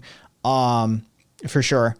And yeah, it's, if you're a fan of bad movies that are so bad they're amazing to watch, Neil Breen is on your list. And like I said, I adore him. The community adores him. Anybody who was there for the first 5 movies, because there was a few that were there for them. And those of us that fucking watched them together, like, trust me, it's one of those, like, we remember. Being totally fair, I have not seen any of his stuff except for what you just played right then. And, you know, I didn't really see incompetence there. I saw some beautiful shit is what I saw. Those are later films, admittedly so. Okay. The first one is really, really bad. It's really bad. And like but like I said, we've been watching him grow as a filmmaker. He's still a narcissistic egomaniac. He still can't script write. He still can't edit for shit. The effects are getting a little better. He still hammers you over the head with a fucking baseball bat as far as the message goes. Yeah. And the lack of subtlety is what I love the most. Yes, he has no sense of subtlety whatsoever. None whatsoever. Let's see. You know what? Let me see if I can't find that scene. Give me 1 second. I'm gonna try and find that fucking insane scene.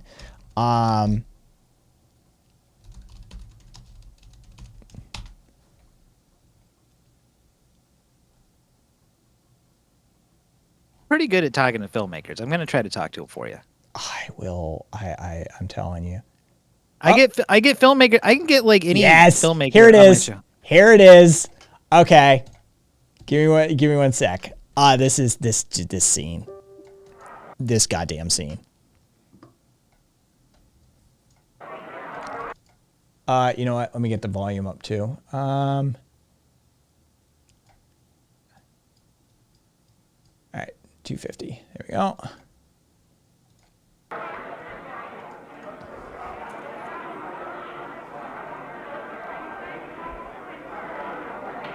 I want to be honest with all of you.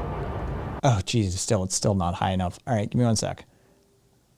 I'm just going to crank that and then go from there. Where are the reporters?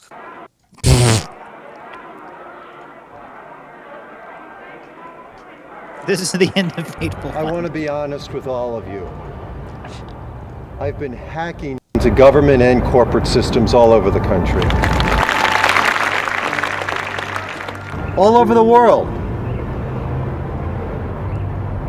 I have discovered more information than any hacker ever has. Ever. What I have found will shock you.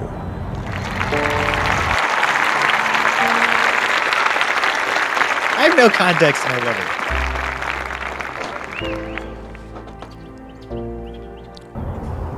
it. Here are the files and supporting documents. And supporting truths. The factual documents. I'm releasing these files to the public today. Money, payoffs, and greed were always the priority of my company. Like many companies. I'm afraid of going to prison. They now know my crimes.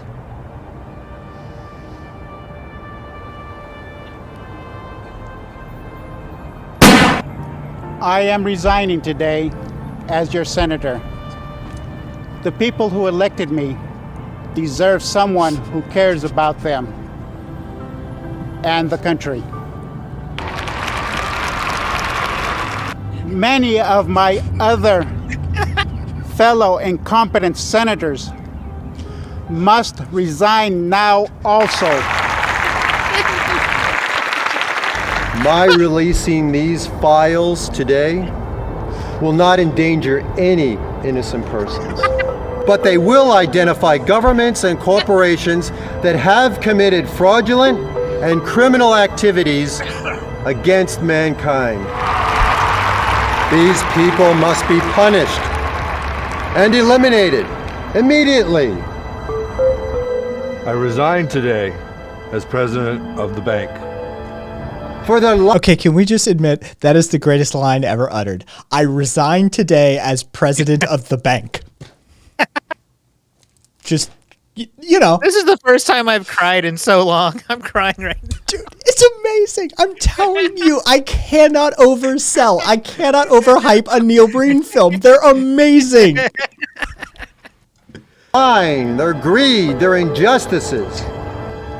We were all under pressure to operate in a deceiving way and cheat the customer. Goodbye.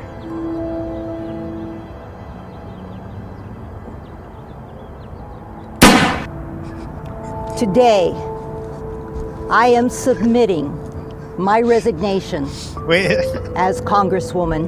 I and other insurance companies are about to be indicted for crimes we've committed. The people deserve much better. Do they all kill Our themselves? crimes are about to be disclosed. He murders them all.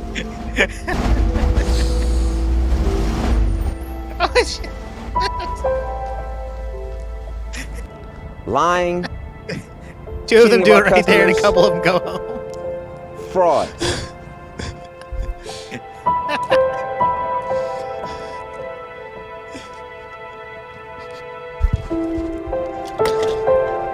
Is that pill bottle even open? No! Me and many of my fellow Wall Street brokers have been lying, Come on. cheating, That's and terrible. scamming investors That is out of their so money. bad. We cannot continue to let them slip through our failed justice systems.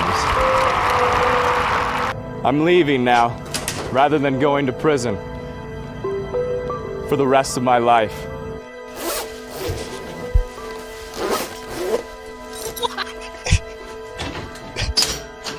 These files will prove He's to got a all little of you, drink there. all of you, the political and corporate dishonesty that exists.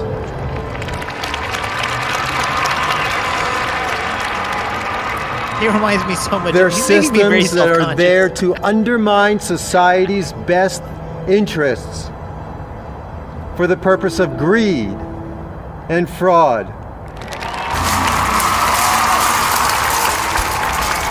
Wait, ready?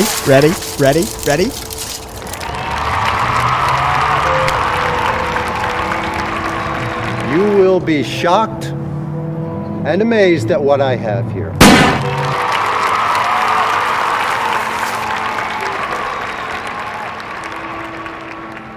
It will scare you.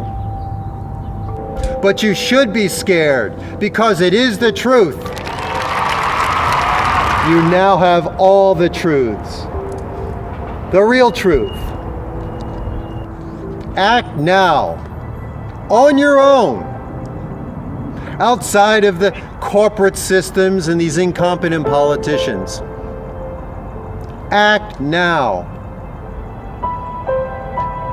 It's our only hope for the future.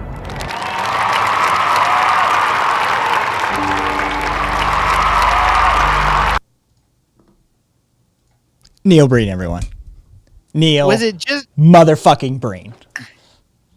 Was it just me, or did what killed the sniper? Oh, okay. So basically, he is like a master hacker who is like super connected to everything. So if you don't think that like somebody who was buying a fucking assassin, even if they were the CIA, if they were targeting him, there's a data trail, and fucking Neil can find it. So he knew that assassin would be there, and he organized a counter assassination.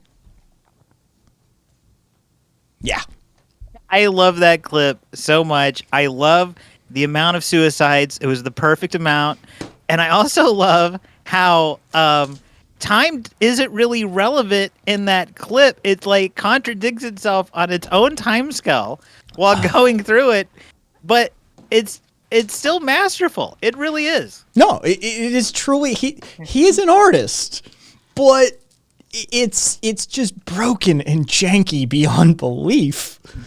It is. I truly, yeah. I'm so glad that, like, yes, the dark web.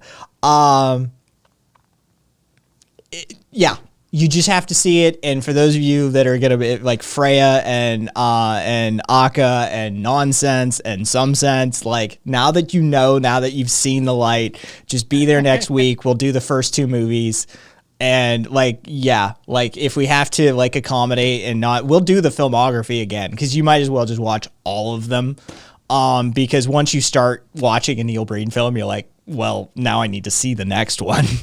Like, this is clearly, I need to know. So like if we have to space them out, like over like skip weeks or something so y'all can be there or whatever, like we'll make it happen. Because truly it is a transcendent experience. Yeah. So many questions.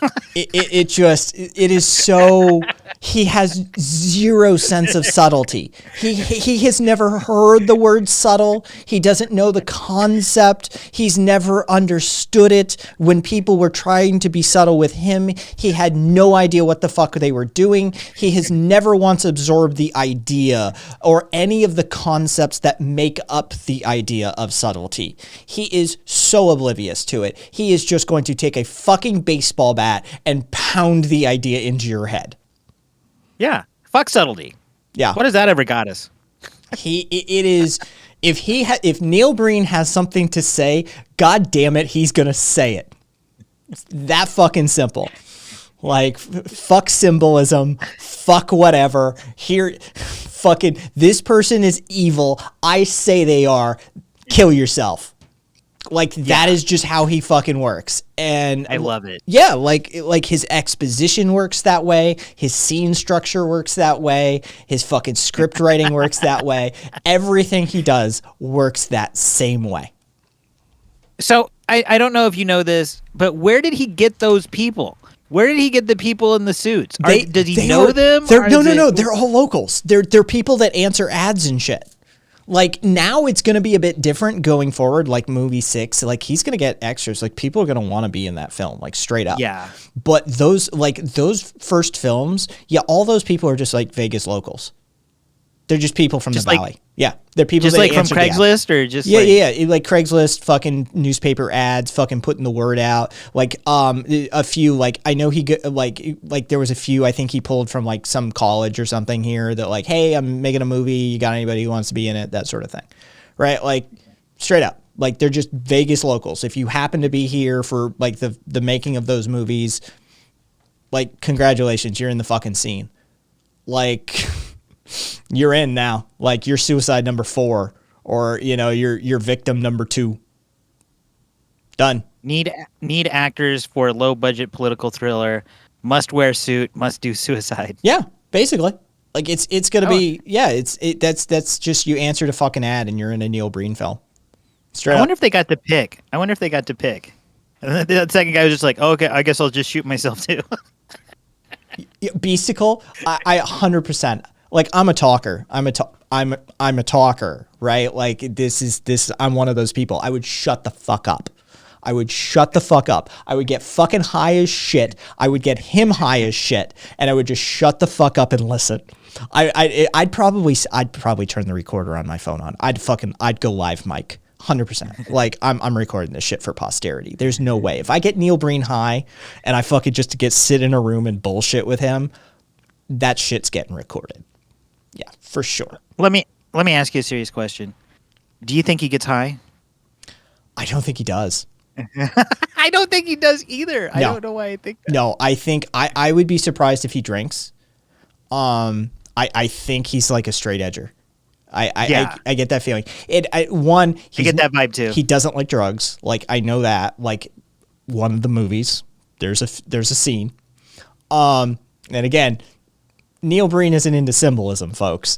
This is all Neil Breen's thoughts, right? Like, what he puts in the movies is how he feels about the world. Like, there's literally a movie where he exercises his spirituality. Like, straight up. Like, you're like, this is like what? This is a manifesto on Neil Breen's spirituality. This is how he feels about the sort of more esoteric stuff. Oh, yeah. Yeah. Oh, yeah. Yeah. Like, there's no way you don't see that, like, right away. Does he? Partway in, you're like, this is Neil Breen's religion. But does he get like religious, like in any traditional sense? No. Does he get like no, it's all Christian fucking. or anything? You know, it's all Okay. woo. It's all woo woo shit. Okay. Yeah. It's not. Yeah. Oh no. Are you shitting me? He hates those organizations. Yeah, seems like you would. Yeah. He's consistent. Yeah, he hates organized religion and that sort of stuff. That's just more control mechanisms. Oh yeah, his spirit. Like there is a movie where you're like, yo, this is Neil Breen's religion right here, straight up. Like if you wanted to have a founding document, like you could take this and just run with it. Yeah. He has no idea of subtlety whatsoever. It's just, and yeah, his movies are him. They're like, and that's why it's beautiful. It is. He's a fucking egomaniac, but he's highly, highly entertaining. And so there's infinite joy to be gained from watching him work. And, he does approach it with a passion. He does believe in what he's doing. He refuses to be corrupted. He has a message and he's delivering it in the artistic medium of his choosing. And so there's integrity to what Neil Breen does. So despite all of the insanity and terribleness, that sort of Tommy Wiseau element of, he sold out immediately. Like immediately he sold out. And Neil Breen has actual artistic integrity and it's been tested several times and he's just like, yeah, fuck off. Yeah, and that's great. I mean, it's great that he's working in a medium where he's basically doing his best to project what is inside his brain out to where we all can see it. Yeah. And Aka, he does this sober. I really think so. There's a series of scenes based off all that whole rant about how this is sort of this projection of the internal world of Neil Breen. There's a scene in a movie that he makes it very explicitly clear he's not a fan of intoxication or drugs. It's a decidedly negative scene. And he expresses how he feels about it for all intents and purposes. No, he would say he is drugs, but somebody's already said that already. Yeah. I really do think he's a straight edger. I think he may have I get that too. Dabbled earlier in life. Like he feels like the kind of dude that could have had a couple of bad experiences and he's like, nope.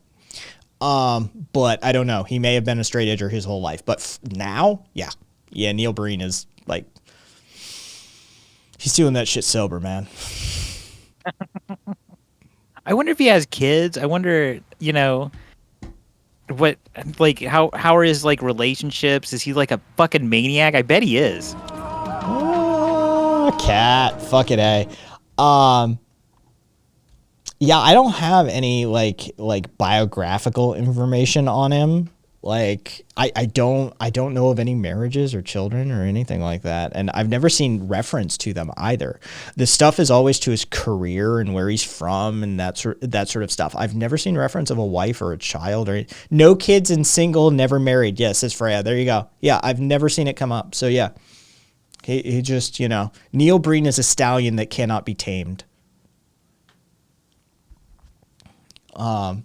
Interesting. Yeah. I'm so glad I know where that clip came from because I've seen that clip several times. Yeah, I had no idea where it came that's Breen. Yeah. I love the Wikipedia for him. Breen writes and stars in each of his own films. The characters he portrays hold advanced and often superhuman abilities and use them in grandiose struggles against corrupt forces and institutions. Fateful Finding features Breen as a hacker imbued with supernatural abilities by a magical stone he found as a child, who uses his skills to expose a government and corporate corruption. While in Double Down, he plays a rogue government super agent. In other films, his protagonist is a godlike, messianic, or otherwise chosen figure. Pass-Through had him playing a messianic entity who arrives from the future to... I won't talk about that because it's just you know what? We'll get to it, and it's amazing when it happens. Breen has said that his films have a sense of social responsibility and reflect the mystical or paranormal side of life. I think Fateful Finding is one of the greatest titles. I just love that title. Oh, his titles are fucking okay. So, 2005 was the release of his debut film, Double Down. Right, 2009 is the best title. I think Caboose may agree with this actually. 2009 is his sophomoric work is I Am Here. ... Now. I am here. Now. It's not an ellipses. There's more than 3. This I added those extras for a reason. They're there. Okay, this is not an ellipses. This is not 3 periods in a row. All right, there's like 4 or 5 of them. I am here now. Then 2012 was Fateful Findings. I love that one. 2016 was Pass Through. 2018 was Twisted Pair, which was the weird twin one. And then 2020 was Neil Breen's 5-film retrospective, and to be announced, the untitled Twisted Pair sequel. Yes, he is honestly, I adore the man. Cricksack. Karina said Neil Breen movies are pretty horny at times. Yeah, I was looking at that. I was like, are they? There's okay at times. Yes, that is structured correctly. Karina put that correctly. Neil Breen movies are pretty horny at times, right? Like it's not a lot, but when it happens, yeah, they can get pretty horny. Like not explicitly. We're not talking like pornographic or anything, but you can feel the energy. You can feel it. You're like, oh Palpable. yeah, it's there. And then there is a thing in one of the movies that you're just like, he's exploring something here. Like I don't know if he got a new girlfriend at the time or something. Like don't know, but you can. He's not. There's no like this isn't like 19 layers of film student process here, right? This is. I'm making a movie about a messianic alien. All right. So government bad, corporations bad, ooh, she's pretty, sex scene. Like this is just Neil Breen, this is his consciousness. Just like, yeah, whatever. There's a theme. Input Neil. Comrade Karina says the scenes taste like untouched man. What does that mean? It means exactly what you think it means. That is a beautiful set of words. That was poetry there, Karina. The scenes taste like untouched man's. Yeah. When they get kind of horny, you're like, okay. Somebody go give Breen a hand job, please. It feels like he needs it. Yeah, which I would happily. If Breen ever needed servicing, I doubt he's into dudes, but if he ever needed servicing, I would happily. Yeah, I would definitely, and you better think I wouldn't do some like fucking the wife of the president shit there either. Like, so what's your next movie? What's your next movie about? Right? Like, I'm pumping for information too. Like, oh, wouldn't it be great if this were it? You know who's really anti-government and are really good at organizing the people? Anarchists. I'm gonna fucking put that shit in his head while blowing him. Like, I want Neil Breen. You totally have an in. Yeah, Neil Breen. I would have fucking Neil Breen doing a like a magic alien anarchist movie here to solve all of the world's problems in like 2 blowjobs. Yeah, we need to kidnap Neil Breen. Hey, he's around you, right? Yeah. He's Vegas. He's a Vegas resident. Dude, you got massive tech skills, and he needs help. I just like I hate reaching out like that. It's always been one of those things I'm really bad at. Okay, I'll try to get the after I see a couple of his movies, I'll start talking to him.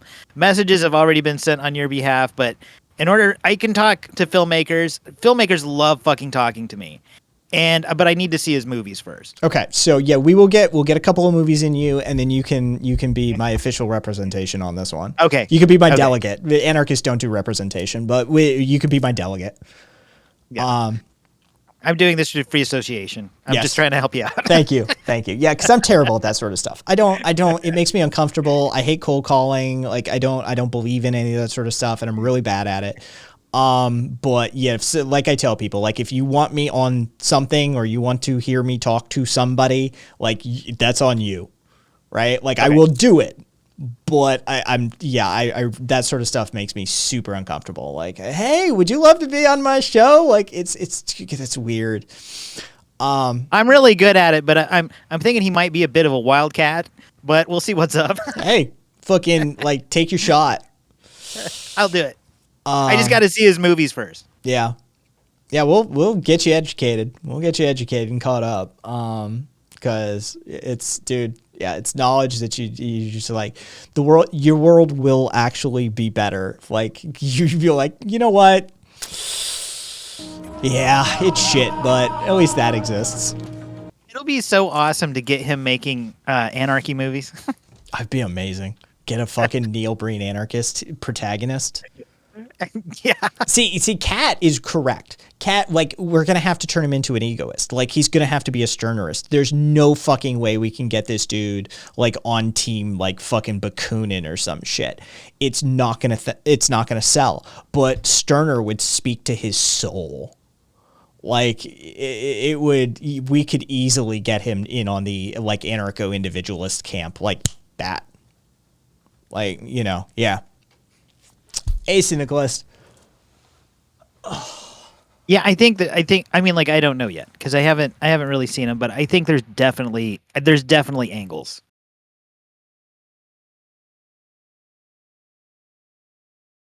Here we go.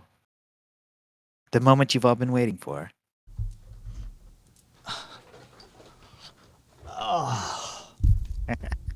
Yeah, super anti. You went the other. I think you went the other way that time. Yeah, Are you yeah. trying to It's even not. it It's out? not always the same. It's not always the same. It's like, and it's carpet, so it's difficult to do pivots. So you kind of have to shuffle your feet a little bit. It's fucking, yeah. It's a whole thing sometimes.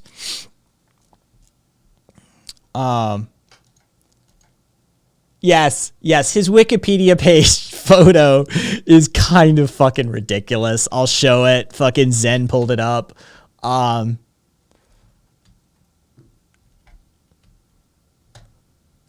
Like this is his Wikipedia page, but here's his Wikipedia photo. Yeah, I know. I saw that. It's in Breen. It's on brand. It's on brand. Yeah, exactly, Yeah. Puka. Professional. Yeah. This is on brand. Whoever edited the Neil Breen Wikipedia page knew what the fuck they were doing. Straight up. Like they were fans. They get it. Yeah. I just, I can't wait for that goddamn movie. It's going to be amazing. Are you going to go to if he screens the new one? Are you going to go? Yeah, oh yeah. Yeah, if he screens the new one here in Vegas, like, see, that's the thing. His film screenings tend not to be in Vegas. So, like, like art house theaters and shit like that. I know, like, oh God, where was it? Seattle did one, and I think like Austin did one. Yeah, we're not cool enough for him. He just lives here. Oh man, I bet he could make some scratch though. Yeah. If he premieres it here, like, or if he screens it here, yeah, I'm in 100%.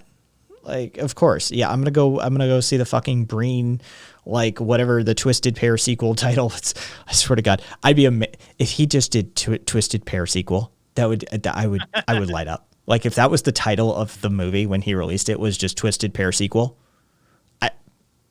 I'd love that. I'd adore that. Like that would be a great title. Like just, yeah, what's the movie about? It's the Twisted Pair sequel. Like that would be so on brand.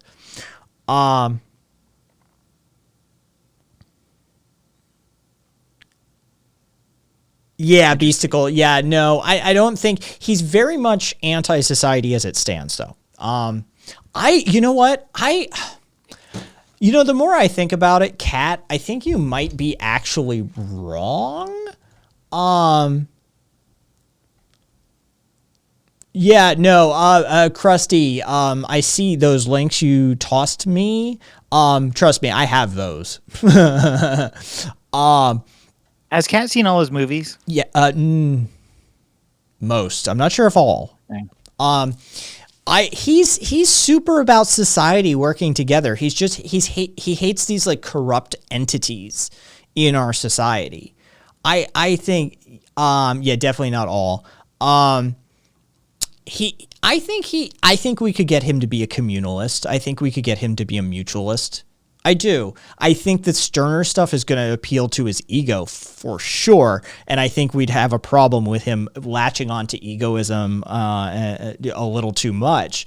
But he very much advocates for society to work together and move past these sort of childlike elements in it. So do you think he's like against central planning because that's just a point for corruption kind of guy? I think if we I don't explicitly, he's never really, he's never straight up said it, but I think if the conversation were had, I think I really do. I think I could make him an anarchist 100%. I really do.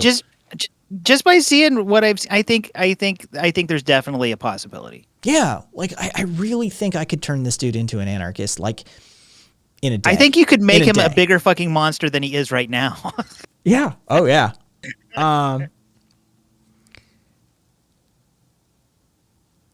Neil Breen is a mega Chad / dream partner. Change my mind, says Angie. Fucking, there's no way I'm gonna try and change your mind. He is. Fucking, are you kidding me? Fucking A. Yeah. I think we could get him. I really do. I think I could get him. Do it before someone turns into an eco-fash. Yeah. He's not. No, I don't think he has it in him for that one. I don't know. It's possible though. He is a fucking maniac.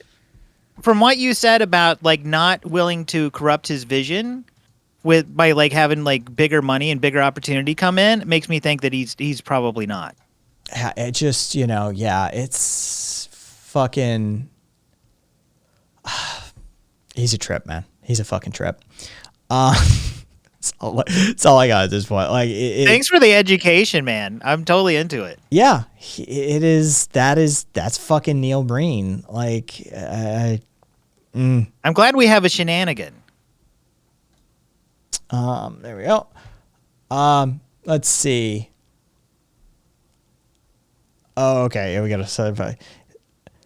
Yeah, Korean. I mean, Korea. Just I would.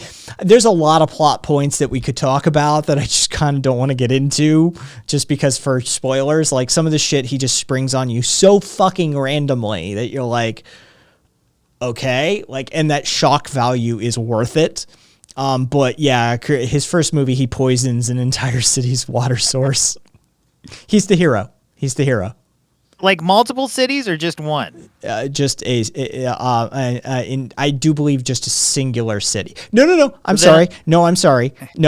No. No. Not even close. No. Sorry. It just sort of came flooding back. Neil Breen, everyone. Neil Breen. So who the fuck are we gonna rate out to tonight? Anybody have anybody under 10 that isn't weirdly embroiled in some drama right now or some shit?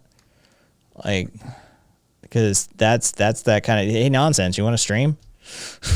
Oh no, I actually got to go to bed. I'm on my terrible weekend. Thanks for the offer though.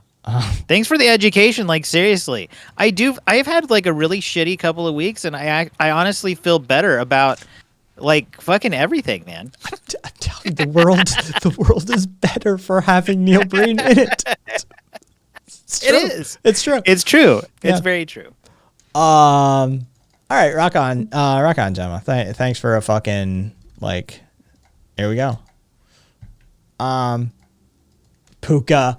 All right, everybody. It is Friday. Bad movie night on the Discord server after so you will see us in voice chat pile up and that sort of thing. So if you want to join in on tonight's bad movie night, which apparently is going to include some crazy Christian propaganda shit, then we will see you over on voice chat. You can join soon as we get it, as soon as the stream ends, and just hang out until we actually do the movie, because I again have to put some food in me. Or I'll see you on Monday, 5:30 p.m. Pacific on Monday. Congratulations to those who got to fucking experience Neil Breen for the first time. It honestly, it's a beautiful thing. I wish I could go back and have my first time too.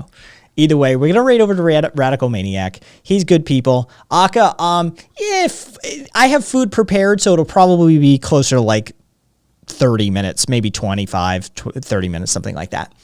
So yeah, I'll see you guys over on Discord, or I'll see you on Monday. And if I don't, I hope you're as well as you can be. Till next time.